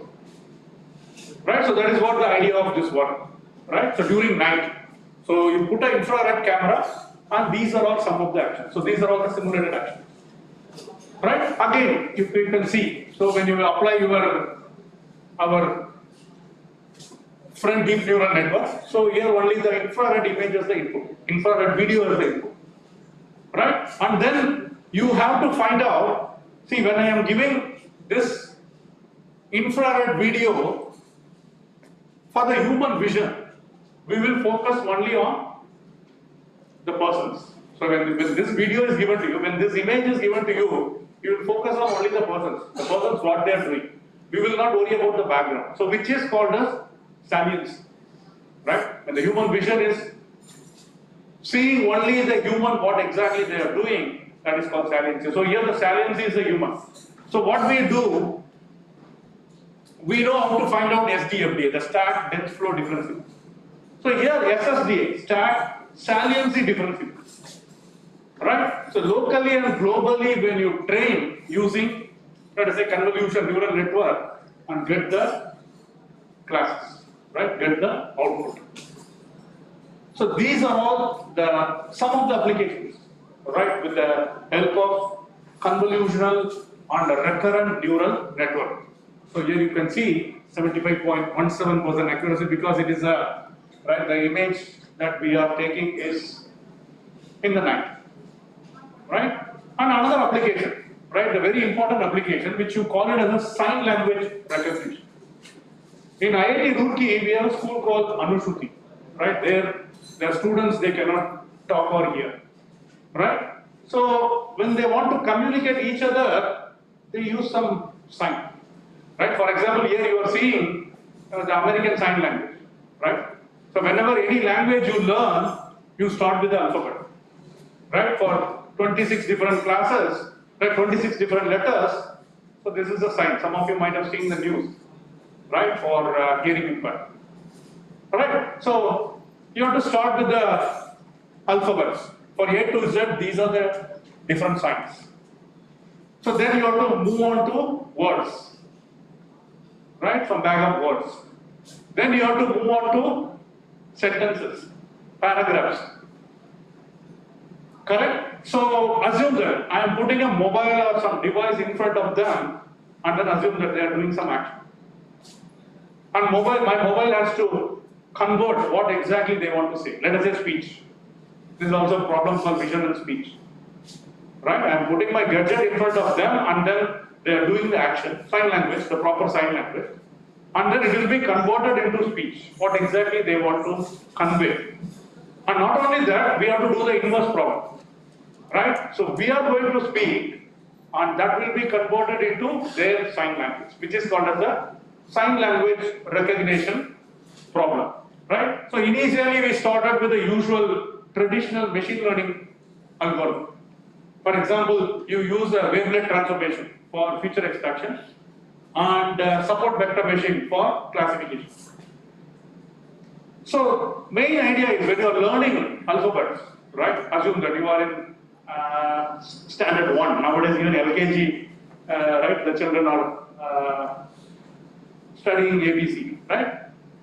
So your accuracy has to improve. You should know all the 26 characters. So this we have to tell the machine, right? So I am giving only the action.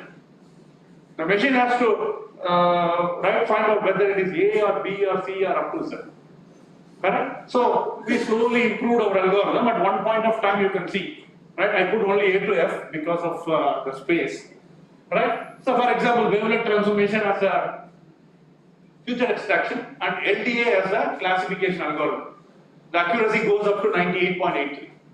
So the main idea is first you learn. U means the machine should learn alphabets A to Z, and then you have to try with the words, right? You have to try with the words. For example, this is the Argentinian sign language, right? So when they talk, right, with the help of some wearable device, opaque, green, sweet, right? So these are all the words. So then you have to go for the sentences. So for example, the hearing impaired news, if you see, they go by sentences. Right? So next you have to learn the sentences. U means the machine has to learn the sentences. Then the paragraph. Then when I put the mobile in front of the students, right, whatever they want to say by action, it has to convert. So it will convert, the machine will talk, the mobile will talk, right, what exactly they want to convert. So this is the problem of sign language recognition. So in the Indian context, so we have several languages. Right? For example, the language that I speak, Tamil, which has 247 characters, unlike your English, which has only 26 characters. So maybe one can think of those who have taken the PhD problem, if you do in your language, let us say Hindi or Punjabi, right, or Telugu. So what PhD you can do, right? So you start with your basic characters, then the words. So only problem, the machine learning or deep learning problem, how to get the data, right? So you have to go to the particular school. In fact, the sign language recognition, you can make some product, right? Or you will ask your students, your BTech students, right, do such kind of project. You can do it in your regional language. You don't need to worry about the English, right? The regional language. Only thing, you have to go to that particular school. For example, in IIT Roorkee, we have a school, Anushruti. Just my students have got the data. So here, right, you have to see the nearest school where the children cannot talk or hear, get the data in your own language. Right? So every language, if you do, you can do 5 or 6 chapters in each language. So this is an open PhD problem or open, your startup company. You can do that. You can come up with a product. Right? So if the students are doing action, what exactly they want to convey. So it will give output in terms of speech. Right? So the problem is called the sign language recognition, and so here you can have the RGB video as the input. Whenever you have a video, find out the images. So here, motion history image, dynamic image, RGB motion image. So from the video, I am finding out the 2-dimensional image. Right? And then apply convolution neural network for extracting the features. Apply machine learning. So this is the problem why I am focusing here. You can apply both deep learning and machine learning algorithms. So here deep learning algorithm for extracting the features. And KELM, right, that is for classification. It's a standard machine learning, right? So a student may ask the question, can we combine both machine learning algorithm and deep learning algorithm? Yes, you can do that. So this is an example, right? So here you can see, video is the input. From the video, you always get the images, various images. So here in this application, you are getting MHI, DI, and RGBMI. And then, if you look at the convolution neural network, here from the convolution neural network, you are extracting the features. So it will give you the features, right? And then KELM for classification algorithm. And then you are getting the class label. Correct. So this work appeared in the visual computer. So here you can see. So this is the input layer. And here you are getting a feature extraction based on convolution neural network. And then you are applying machine learning algorithm as well. Get the output. Right. So the accuracy goes up to 97.81%. And here, if the person can ask during the night, right? The same person who cannot see the wall. So we have the night vision camera data as well, right? So these are the actions and the corresponding, right? The corresponding classes you can see, so the corresponding words, right? So these are the words you can see over here. So how many?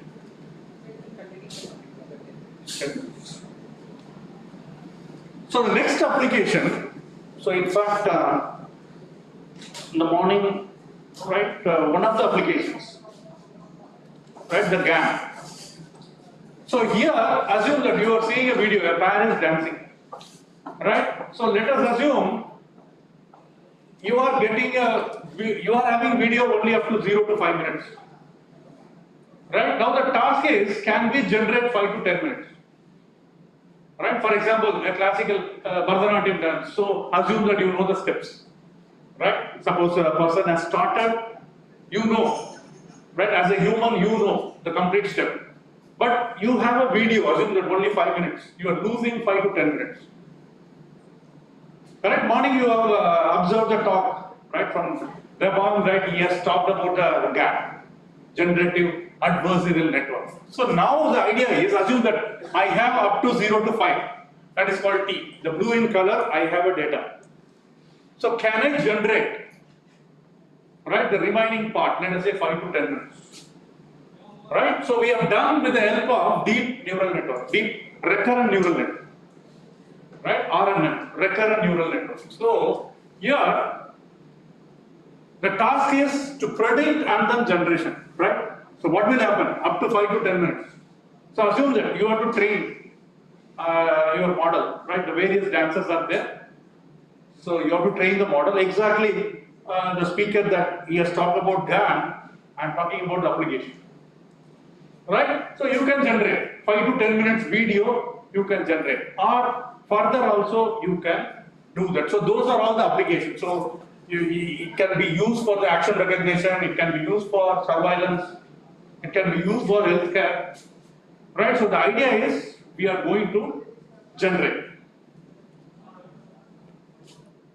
Right, so I'm not going into the detail. So this is a deep recurrent network, but application point of view. So you can just download this paper, which appeared in International Conference on Image Processing, ICIP 2020. So the main idea here is, so first two are in the literature. Right? So the one you are seeing here, the left hand side, so which is the given video. Right? So we are generating the 3D skeleton. Right? And then the next 6, they are being generated. Right? So the long short-term memory proposed by some other researchers, the first one you are seeing is not a very good result. Right? You are seeing an elongated hand and elongated text. Right? So second one, the same algorithm, so we are just modifying this one. So still if you look at the right output, it's not so good. Right? The output that you are seeing, it's not so good. But the last one, with the help of recurrent neural network, right? With the help of recurrent neural network, so you can see that. So this is the given input, right? These 6, let us say, given input. And then these are all being generated. At the last one, you can see the animation. Right? The last one, you can see the animation for everything. The first one, you can see the elongated legs and hands, which is not so good. Right? So second one is slightly better. The third one, you can see it is based on the deep recurrent neural network. Right? In fact, it is very fast.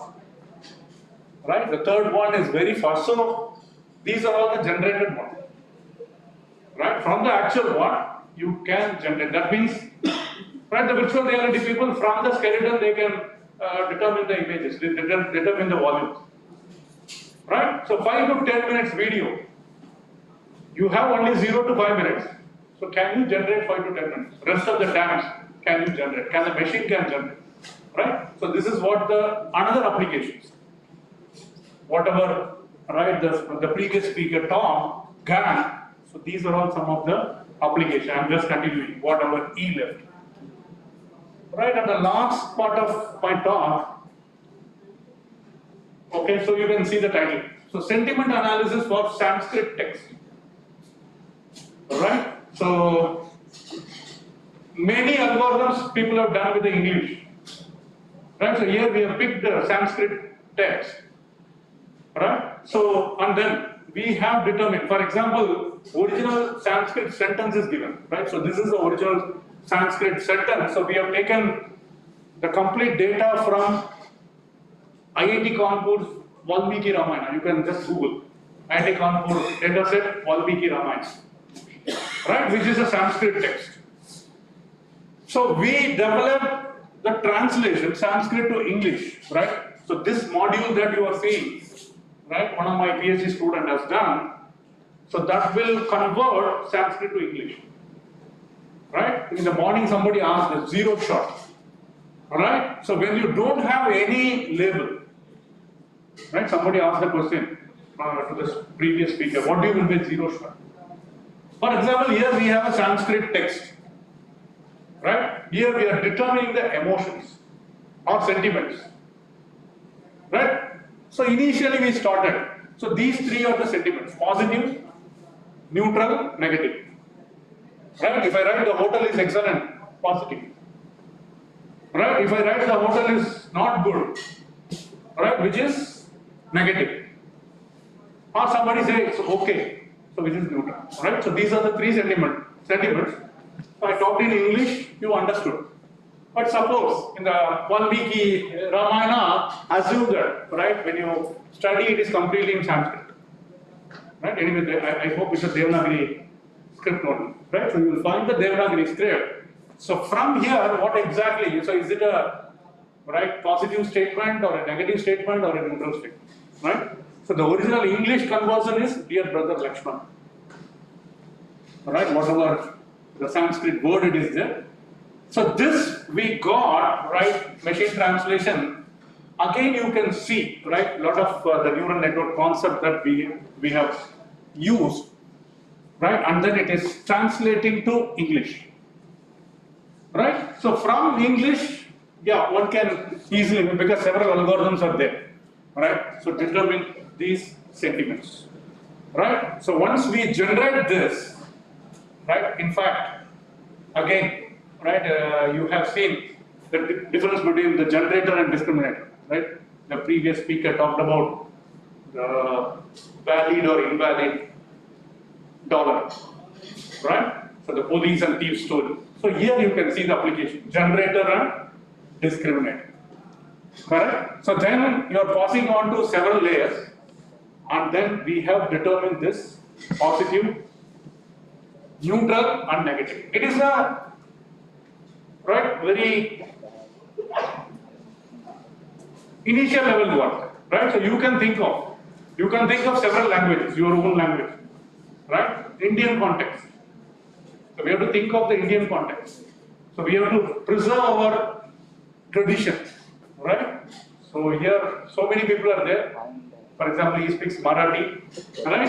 So you can think of in Marathi, right? You can think of in Hindi or Tamil, right? So because most of the algorithms are not there in our Indian language.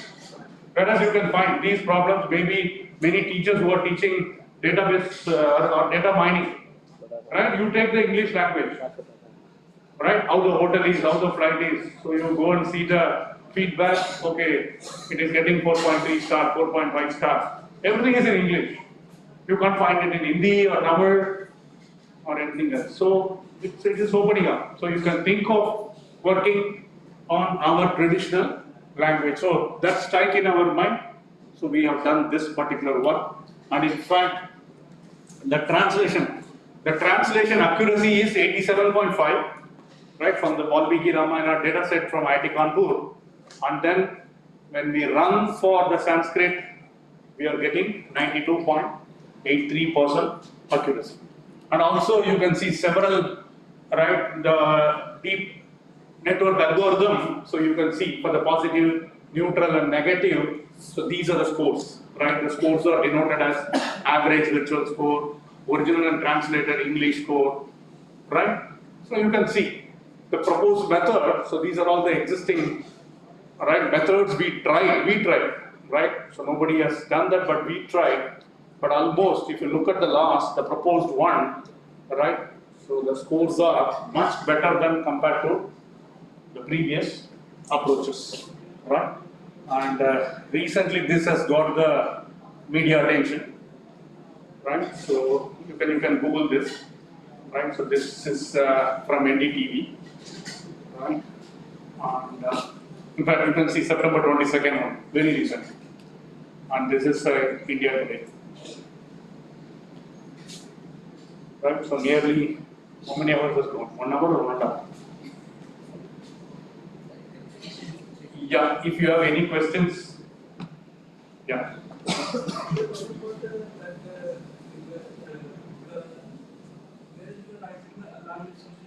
That infrared.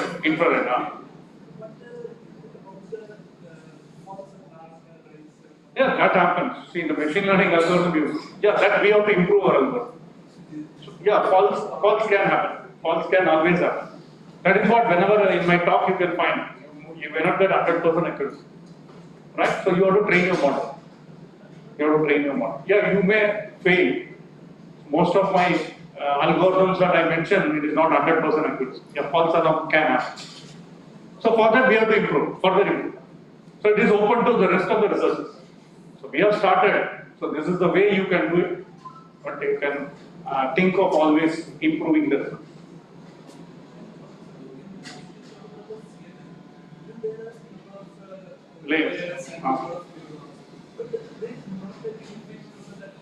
There is no fix.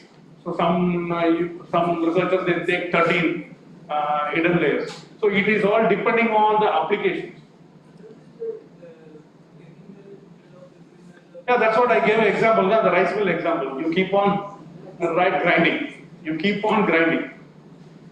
So what exactly going on? It's like a black box. So you have to keep on grinding. So people may use 13 layers, 15 layers. Some may get 4 layers. Some of the applications 4 layers are enough. And when they started neural network, it was only 2-3 layers. Right? In 1980s, they started with 2-3 layers. So now they increase 15, 19. Right? So you can find there is no optimal number of layers.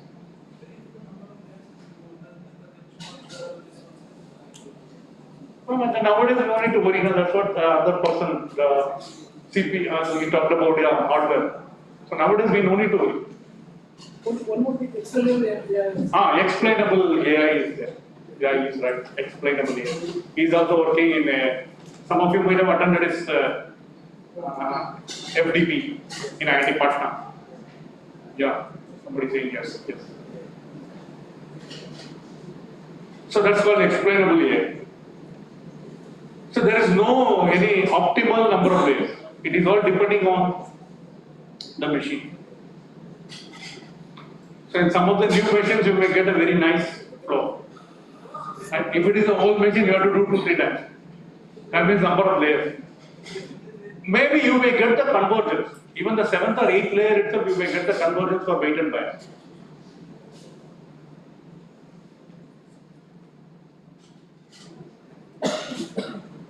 Yeah, fine. So in our lab, so if you can visit, right, IIT Roorkee if you get a chance. Maybe next time Manish can arrange in IIT Roorkee, right? So you can visit my lab. So this is my lab website, and the second one is my website. And we have done a project for DRDO, SCRB, MIT, Samsung as well, right? I thank Manish and Sudhir Das Gupta and all supporting staff to give me opportunity, right? Thank you very much. Some of them.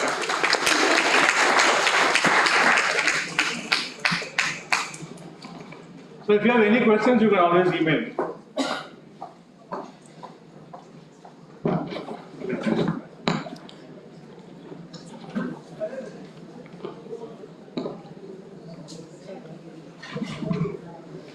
Now I would like to welcome Mr. Manish Anand, CEO, Iot Based Cps, and he's going to deliver a session on opportunities at Iot Based Cps, IIT Roorkee. Hello. Hello? So how is it going? All enjoyed this 2 days training program, program. So in last 2 days we have seen several examples where all the CPS technology can be used for the betterment of the society. Also you have seen some research idea, some innovation idea, some startup idea. So now I will bring back, I will try to bring you back to again business world. Because I started with that Lakshmi Saraswati. So let's again discuss that one. That is very important. And that is why this mission is important. Research is just one aspect, but you need to use that. Right? So please go back to the previous slide. Again. So this is why I want to emphasize this point. So as far as research is concerned, we are doing very good. In fact, we are number 3 in terms of publication. Very proud thing, right?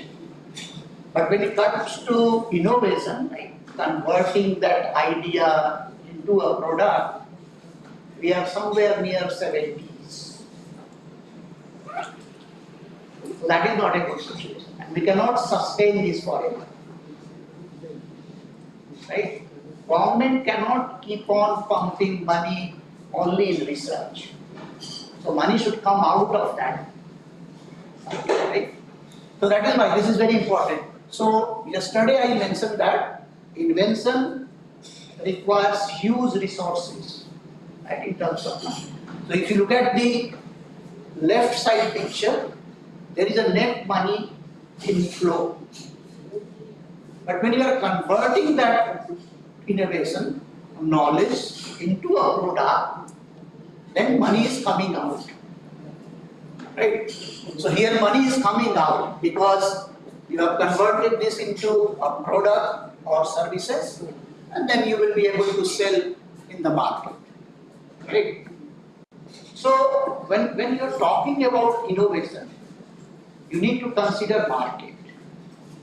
Right? Yesterday a few people asked, like, how can we identify what is good idea and what is bad idea? But before you do it, you need to realize that what is the target. Right? Are you talking about a research idea or an innovation idea? अगर वो research idea है, तो बहुत ज़्यादा फर्क नहीं पड़ता. You do Google search, you do Web of Science search, you go to Scopus, and see if somebody has not done that topic, then that could be a good research topic. अधिकतर बार यही होता है. आप लोगों से बहुत लोग just graduate कर रहे हैं कि भाई researcher से अब teacher बन रहे हैं. So many times we identify problems saying that nobody has done this, that's why I will do this. ऐसे ही होता है ना, किसी ने नहीं किया है तो मैं बहुत अच्छा आइडिया नहीं है, किसी ने नहीं किया है तो मैं करूँगा. Because there could be a reason why nobody has done that. कुछ तो होगा कि किसी ने नहीं किया. Is it because of challenge? Is it because of lack of resources? Or is it because of that has no meaning for the society? Right? This I explained. Can you please go to that innovation cycle? So yes. So whenever we are thinking about innovation and the product, how to identify whether idea is good or bad? तो वहां पे इसमें बहुत सारे innovation के process हैं, typical, जिसको बोलते हैं there is a terminology called design thinking. Thinking के भी सिस्टमेटिक प्लान होते हैं. अगर आप प्रोडक्ट डेवलप करना चाहते हो कि कैसे पता चलेगा यही आइडिया आप डेवलप करना है. So the very first step is to have empathy. तो एम्पैथी का मतलब होता है कि आपको प्रॉब्लम समझना पड़ेगा कि प्रॉब्लम है क्या। कई बार रिसर्चर्स के साथ प्रॉब्लम ये होती है कि 10 साल से रिसर्च कर रहे हैं, 20 साल से रिसर्च कर रहे हैं, तो उनको ये लगता है कि अच्छा यही रिसर्च हमारा आगे का प्रॉब्लम सॉल्व करेगा, और हम इस रिसर्च को देखते हुए प्रॉब्लम डिफाइन करें। ऐसे ही होता है ना, अगर आप मशीन लर्निंग वाले हैं उसमें भी इमेज प्रोसेसिंग पे करते हैं, तो आपको लगता है कि नहीं इमेज प्रोसेसिंग को लेके प्रोडक्ट बना, क्योंकि मेरी उसी में एक्सपर्टीज है। Again you are doing a mistake, because then you are imposing your idea on the real problem. तो सबसे पहला स्टेप है कि आप प्रॉब्लम को पहले समझे, आसपास देखें। जैसे कुछ लोगों ने पूछा कि अगर बहुत सारे लोगों के रिजेक्ट हुए आइडिया यूजी फेलोशिप में, किसी ने टेक्स्ट किया मुझे कि बताइए कि कैसा चीज वहां पे प्रेजेंट किया जाए कि सेलेक्ट हो। ऐसा कोई फॉर्मूला नहीं है, because this is an open call. Open call means a student from Motihari Engineering College is competing with a student of IIT Bombay, IIT Roorkee, IIT Delhi, IIT Chennai. So it's open for everybody. तो वहां पे हम क्या देखते हैं कि whether you have gone through this first process or not. क्योंकि आपको प्रॉब्लम पता भी है कि क्या प्रॉब्लम सॉल्व करना है। There are so many problems to be solved. आप वहां से स्टार्ट करें कि हाँ ये प्रॉब्लम है और उसका सॉल्यूशन कैसे निकलेगा। अगर आर्टिफिशियल इंटेलिजेंस निकल जाता तो निकाल लीजिए, उसके बिना भी निकल सकता है प्रॉब्लम। जैसे कल हम लोगों ने एक एग्जाम्पल देखा, ऐसा लग रहा था कि आर्टिफिशियल इंटेलिजेंस है, जो विजन का रिप्लेसमेंट या आईआईटी दिल्ली के प्रोफेसर थे, ऐसा लग रहा था कि आर्टिफिशियल इंटेलिजेंस है, बट वो एक्चुअली नहीं था, बट प्रॉब्लम सॉल्व हो रही थी। तो सबसे इंपॉर्टेंट है कि प्रॉब्लम आइडेंटिफाई कीजिए आसपास। Then next stage is how big is that market. अगर आप प्रोडक्ट बना रहे हो तो कितने लोग खरीदेंगे।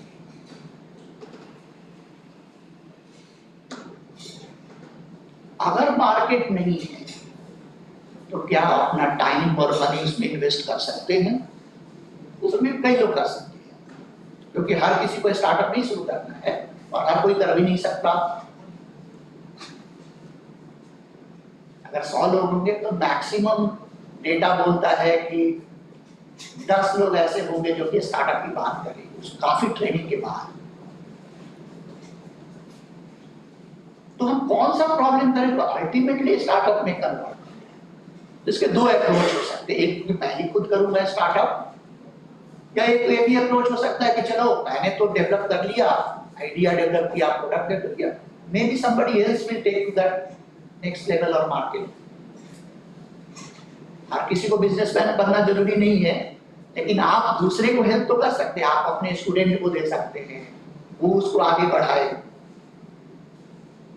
तो हमें उस तरह से सोचना पड़ेगा। अब मैं भी क्लासिक एग्जांपल देता हूं। आईआईटी दिल्ली के प्रोफेसर ने बोला कि इतने सारे ब्लाइंड लोग हैं, अब उस पर आप मार्केट कैलकुलेट कीजिए।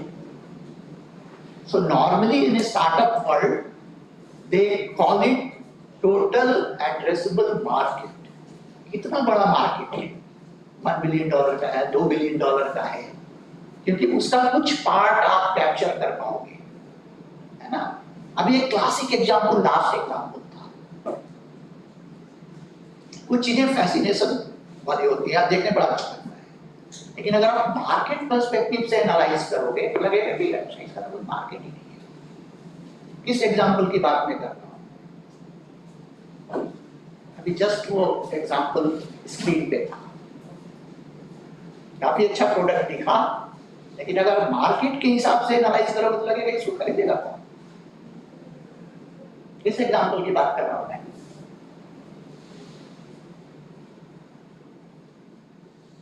संस्कृत। अब आप सोचिए कितने लोग संस्कृत बोलते हैं अभी।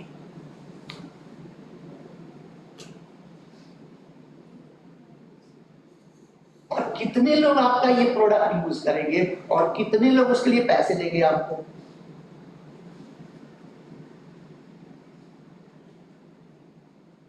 तो स्टार्टअप में हमेशा ये ध्यान देना पड़ता है कि what is the total effort that you need to make and what is the expected return। तो मैं थोड़ा आपको मोटिवेट कर रहा हूं कि बिजनेसमैन की तरह आप सोचना पड़ेगा जब आप स्टार्टअप की बात करोगे, जब आप इनोवेशन की बात करोगे। और रिटर्न की बात तो हमेशा हम लोग सोचते हैं, चाहे वो रिसर्च हो, चाहे कोई भी डिसीजन मेकिंग हो, कि मेरा इतना एफर्ट होगा, मेरा इतना आउटपुट है। कई लोग कुछ टॉपिक, डिफिकल्ट टॉपिक नहीं चूज करते हैं कि बहुत सारा एफर्ट लगेगा, पेपर बहुत कम आएंगे, होता है ना। कंप्यूटर साइंस में बहुत कम पेपर, अब तो बहुत थोड़े ज्यादा निकलने लगे हैं, पहले कॉन्फ्रेंस पेपर पे ही प्रमोशन हो जाता था। वही मटेरियल साइंस में आप कुछ भी कर लो, पेपर निकल जाएगा। तो वहां पे आपको रिटर्न के हिसाब से सोचना पड़ेगा कि कहाँ पे इन्वेस्टमेंट करना है और कितना करना है, उसका टोटल मार्केट साइज कितना है, उसका कितना % मैं कैप्चर कर पाऊंगा। Whenever you are thinking about a startup related idea, तो उसमें ये पहले प्रॉब्लम को आप समझ लो, then you need to define your problem, because many times you think that this is the problem, but actually that is not a problem. तो उसके लिए क्या करो, पहले डिफाइन करो, नहीं तो क्या होगा, आपने प्रॉब्लम सीधे समझ लिया, उसके बेसिस पे आइडिया बनाने लगे, क्योंकि जो नेक्स्ट स्टेज है। फिर उसके बाद उसको ले जाओगे, प्रोटोटाइप बनाओगे, and then you will test that with the real customer. If you have not defined your problem, you will not be able to know what went wrong. आप डिफाइन करो कि अच्छा ये एग्जैक्टली प्रॉब्लम था जिसको मैं solve कर रहा था। तो मैं अपना एक पर्सनल एक्सपीरियंस बता रहा हूं, पार्शियली सक्सेसफुल था, पार्शियली फेलियर था। तो मैंने एक स्टार्टअप आइडिया कंसीव किया, बहुत प्रॉफिट मेकिंग मेरा आइडिया नहीं था कि मैं उससे पैसे बनाऊंगा। आइडिया था कि जो डॉक्टर्स हैं हमारे गांव में, मैं गांव से आता हूं, कनेक्टेड हूं, and luckily in the audience there is one member from the same village, so probably she would be able to connect it more. तो हमने सोचा कि गांव में हमारे टेस्टिंग नहीं होती है, कोई लैबोरेटरी नहीं होता है, डॉक्टर बिना डिग्री के लिखता है प्रिस्क्रिप्शन, एक तो उसकी डिग्री नहीं है, दूसरा टेस्टिंग नहीं हुई है, तो हो गया है डेंगू और ट्रीट कर रहा है नॉर्मल फीवर का, और जब 10 दिन हो जाए कुछ काम नहीं हुआ तो बोलता है कि चले जाओ पटना, तब तक बेचारा कहीं और चला जाता है। तो मैंने सोचा कि चलो क्यों नहीं इनके पास में लेबोरेटरी टेस्टिंग का कुछ अरेंजमेंट किया जाए, because once that patient is in big city then everything is available depending on the monitoring capability। लेकिन उसको गांव में टेस्टिंग का मिल जाए, तो मैंने शुरू किया, कुछ गांव में शुरू किया, कुछ एक आरा टाउन है वहां शुरू किया। बहुत सारे ऐसे एरिया थे जहां पे कि वो फेल कर गया। गांव में तो कुछ जगह चला, बट मेरे अपने गांव में नहीं चला। फिर आरा के 2-3 सेंटर में चला, एक सेंटर में नहीं चला। तो वहां क्या हुआ, मेरा एजम्पशन ये था कि it is the patient who is deciding to go for a test, where to go for a test. जैसा लग रहा है क्योंकि मैं अवेयर था तो मैं सोचा कि जनरली मैं तो डिसाइड करता हूं कि टेस्टिंग कहाँ करानी है, तो चलो पास लैब में जाओ, लाल पैथ लैब या कहीं और जाओ। मैं ये एक्सटेंड नहीं कर पाया कि अच्छा जो नॉर्मल अनएजुकेटेड कस्टमर है वो कैसे डिसाइड करना है? तो दैट इज द प्रॉब्लम.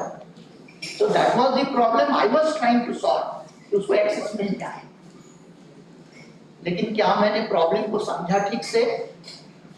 आप लोग बता सकते हो कि आप कैसे टेस्टिंग डिसाइड करते हो, कहाँ जाना है टेस्ट कराने? हाँ,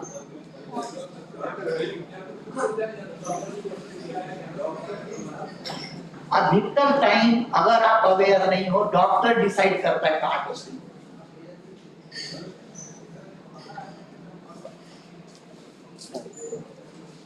उसमें भी मुझे थोड़ा सा ये आइडिया था, तो मैंने लगाया anyway my motive is not to make profit, so I will offer that service at the 1/3 of the market cost.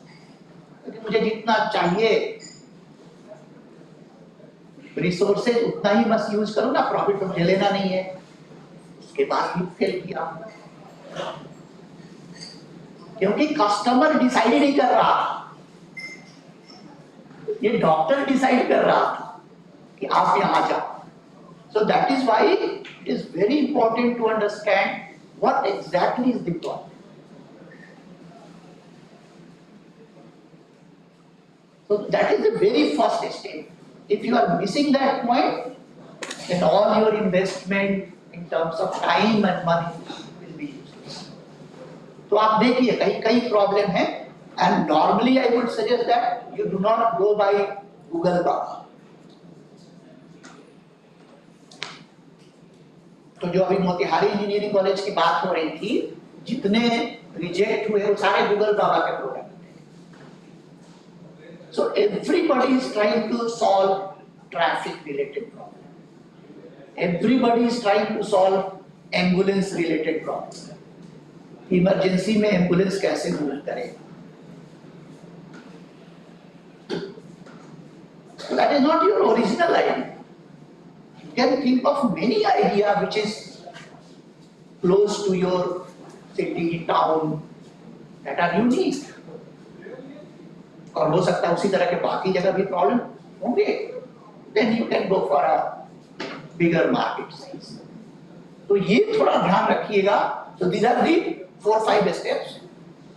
You know about that problem, then you define that problem, and then you ideate.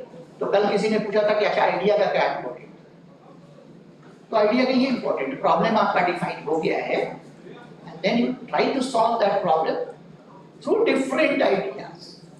एक ही problem solve करने के कई तरीके हो सकते हैं ना. A to B जाना है आपको, कई सारे पाथ हो सकते हैं.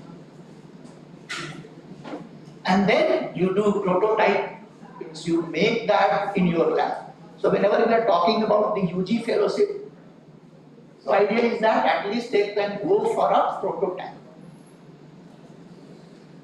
and then you test with the real customer, again device that. तो बहुत कैसे कम एग्जाम्पल है जहाँ पे कि लोगों की जरूरत नहीं है और वो प्रोडक्ट बिक रहा है, ऐसे भी है मार्केट में. But then you need to be very strong in what? Marketing. And one classic example is what? This is actually not required by anybody, but it's still very popular product.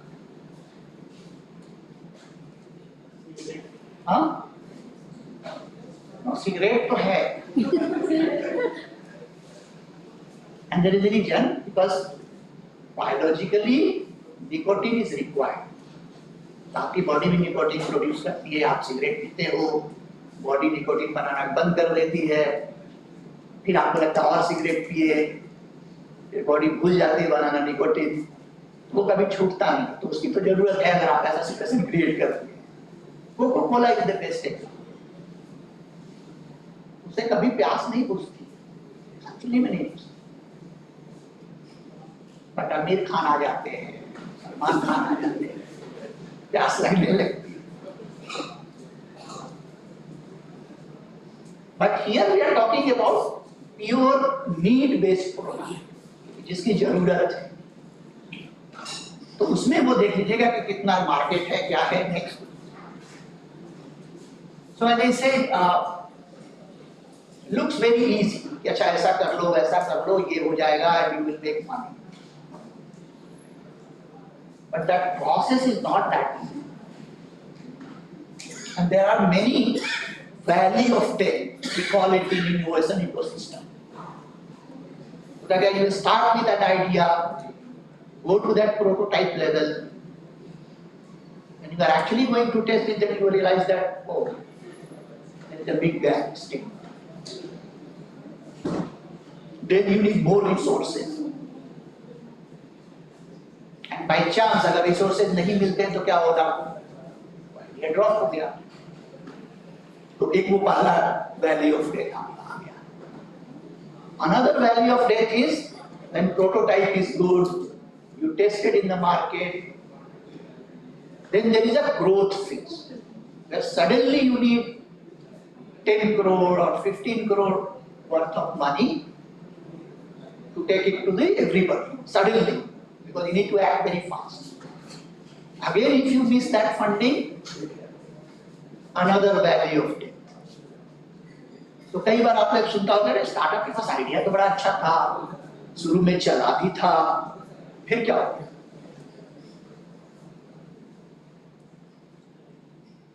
तो उसमें दो तरह के destruction होते हैं. एक होता है मनी का, नहीं मिल पाया. देन इन बिटवीन होता क्या है कि there could be another competitor.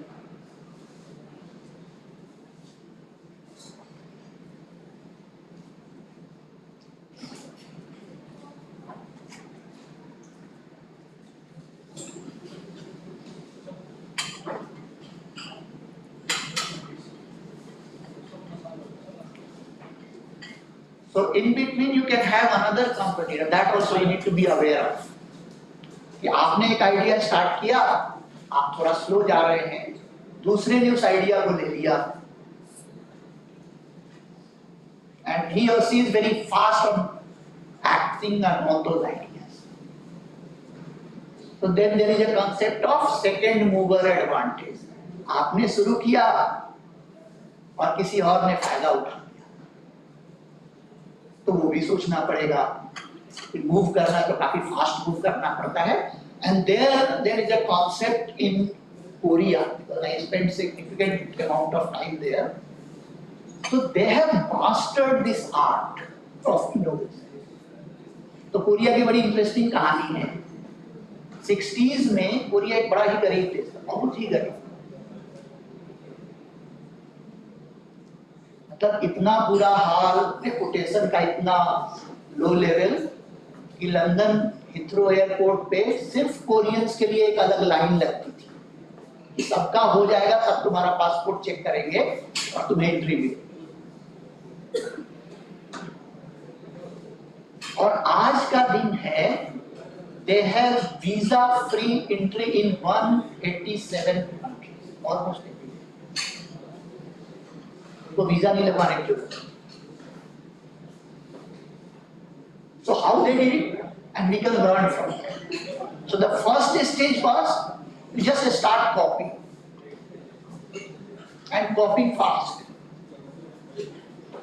कोई भी प्रोडक्ट देखा किसी को, कॉपी करो. पहले कॉपी करना सीख लो, फिर उसके बाद नया बनाओ, क्योंकि हाथ चलते रहना चाहिए. पहले ये प्रोडक्ट बनाने में ना हाथ चलते रहना जरूरी है. नहीं कि सालों साल तक सोचते रहे. कुछ करो, हाथ से गलतियां करो, कॉपी करो, लेकिन करो. So they started copying. So once you have mastered that art, then you can put some additional features. And situation is now that Korea is #1 innovative country in the world. तो आप भी जब student के साथ मिलोगे तो उनको बोलना कि कोई बात नहीं, कॉपी करो लेकिन बनाओ, and fail fast. That was another aspect of Korean innovation ecosystem. कि अगर फेल करना है ना तो फेल फास्ट. जितना जल्दी फेल करो उतना अच्छा है, उससे सीखोगे, फिर नया कुछ करोगे. तो वो भी ध्यान रखना पड़ेगा. ये नहीं कि हम लोग का तो इस एरिया में कल्चर ही होता है कि 10-10 साल तक एक ही करते हैं, फिर भी इंतजार करते. जॉब की तैयारी कर रहे हैं, 1 साल नहीं हुआ, 2 साल नहीं हुआ, 3 साल नहीं हुआ, डिसाइड ही नहीं कर पाते कि भाई मैं फेल कर गया. बड़ा जरूरी है. especially in product development. Fail karo, दूसरा idea karo, and then you will learn. So in next 2-3 years, you will be master of that product development process, and you can always add new features and then start innovating. So now we will go to that opportunity part. All the fellowship. Back. So now, once you have understood why it is important to learn these CPAs, there is an opportunity for a startup, job and everything. Now next thing is real thing. कि हो गया ज्ञान बहुत सारा, अब बताओ मेरे लिए क्या है? Right? So we offer many financial assistance. Like we are offering. I'll request everyone please maintain silence. So like we are offering UG fellowships, PG fellowships, PhD fellowships. We also give money to individual innovator to work on some innovative idea. Right? Another thing that we are doing, we are creating spokes around this IIT Roorkee hub. We have already created 50, which I showed yesterday. So your college could be another spoke. But this is not just a simple MOU. You need to do some homework before we give this recognition of a spoke. So I was talking to Dr. Anand afternoon, and maybe we will circulate one email to everybody. So to become a spoke, you need to create one internal committee of 4 or 5 faculty members, very active one, who will manage that. Suppose when a student is coming, at the college level, you will be able to guide. And then identify one dedicated space. Maybe even one room is enough, because that physical structure is important. So everything cannot run on virtual. वो बच्चा आएगा आपके यहाँ एक particular room में, आप बोल दीजिए इनोवेशन रूम है, आई हब के नाम से जोड़ दीजिए, आई हब मुजफ्फरपुर, आई हब मोतिहारी, आई हब मुंगेर, जो भी आपका कॉलेज का नाम है, then the student will start feeling attached to that activity. Then we also provide financial assistance. Suppose your committee is deciding that no, we want one dedicated lab for drone technology. So we will give you fund for that, to create some basic infrastructure.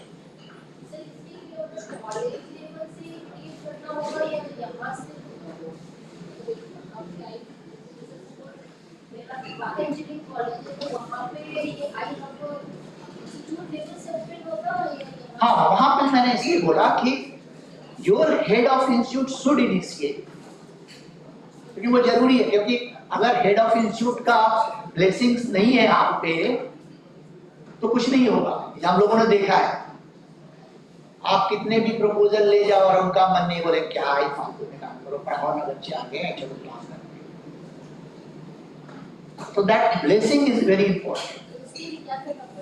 तो आप बात कीजिए अपने head of institute से कि sir ऐसा opportunity है, इसमें हमें कुछ फंड भी मिल जाएगा और हम सोच रहे हैं कि ड्रोन पे कुछ करें या AR VR पे कुछ लैब बनाए, बच्चों को एक्सपीरियंस देना है। तो वो एक्टिविज्म आपके तरफ से दिखना चाहिए। मैं फोर्स नहीं करूंगा आपको कि आप एक्टिव हो। हाँ, अगर उनके थ्रू सभी, जैसे इन्होंने पूछा कि एक चिट्ठी चली जाए अगर कि ऐसा ऐसा एक हो सकता है, स्कोप हो सकता है, तो फिर एक थोड़ा सा उनको लगेगा कि सेंट्रलाइज्ड प्रेशर है उनके ऊपर। हाँ, so that is why I say I do not want to build that pressure.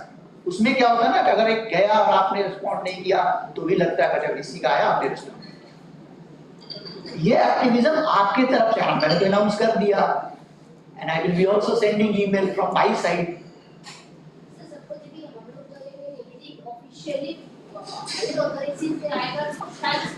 हो सकता है सर, यदि हम कन्वेंस की तरह से बोलो बोले अभी तो हेलो से कुछ शायद हम लोग कैसे कर सकते हैं? हाँ वही है, थोड़ा सा प्रॉपर चैनल के अकॉर्डिंग अगर आप बोलोगे तो मैं भेज दूंगा, मुझे भेजने में कोई दिक्कत नहीं है, बट मैं अपना पर्सनल एक्सपीरियंस बता रहा हूँ, जब तक नीचे की वो जो कमिटी एक्टिव नहीं होगी ना तो वो नहीं होगा। आप भी प्रेशर बनाओ कि नहीं सर मुझे जरूरत है, मैं एक्टिव हूँ। आप क्रिएट करो, अगर आपको जरूरत है ऊपर से ईमेल में पाने की तो वो भी मैं दूंगा, but must is your active, क्योंकि अगर आप ही कमिटी मेंबर एक्टिव नहीं है तो ठीक है। और उसमें आप एक टॉपिक सेलेक्ट कर लो, yes this is the topic that I want to pursue, तो अच्छा रहेगा। एक जगह कहीं ड्रोन का बन गया, एक जगह कहीं AR/VR लैब बन गया, कहीं कुछ और बन गया, कुछ रोबोट के सेटअप बन गए। जस्ट लाइक एक स्टार्टअप टाइप। हाँ, so that center will also act as a startup called incubation. Not technically correct because this is the legal status, but आप शुरू कर सकते हो, ठीक है incubation का यहाँ होता है CPS, तो आप कर लीजिए। So I would encourage that you try to utilize this financial and technical support. And another thing is that whenever you are working on some innovative idea, you think that there is an expert sitting in IIT Delhi that can help you, and if she or he is not responding to your emails, then you can come to us. We will negotiate and try to arrange that collaboration. So that's all. One last request is that I don't know how many of you are on LinkedIn. How many of you are on LinkedIn? Very good platform for making connections. So if you are not, I would suggest that you create your own LinkedIn profile. If you are serious about innovation, research, making good connections and all that. And then obviously, my next request is that we are also present on LinkedIn. So you can follow our page. And because most of the time we post all the new announcement, new opportunity through our social media platform, and that you can forward to your student. So again, convincing a student to be part of this digital mission, and then at your individual level also, you are encouraged to get associated with us. So when is the next lecture? Can we go for a break, 10 minutes? So if you have any question, you can ask. Next 20 minutes we will be on break, and then last lecture will start.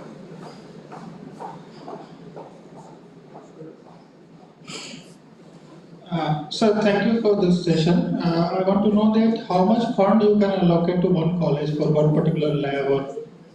So again, for me this is not a right question. Sorry to say, because that depends on your requirement. So most of the time when people see that there is a fund, first question is how much. That's why on that basis we can plan to set up how big we can. You plan your activity and define your fund requirement. Okay. Right? Otherwise, if I say limit is 2 crore, I'm sure you will come up with 1.98 crore budget.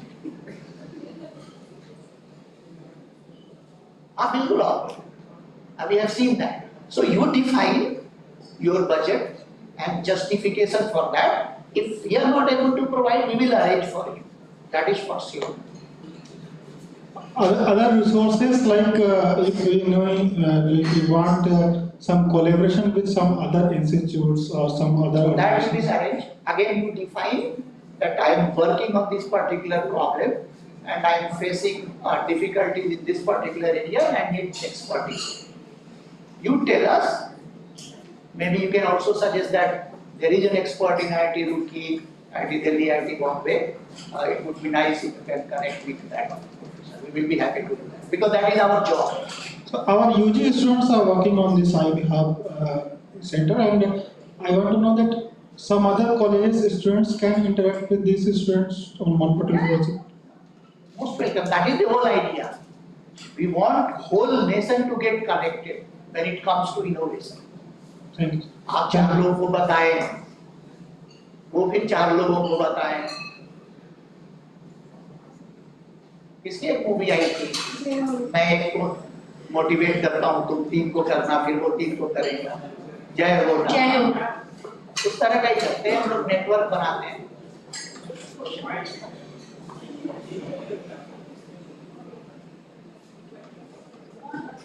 Hello sir, ये student project को selection करने के लिए क्या criteria रखते हैं? बच्चे तो कुछ उसमें जो आईकॉन वाले में जो फॉर्म सबमिट करते हैं तो उसमें बहुत सारा क्राइटेरिया है कि आप उसमें छोटा सा प्रोजेक्ट आप लिखिए, मैंने उसका दे दो। तो क्या क्राइटेरिया है सिलेक्शन का सर? मैंने पार्शियली इसका आंसर दे दिया है।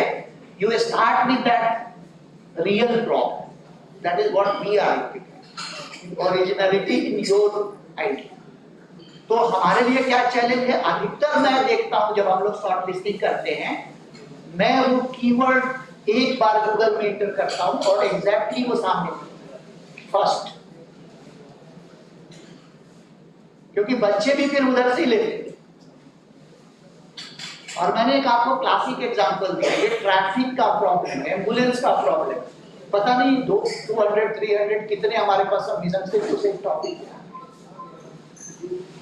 तो उसको इनकरेज कीजिए कि अपने आसपास का प्रॉब्लम देखो, उसको सॉल्व करने के लिए क्या सीपीएस टेक्नोलॉजी लग रही है, क्या रिसोर्सेज है। आइडिया एकदम यूनिक होना चाहिए, इस तरह का है। यूनिक से ज्यादा आपका लोकल रहेगा तो थोड़ा इजी होगा, ऐसे यूनिक हो जाए। तो ये यूजी लेवल का, जब मैं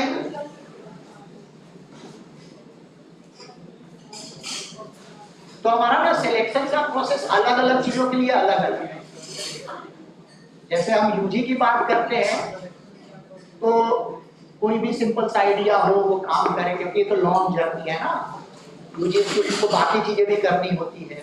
अब जब स्टार्टअप की बात आती है, जब यहाँ पे हम लोग 50 लाख 1 करोड़ तक की फंडिंग देते हैं, तो वहां पे यूनिक आइडिया से ज्यादा बहुत और कुछ चीजें इंपॉर्टेंट है। बेसिक क्राइटेरिया है but not well defined, because again it depends on what kind of project you are. अब मैं एक एग्जांपल देता हूं, जब मैं स्टार्टअप की फंडिंग डिसाइड कर रही हूं, आइडिया मेरे हिसाब से कुछ भी नया नहीं, कहीं ना कहीं कोई और कर रहा है। What is important is your team. When we decide on giving investment related money to a startup, कि आपकी टीम कितनी डाइवर्स है, सारे के सारे इंजीनियर हैं और सारे के सारे कंप्यूटर साइंस के हैं, कि कोई उसमें मैकेनिकल इंजीनियरिंग का भी है या किसी और का भी है। तो एक टीम का, क्योंकि एग्जीक्यूट करना उसको है। तो जब आप स्टार्टअप की बात करते हो ना, तो टेक्नोलॉजी से ज्यादा, technology is now only 20%, so 80% is business and execution, marketing, supply chain.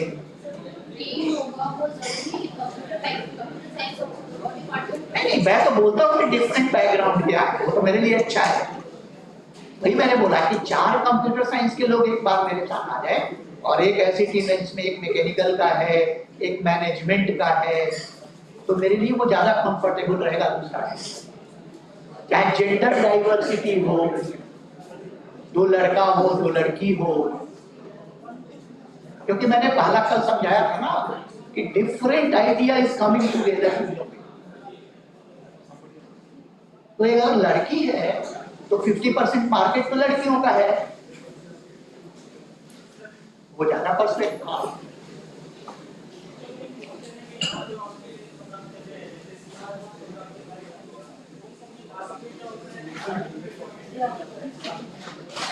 हमारे लिए सर्टिफिकेट लिस्ट इंपॉर्टेंट है। कुछ लोगों ने मांगा था सर्टिफिकेट, और कई लोगों को बड़ा इंटरेस्ट होता है कि अच्छा आपने 6 घंटा कर लिया, सर्टिफिकेट तो वो हम दे देंगे, बट हमारे लिए बहुत इंपॉर्टेंट गूगल मीट कनेक्ट करना है, वही कल वाले लिंक फॉरवर्ड किया है।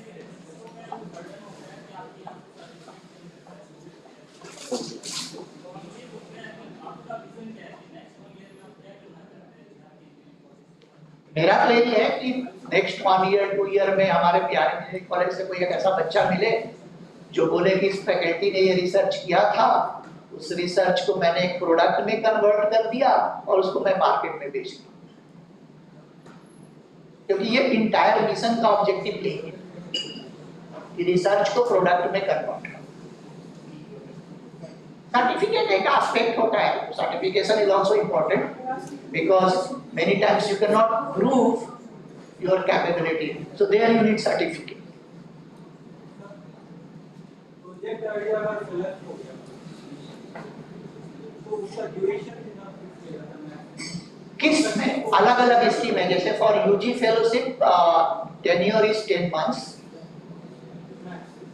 max, because then we are expecting that he will be converting it to the next year. So then there are other programs. Suppose you are in 4th year of your UG program and then you are availing this UG fellowship. उसके बाद आप graduate करोगे। तो एक बड़ा classic सा problem होता है हमारे एरिया में, यूपी बिहार एमपी में, कि 4th ईयर के बाद जॉब लें या स्टार्टअप करें।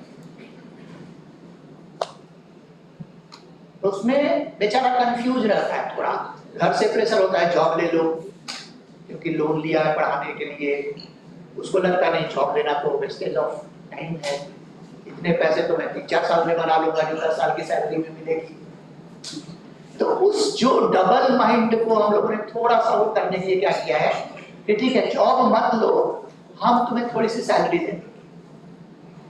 So name of that program is EIR, Entrepreneur in Residence Program. So where we support 30,000 rupees per month, वो ज़्यादा नहीं है but survive करने के लिए ठीक ठाक है। And then we also support in prototyping, तो उसमें आप 5 लाख रुपये भी लग गया है, 10 लाख रुपये भी लग गया है, तो भी हम लोग देते हैं कि आप प्रोटोटाइप बनाओ। अगर फेल कर गए तो ठीक है, फिर से जॉब लेने के लिए चले जाओ, सक्सेसफुल हो गए फिर आगे बढ़ो।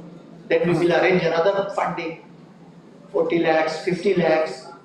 Then we also arrangement with many VC fund. VC मतलब venture capital fund होते हैं, इन्वेस्टमेंट में एक अलग बॉडी होती है जो कि 10 करोड़, 20 करोड़, 100 करोड़ का फंडिंग देती है।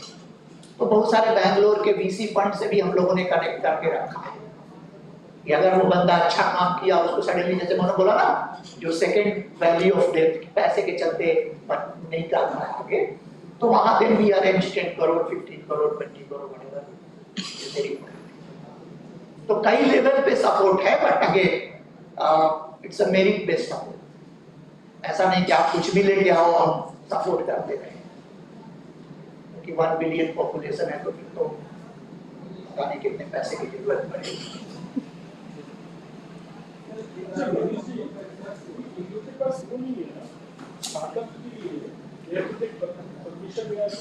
हाँ, so currently there is no startup policy in place.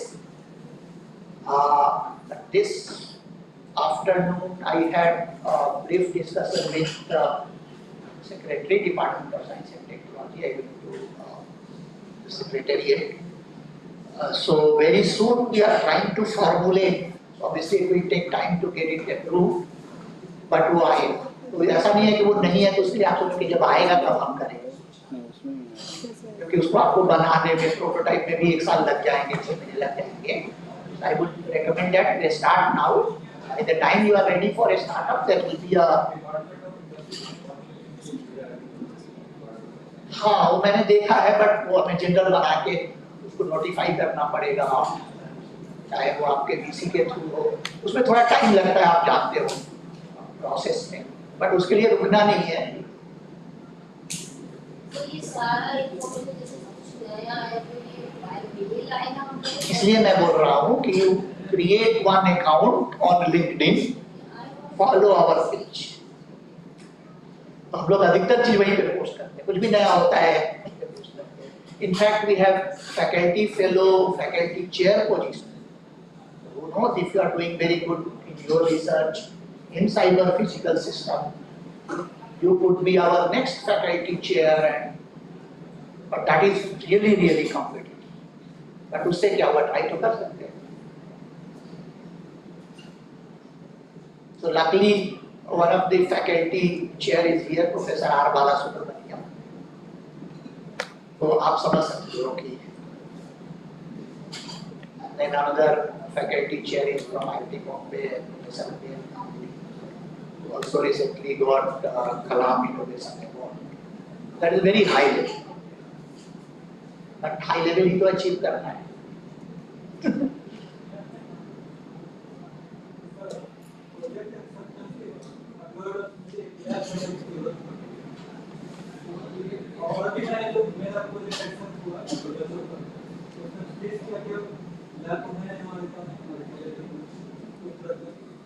हाँ उसमें देखिए उसमें नहीं उसमें देखिए लैब सेटअप करना एक बड़ा इन्वेस्टमेंट है. बहुत सारी चीजें चाहिए क्योंकि आपका लैब सेटअप हो सकता है 2 लाख की बात कर रहे हो.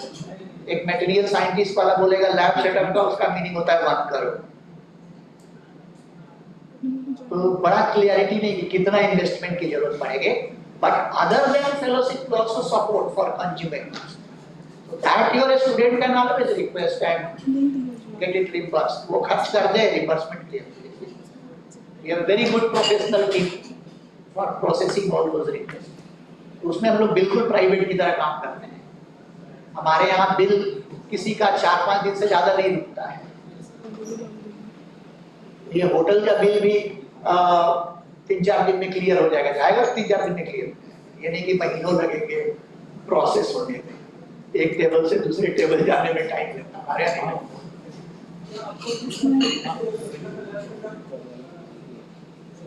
लैब सेटअप के लिए मैंने बोला ना हम इंफ्रास्ट्रक्चर के लिए बहुत ज्यादा नहीं देते हैं. अगर आप सोच लो अगर लैब सेटअप करने के लिए दे दिए एक प्रोजेक्ट के हिसाब से फिर तो हमें एक हब को चाहिए करीब 8,000-10,000 करोड़. आइडिया ये है कि आप मिनिमल रिसोर्सेज में करें. अगर आपको लगता है कि वो सेटअप आईआईटी पटना में है तो उसका यूज कीजिए. हम लोग अरेंज कर देंगे. उससे आपको डबल फायदा होगा. आप कोलैबोरेशन मोड में चले जाओगे. जब आईआईटी पटना जाओगे 2-4 और प्रोफेसर से बात करोगे. वो करना पड़ेगा. आप ये नहीं सोच सकते कि अच्छा मेरे यहाँ एक प्रोजेक्ट के लिए एक लैब बनते हैं. तो बहुत आइडियल सिचुएशन नहीं. हाँ कंज्यूमेबल्स के लिए आपको सेंसर रेडीमेड खरीदना है तो उसमें हम लोग देखते हैं आप तो 30,000-40,000 तक का बेस्ड ऑन मेरिट आप लोग सब.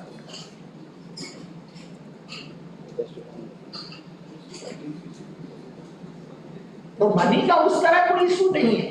प्रॉब्लम क्या है कि अगर आपको डिफाइन हो जाता तो फिर आप मनी ही सोचते हो. अच्छा फिर वो भी ले लें फिर वो भी ले लें क्योंकि मनी तो है. वो बहुत अच्छा आइडिया नहीं. इसलिए नहीं कि मैं देना नहीं चाह रहा. नहीं आप कंज्यूमेबल्स के लिए मांग सकते हैं. बहुत सारे फंड स्टूडेंट रिक्वेस्ट कर रहे हैं लोग दे रहे हैं. क्योंकि बिजनेस में ना आपको कम रिसोर्स में प्रोडक्ट बनाने होते हैं. नहीं तो क्या होगा आपका प्रोडक्ट एक्सपेंसिव हो जाएगा. चाइना के प्रोडक्ट क्यों बिकते हैं यहाँ? ऐसा नहीं क्वालिटी है. प्राइस कम है क्योंकि वो कम रिसोर्सेज से वही प्रोडक्ट बना दे रहा है. तो वो भी एक आर्ट है. तो रिसर्च में भी अगर आप वो कर पाओगे तो अच्छी बात है. कम पैसे में रिसर्च हो रहा है कम पैसे में प्रोडक्ट बन रहा है. तो वहाँ पे थोड़ा रिसर्च करना पड़ेगा कि कहाँ फोकस करें क्या मेरे को चाहिए.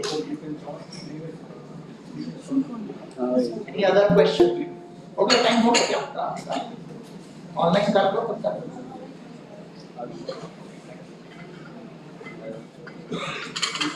ठीक है. एनीवे मेरा कांटेक्ट नंबर आप लोगों के पास है ही. अगर कोई और रिक्वेस्ट है क्वेश्चन है ऑलवेज कम. बट ये स्टूडेंट मोटिवेशन वाला थोड़ा करना पड़ेगा. In fact we have decided today that on 11th of October we will be having online sensitization program for students. तो आपको नोटिफिकेशन जाएगा एटलीस्ट के. अपने बच्चों को एक हॉल में आप लोग आएंगे और एक साथ जैसे मैं समझा रहा हूँ पहले समझाऊंगा मेनली कि क्या क्या बेनिफिट है कैसे कनेक्ट करें. And then for faculty members this is just a preliminary session. Suppose you want to learn one specific topic you can decide and then we will be giving you like 50 hour or 60 hour course module. आप decide करना कि किस में interest है, फिर हम लोग आपको स्पेसिफिक ट्रेनिंग दे देंगे।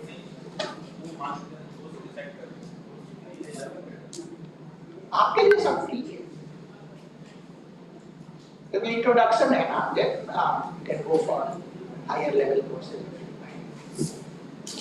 Because then you need to work with those students. कि स्टूडेंट के साथ जब लोगों ने डिसाइड किया, जब उनकी ट्रेनिंग होगी ना रियल वाली, 11 अक्टूबर को तो हम बताएंगे कि अच्छा ये बेनिफिट है, जैसे आप लोगों को बताया वही चीज वही रिपीट, तो साथ में आप लोग भी समझाओगे कि अच्छा सर ये बता रहे हैं। फिर उनके जब कोर्सेज होंगे आप लोग भी अटेंड कीजिए, आपका रिवीजन हो जाएगा। So that course module will be mixed, some online courses and then hands-on experience. जैसे सर ने दिखाया, बहुत सारे डेटा दिखाया ना, ये हो रहा है वो हो रहा है, हम लोग आपको रियल डेटा सेट दे देंगे, आप वो चीजें बिल्ड करोगे। हमारे ट्रेनर होंगे, इंडस्ट्री के एक्सपर्ट होंगे जो आपको बताएंगे अच्छा ऐसे ट्रेन हो रहा है, आप भी ये मॉडल बना रहे हैं, स्केलेटन और ये सब जो दिखाया सबने, आप लोग रियल डेटा पे वो काम करो। ठीक है ना? Thank you.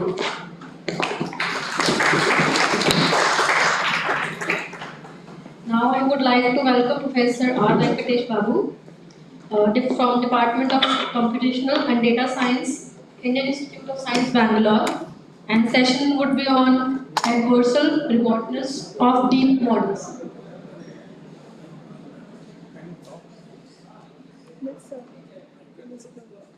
You unmute. Ours. Unmute. You just ask him to unmute. Hello? Hello? Professor Venkatesh? Hello? Hello?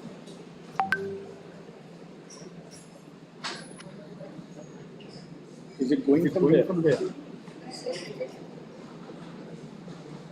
Hello? Hello? He muted. Yes, You he's can go muted. can you unmute? Hello, Professor Venkatesh? Hello? Hello?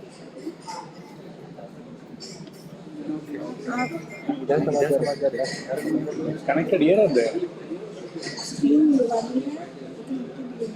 You talk from there. Hello? Unmute. Hello?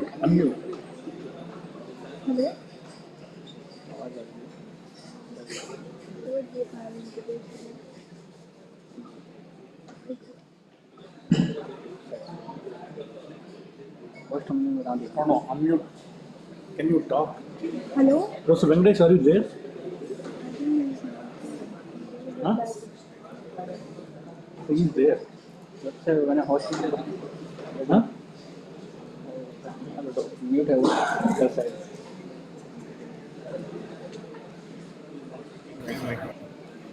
Hello, Venkatesh sir? Hello?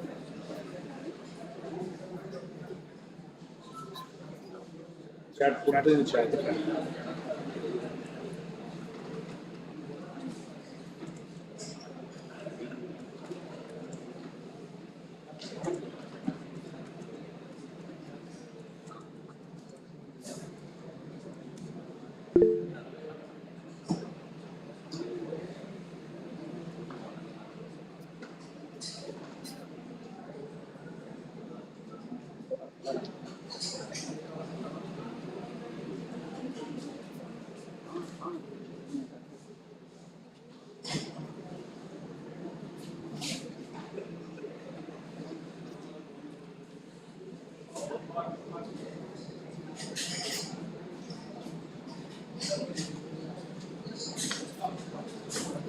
But begin the talk.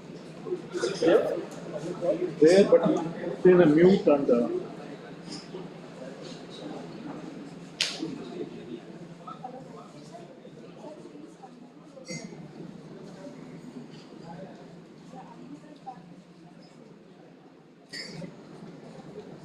Hello. Professor Venkatesh, are you hearing me? Can you hear me now? He's talking. Hello. Here. Now? Hello.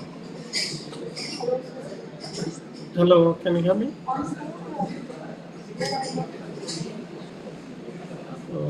Now? Hello. इसको डाल. Oh yeah. इसको डालिए ना. Can you hear me? No. Hello. Yeah, you are audible. Okay, right. Oh yeah, sure.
Okay, if you can hear me.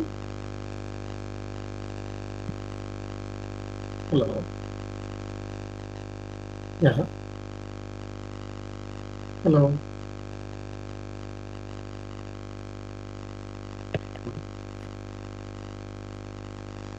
Hello. Can you hear me?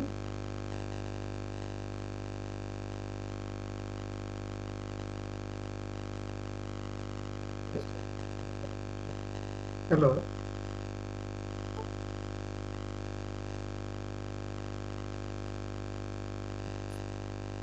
Hello. Okay, fine. Because I'm not getting right. Okay, fine. Right.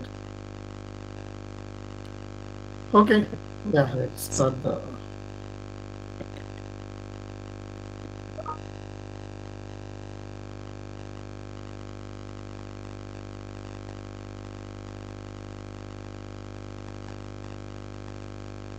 Fine. So today we look at what is adversarial robustness of the deep models. Okay. Hope all of you can hear me. If you can't hear, please let me know. Okay. So in the past 1 decade, the deep learning has kind of reached its peak almost, right? So you take any application, computer vision applications, whatever modality that you are talking about, apart from vision, text, as well as the speech, in all domains you can see the deep learning has created a huge amount of fuss, right? So one of the major interesting applications that are being developed currently is the kind of autonomous driving, because now using deep models you can understand the scenes very well and detect various objects and recognize various signals. All those things you can do. So why don't you fix a camera and then do a kind of ask the car itself to drive, okay? Okay. But so these deep models are kind of employed in very sensitive applications like this, right? Especially here in autonomous driving as well as in medical domain as well, because a huge amount of data, using that you can find out, diagnose the what kind of tumor it is, all those things you can do now, okay? And we are more worried about the robustness of these kind of models, right? How robust these models are compared to other models, right? So if somebody can easily attack these models, then it is kind of very difficult to deploy these kind of models in sensitive applications like this, right? So so in healthcare, yes, this is playing a major role. Even deep models are playing a major role in healthcare. As well as if you go to this CVPR, which is the major conference for computer vision researchers, you could see there are so many autonomous driving vehicles were kept there, okay? Of course, you can go and sit inside and then see, you don't see any steering wheels, all those accelerators, nothing. So it is like a kind of a pod kind of, you go and sit inside and ask the machine to take where you want to go, right? Fine. Also, if you take the major kind of games, right, AlphaGo, chess kind of games, even it can beat the, what is it, the champions in this area, right? So also you can see in the there is a recent bloom in the generative models where you can create or synthesize the faces that are very, very realistic, okay? So all these people face, these people do not exist, okay? But it looks much more realistic like any other face, right? So yeah, so this is, now there are much more things are happening, the stable diffusion, all those things, right? Fine. So also, yeah, so you use something like a style transfer, you can keep the structure intact and transfer only the style to the object.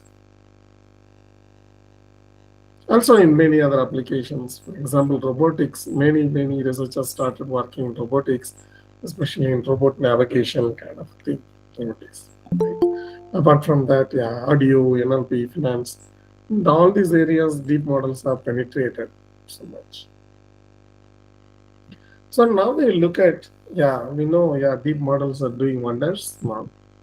How robust these deep models are. So that is what we wanted to look in this particular lecture. For example, there are a couple of news that keep coming out, okay? So if you look at this, yeah, so this autonomous vehicle has kind of misread the sign and it could not recognize some particular object and it was met with some kind of accident, right? So why these things are happening, right? So what are the problems involved in this kind of scenarios? For example, if you look at the ILSVR's challenge, we are trying to classify the given image into one of the 1,000 classes, right? So whereas human accuracy is somewhat around 95% or 5% error rate. So now we have models which are much better than the human performance. So which gives you even 2.5%, 3%, less than 3% now. Okay.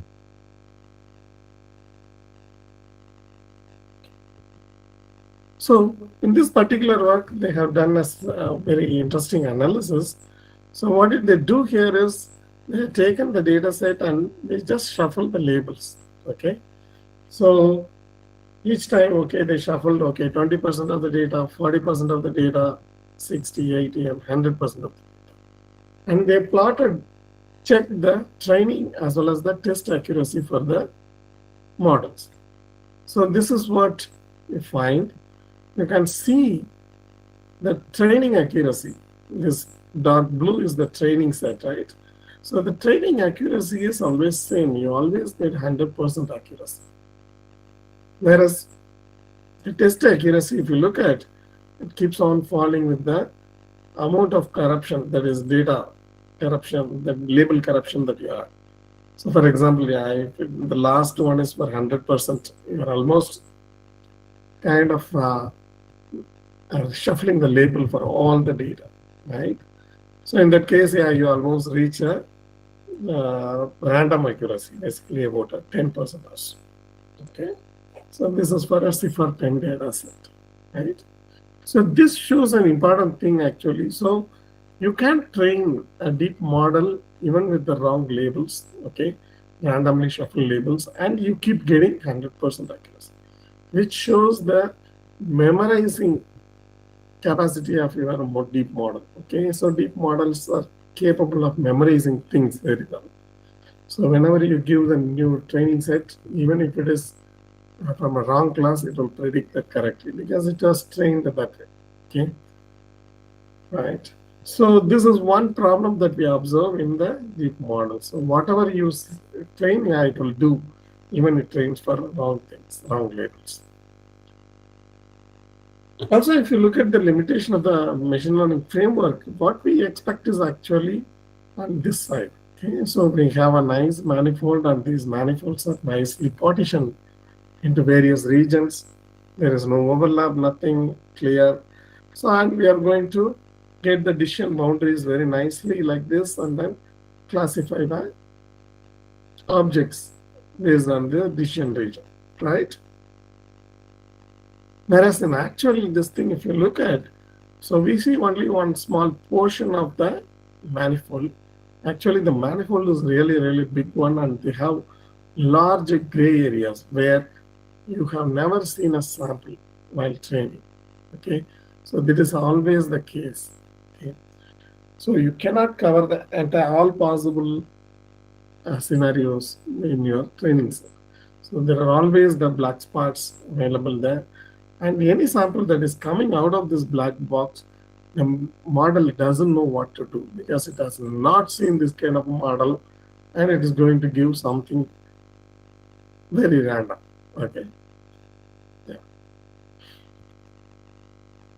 So human perception is model perception, right? You train a deep model and you are getting a very good accuracy.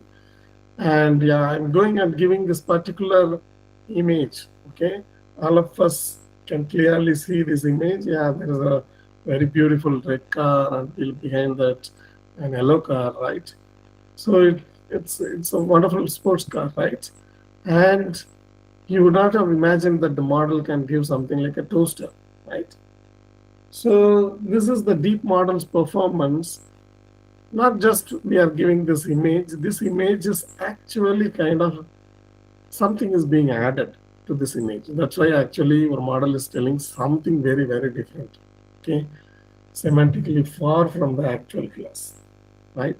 What did we do? We actually added a very, very small noise. After adding the noise, we are seeing this image. This is just a scaled version of the noise we are showing. Okay, so this is not a random noise, it's actually a crafted noise, which we call as adversarial noise. Okay, so this is the original image. You add this adversarial noise to this image and give it to your model, it predicts something very wrong, right? So this is what we call as, okay, by adding a small perturbation like this, perceptually we are unable to see any of these perturbation. But the model miserably fails for this kind of a perturbation. Okay, so that shows clearly, yeah, there is a big, huge gap between how human brain perceives things and how the model looks at the things, right? So this is another example where you add some perturbation to the school bus, then suddenly it becomes ostrich. Okay, right? So this is a weird behavior of the deep models when you add a very small crafted perturbation, right? And we also want to see how is, you can come and ask why these attacks are so important. Do we really care about these attacks? Okay. Yes, it's better to care about these attacks because in future these kind of models are going to be deployed everywhere, right? Not only from the cars, from various application domains. And yeah, you can, if you can hack into the system and you can add this adversarial samples to those systems, then it is going to be a very difficult situation. Okay. So yeah, why it is kind of dangerous? For example, yeah, you add this perturbation to this panda, model is telling us 60% confidence, yes, it is the panda. And after adding the perturbation, it very confidently says it's a gibbon, which is also it makes a confident mistake. So that is a problem with the deep models, right? Yeah. Also, yeah, these attacks could be very, very potentially dangerous because this autonomous driving, yeah, you can, if it is misreading this signs, road signs, then it is going to be a disaster. Right. The major dangerous thing is about the transferability of these attacks. For example, these attacks are created with the model. Okay, you have the access to the model and you can backpropagate gradients and then create the attack. Whereas if your model is kind of a black box or locked up, so others cannot have access to the parameters of your model, then what you can do is you can create the attack using your own model and then use that attack on the other model. So that also works efficiently. You may not be able to get 90% fooling on, but you get something around 40 to 50% fooling, which is again a very significant amount of fooling the bot, right? Right. So also you don't need the same data for training. So you train your own model with some other data, create the attack, and push this attack to any other model, then it is going to attack the model, right? That is another dangerous situation. Okay, so this is the same thing. So first you create the adversarial perturbation, add this perturbation to the image and create the adversarial image. So this is what is adversarial perturbation. This is adversarial image after adding. So what you do is you have your own model, create the perturbations and add this perturbation to the original image and pass on to the target model, and it will fail most often. Yeah, even the model architectures can be different. Yeah, if you have the same architecture, yeah, it will be better attack. Even with the different architecture, you get something about 30 to 35%. Okay. And even the training data can be different. It may not be trained on the same data set. Okay. But the attack is very strong. So you train your own model with your own data set, and I can go and attack your deep model, right? So this is a very difficult situation. Also, there is something called the physical attack. What we were talking about is we were adding a very mild perturbation to the image, right? Which is imperceptible, right? Whereas you can also have a physical attack where you can print the attack in a sticker or something like this and go and stick this sticker within somewhere within the camera view, right? So if you put this, maybe it takes only 10% of the area,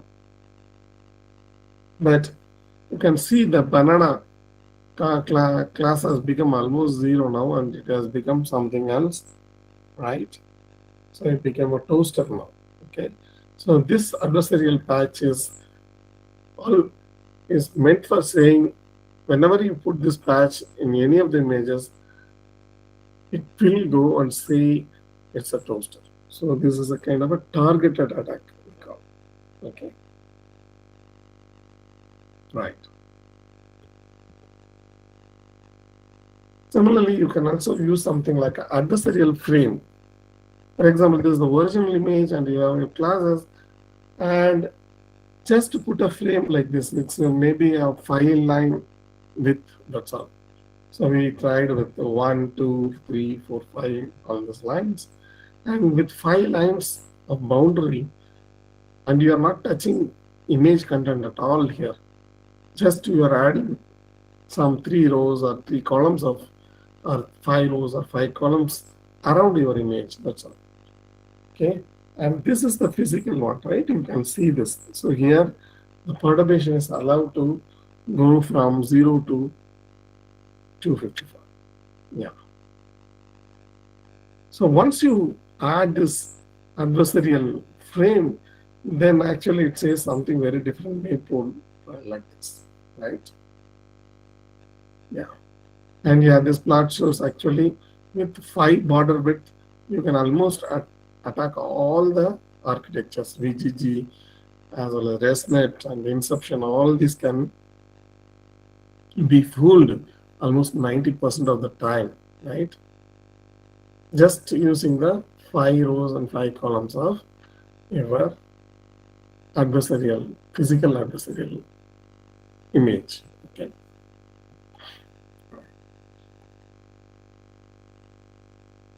Also, the one more interesting thing, what can be done here is this frame can be crafted in such a way, whenever you put that frame, it will say one specific class. So this is called the targeted attack. Okay. So for example, if you look at this image, all this physical attack, these were trained for soccer ball. Okay.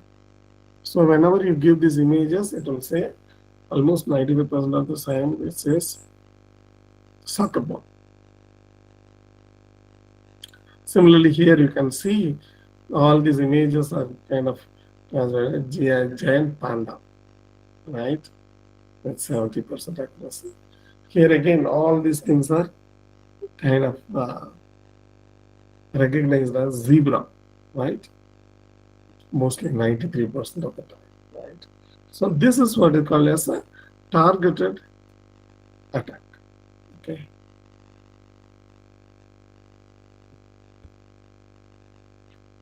Also, another interesting thing you can see here is you can also print a spectacle. This is like a cardboard spectacle where you can print your adversarial attack, and then you can kind of get access to some kind of your face will be recognized as one of the celebrity faces. Okay, so like this. So this is also quite dangerous. As long as I can do something like this, I can have access to any place, right? Which is not correct, right? Also, you can see the stop sign. Just by putting some stickers, you can mislead the autonomous vehicles or deep models. So far, we have seen only attack and the classification. Attack can be done even for the segmentation network. For example, this is the original image and this is the adversarial image, right? So you add the perturbation in the original image. This is the perturbed image. You can see how the layout has changed. So it was supposed to predict this, okay, but it started predicting some weird thing, right? So this is adversarial attack and semantic segmentation models. So based on these attacks, we can have various settings here, right? So there is something like a black box attack where you don't have any clue about the model. So you don't know the parameters, you don't know the architecture, nothing is known, okay? Still you want to attack this model. Whereas in gray box attack, you have some information about the target model. For example, its architecture, you might know, right? So these are some high-level information about the model is known. Whereas the white box attack, you have full access to the model. That means you can go inside the model and then tap whatever you want, right?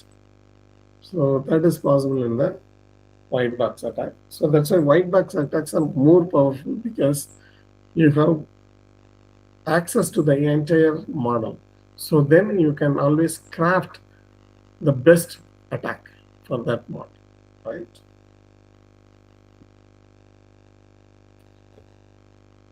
So now let's see how to craft such adversarial perturbation. Okay.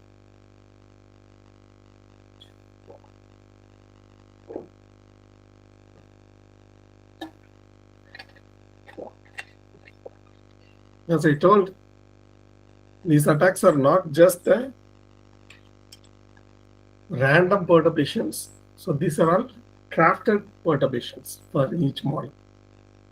So all of us know the gradient descent, right? Basically, we have the cost surface, and whenever you train your model, you just go down the cost surface and reach the minimum, right?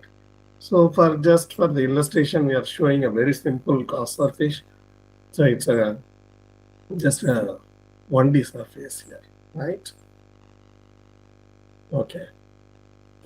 So for example, you're taking a particular image, okay, and then pass this image through this network, and what you are going to get as output is the loss function, right?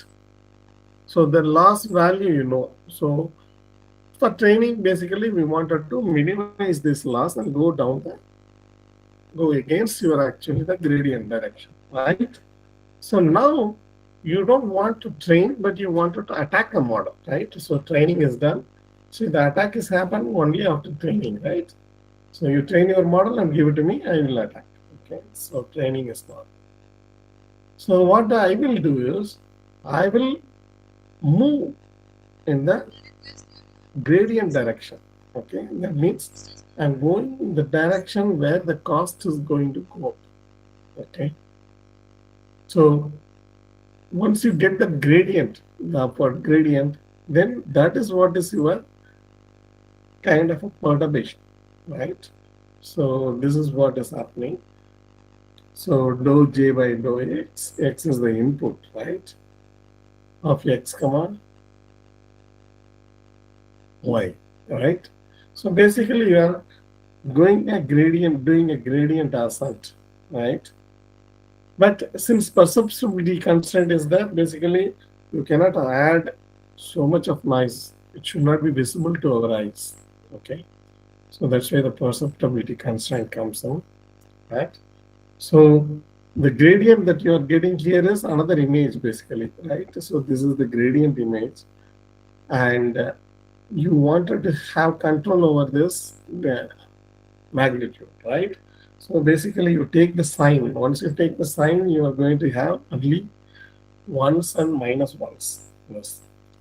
And you are going to multiply that with the epsilon sign. Okay. So then the whole perturbation is bounded within plus epsilon to minus epsilon. Okay. So epsilon is typically taken as 8 by 255. So this is for image kind of a classifier. Right. So I hope you understood this. So basically you are just doing a simple gradient as dou j by dou x. Okay. And so this, since the gradient is you are taking at each pixel level, so you are going to get some value here. Now all you are doing is, if it is positive, make it 1. If it is negative, make it minus 1. Okay. And scale this by epsilon. Right, and this is going to be your perturbation. So this way of generating this perturbation is called FGSM, fast gradient sign method. Okay, so this is what we are creating, right? Perturbation, and this is the delta, right? Perturbation which we created. Right, now you add this perturbation to the original image x, and then get output x star. Right, so which is nothing but x added with the perturbation, the input added with the perturbation that you have generated just. Right. So this is called the first gradient sign method, as you can do it very, very quickly. Okay, so that's why it's called first gradient sign method. So adversarial attacks within L infinity now. So this is the fast gradient sign method. There is something called RFGSM where you add the random noise and then do FGSM. Then it becomes RFGSM. Okay. Then there is another attack called projected gradient descent attack. Okay, PGD attack we call. So this is one of the kind of a toughest attacks, I would say, right? Okay, so we'll see the cost of kind of projected gradient descent is much higher compared to FGS, fast gradient sign.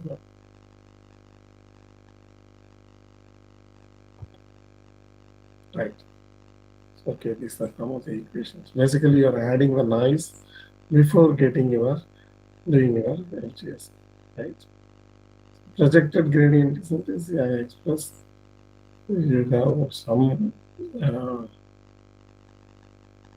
this is this kind of step size. Basically, the projected gradient descent is a iterative approach, basically. So this is a single step approach. So basically, instead of going one jump, we are going to gradient, slowly ascend the gradient. So that's why it is one of the first attacks. So whereas FGSM is not a tougher attack, though it is faster. Whereas PGD is a very difficult attack. So what else? How else we can protect our model, right? So you are creating adversarial perturbation and adding this to your image. Any of all are happening in the image, right? So shall we go ahead and then do something on the image itself? Okay, I'll just do random crop or JPEG compression. Okay, I will do the compression so that I have some kind of bit quantization, all these things. But they all didn't work actually. So maybe you got some little bit of benefit, about 10% benefit you got, but you will be losing a lot of clean accuracy as well. Okay. Whereas the second way of doing the building the robust model is, for these samples, the model should actually predict the same label, right? So you create these kind of adversarial sample, okay, for across all the image, all the classes, and then train the model with the adversarial samples as well. Create the adversaries, add this to your training data, and then train again. So this is called the adversarial training. Okay. So these adversarial trainings started giving reasonable results. Okay. So now we have some kind of hope, right? Okay. Fine. So now I will quickly cover another 5-10 minutes, right? So now I will quickly cover one simple way of doing this. I have to tell some more about this adversarial training. See, whenever you do adversarial training, you have to create the attack and use this as a data in your training image, right? And these crafted attacks, right? So these attacks should be as strong as possible. Then only it is going to be useful. You can defend your model, right? To create a stronger attack, you need to go for some iterative approaches like this PGD, okay? So typically you do 10 steps of PGD, which means 10 iterations, 10 back propagations you should do through your model just to create one adversarial sample, right? So then it becomes really, really expensive, right? So training, you can use this as an augmentation, but getting the adversarial training is very, very expensive. As I told you, it's 10x if you are using PGD 10 steps, right? So if you have a huge data set for training, then that cannot take much longer to train. For example, imagine that you can train in 1 or 2 days. Then with adversarial training, if you do, it will take maybe a couple of 1 or 2 weeks, right? So that much complex it is, right? So that is a major disadvantage for this defense approaches. So what we wanted to do was, actually, can we do something in such a way that without paying additional cost, can we get some kind of a robustness? Okay. So that is what we explored actually in this particular CVPR work, to 2020 work, right? So achieving robustness without using adversarial samples during training, okay? So that means with a normal training regime without additional cost, how to bring some robustness to your model, right? Because we need such models. Without those models, you cannot scale it up, okay? So it may be easy for a small data set for adversarial training, but bigger data sets, it's really impossible to do adversarial training. Okay, so we need something very simple. At the same time, we get some kind of a robustness. So this work is actually adversarial robustness by enforcing feature consistency across bits.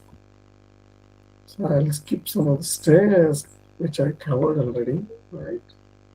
So what is a bit plane? So all of you know most of you who has taken image processing, you know, the image has so many bit planes. Okay, so typically our images are 8 bits, and you have 8 bit planes starting from least significant bit plane to most significant bit plane, right? So like this. So most significant to least significant. But whenever you add a perturbation, right, to these images, right, which part is getting affected? For example, if you look at the significant bit planes, 7, 6, and 5 and all, you can see the structure is more or less there in this things, right? Whereas if you go further down and down the bit plane, it gets more and more random, okay? So because they are holding only the, for example, the last bit plane is, it's 2 plus. So plus or minus 1 value. So this one is holding 2 power 2, right? So plus or minus 4 kind of information. Okay, 2 power 1 this is plus or minus 2, then plus or minus 4 like this.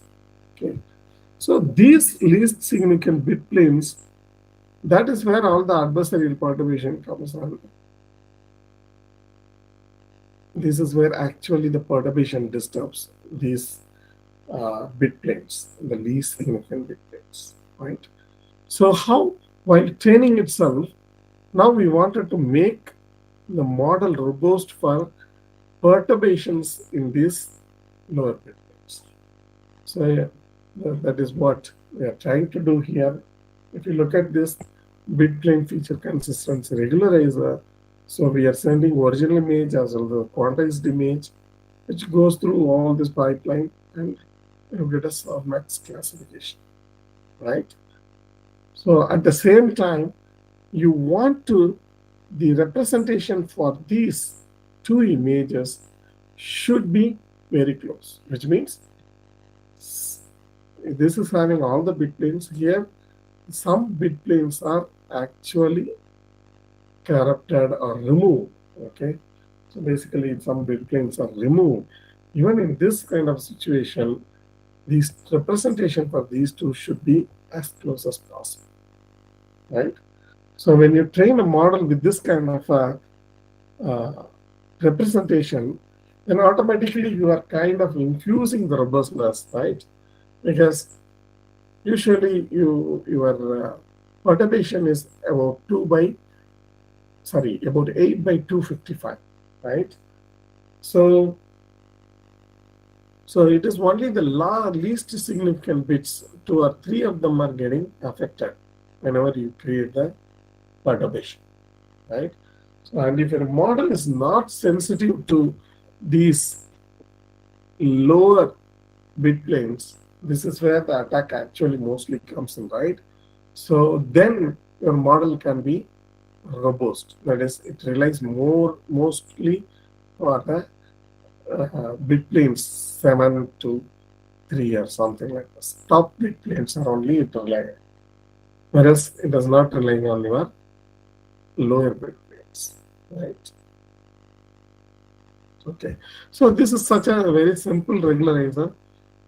Basically, we wanted to bring original image and the quantized image in the output space of your neural network, right? So this automatically brings some kind of a robustness to your model.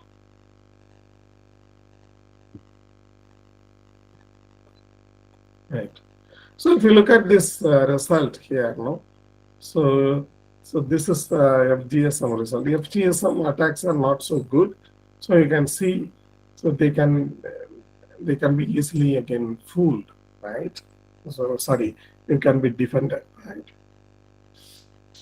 Right. So okay, so the robust accuracy is almost 0 for FGSM kind of attacks, which is a very bad attack. If you look at the PGD, adversarial trained, so AT means adversarial training.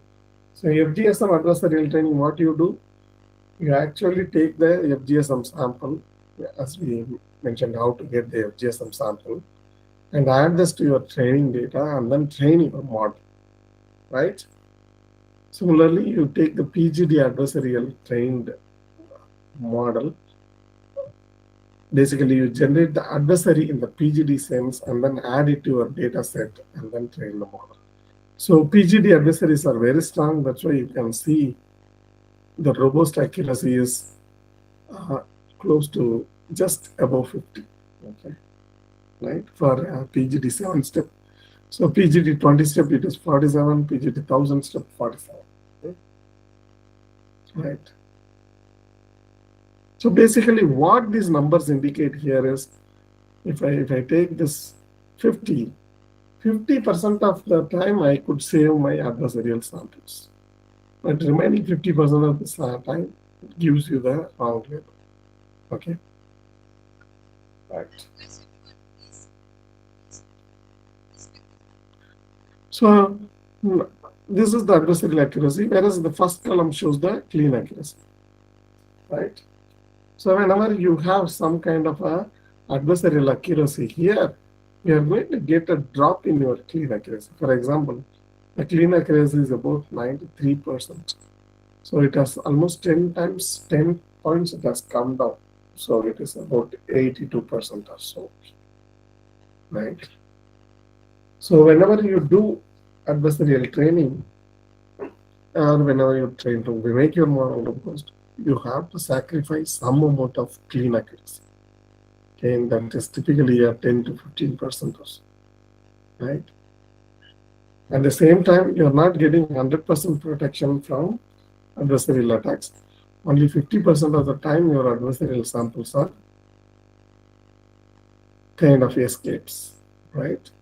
The remaining 50% of the time you will be attacked. Okay. So if you look at in this context, the proposed number is okay, 82 point something. Yeah, it's matching here, and yeah, FGSM also good. Yes. This is I3D FGSM. Okay. So whereas in PGD you can see a 7 step, we are 40%, more than 40%, and here 35%. Whereas for the strongest 1000 step attack, you get 34.4%. So which is, there is definitely some gap, put 12% or so, but this came at a extensive cost, right? So PGD 1000, when you say, basically you are doing 1000 back propagations, right? So which is very expensive, right? Whereas the proposed approach is kind of reasonable, and at the same time the cost is a normal training cost only. There is no additional cost involved in this. Okay. These are some of the oblations. Yeah, so this is what I wanted to show. Right. Yeah, so this basically shows the accuracy robustness trade-off. Whenever your robustness, this is the robustness part. Whenever robustness increases, right, your accuracy, right, on clean samples gives all volume, right? Okay. So this trade-off will be always there. Now people are looking at how can I create some kind of a adversarial defense at the same time without sacrificing clean data accuracy. And this is still a hard research problem.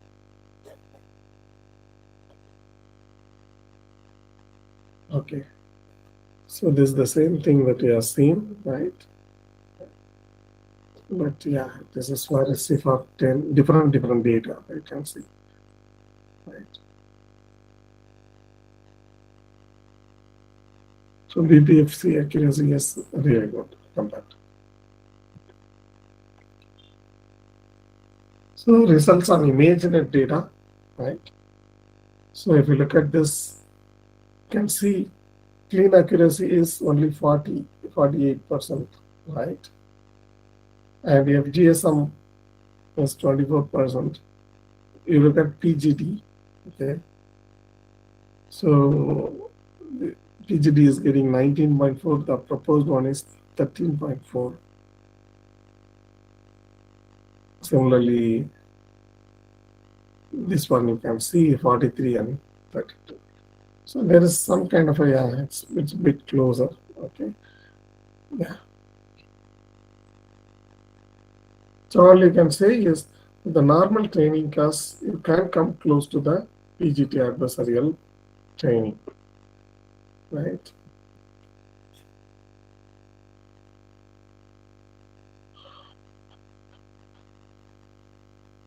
Right.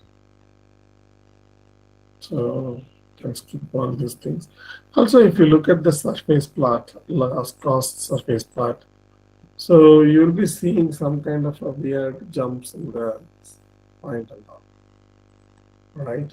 So once you do the adversarial training, right, typically the cost surface looks very smooth. Okay, so you can see even the proposed approach is giving a smooth, yeah, very smooth cost surface.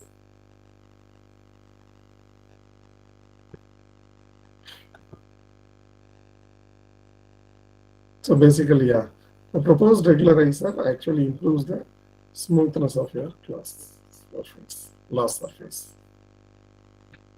So if you look at the computational complexity, yeah, so the proposed approach is kind of close to the normal training. Right? Whereas PGT adversarial training increases, and it depends upon how many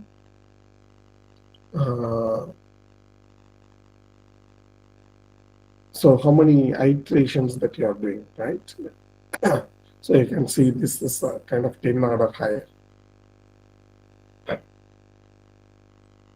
Okay.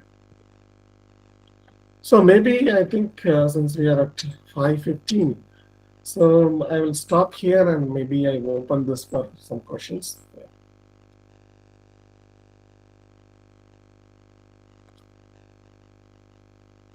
So I can ask any questions. If you can want to use chat window, yeah, that's also fine.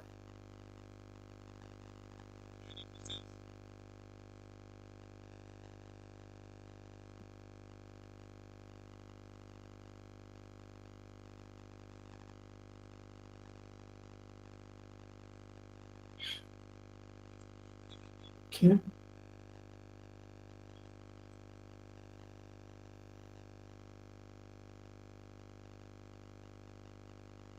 Yeah, anybody can, yeah, any moderator can ask the questions from participants.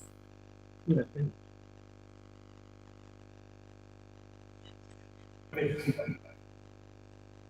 Yeah. Hello. Yeah. Maybe if you talk about the bit thing, just like Yeah, I'm unable to hear. Can you a bit louder? You have used Some echoing is happening, I think. I think there's a speaker, right?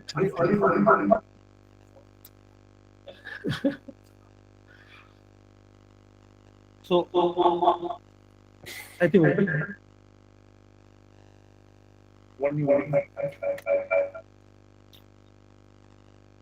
hello. Yeah, I can hear hello. Yeah, but no, I think there's an echo, right? So no, the best way is actually you can see the chat window if you want to. You can type your questions there. Maybe I can answer from here. That is better. Or you call me over phone and then I can answer here.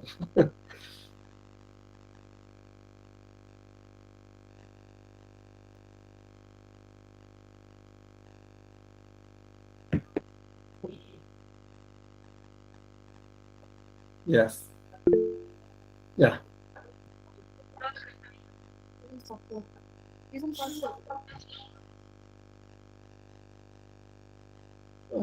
the phone.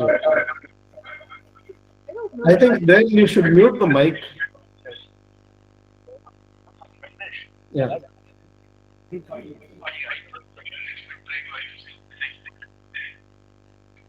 Oh, okay. Oh, okay. So no. See, these are all okay, sir. There is so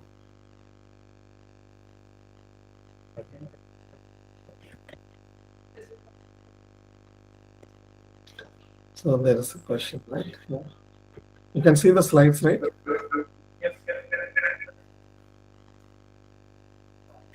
We are not using any bit plane per se, okay? So we are just saving the image after removing the bit plane, basically, right? So basically, you perturb the bit plane, right? You add the noise and then kind of you are quantizing the bit planes, right? And then finally saving this as an image only. So this is, we are not feeding the bit planes directly to the deep model. No, we are feeding only the image. One image is normal image, another image is quantized image. That's all. And we are bringing closer these two images. That's all we are doing. Okay. So there is no, this bit plane is just shown for the explanation purpose. Okay.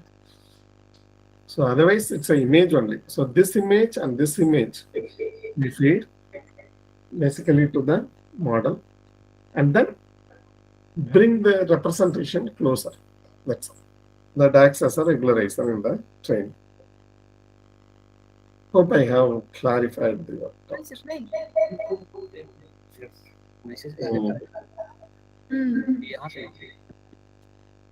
आप कर रहे हैं? Okay ठीक है.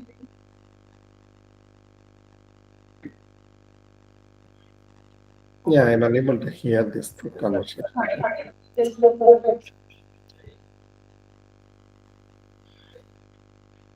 You need another deep model to decode the echo signal. Yeah.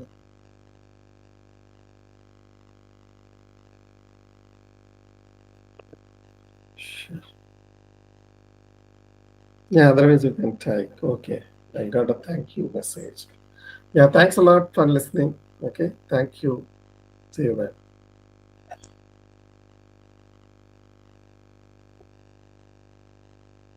Shall I stop this presentation? You can leave, sir. Okay, yeah, thanks. I got this.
आइए आइए table का विस्तार है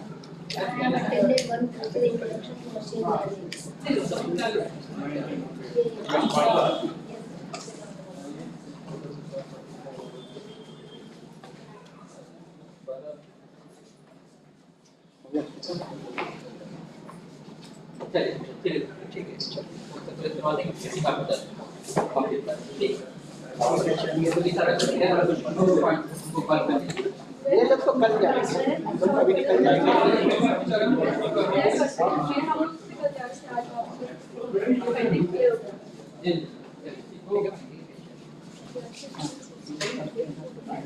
Excuse me, sir.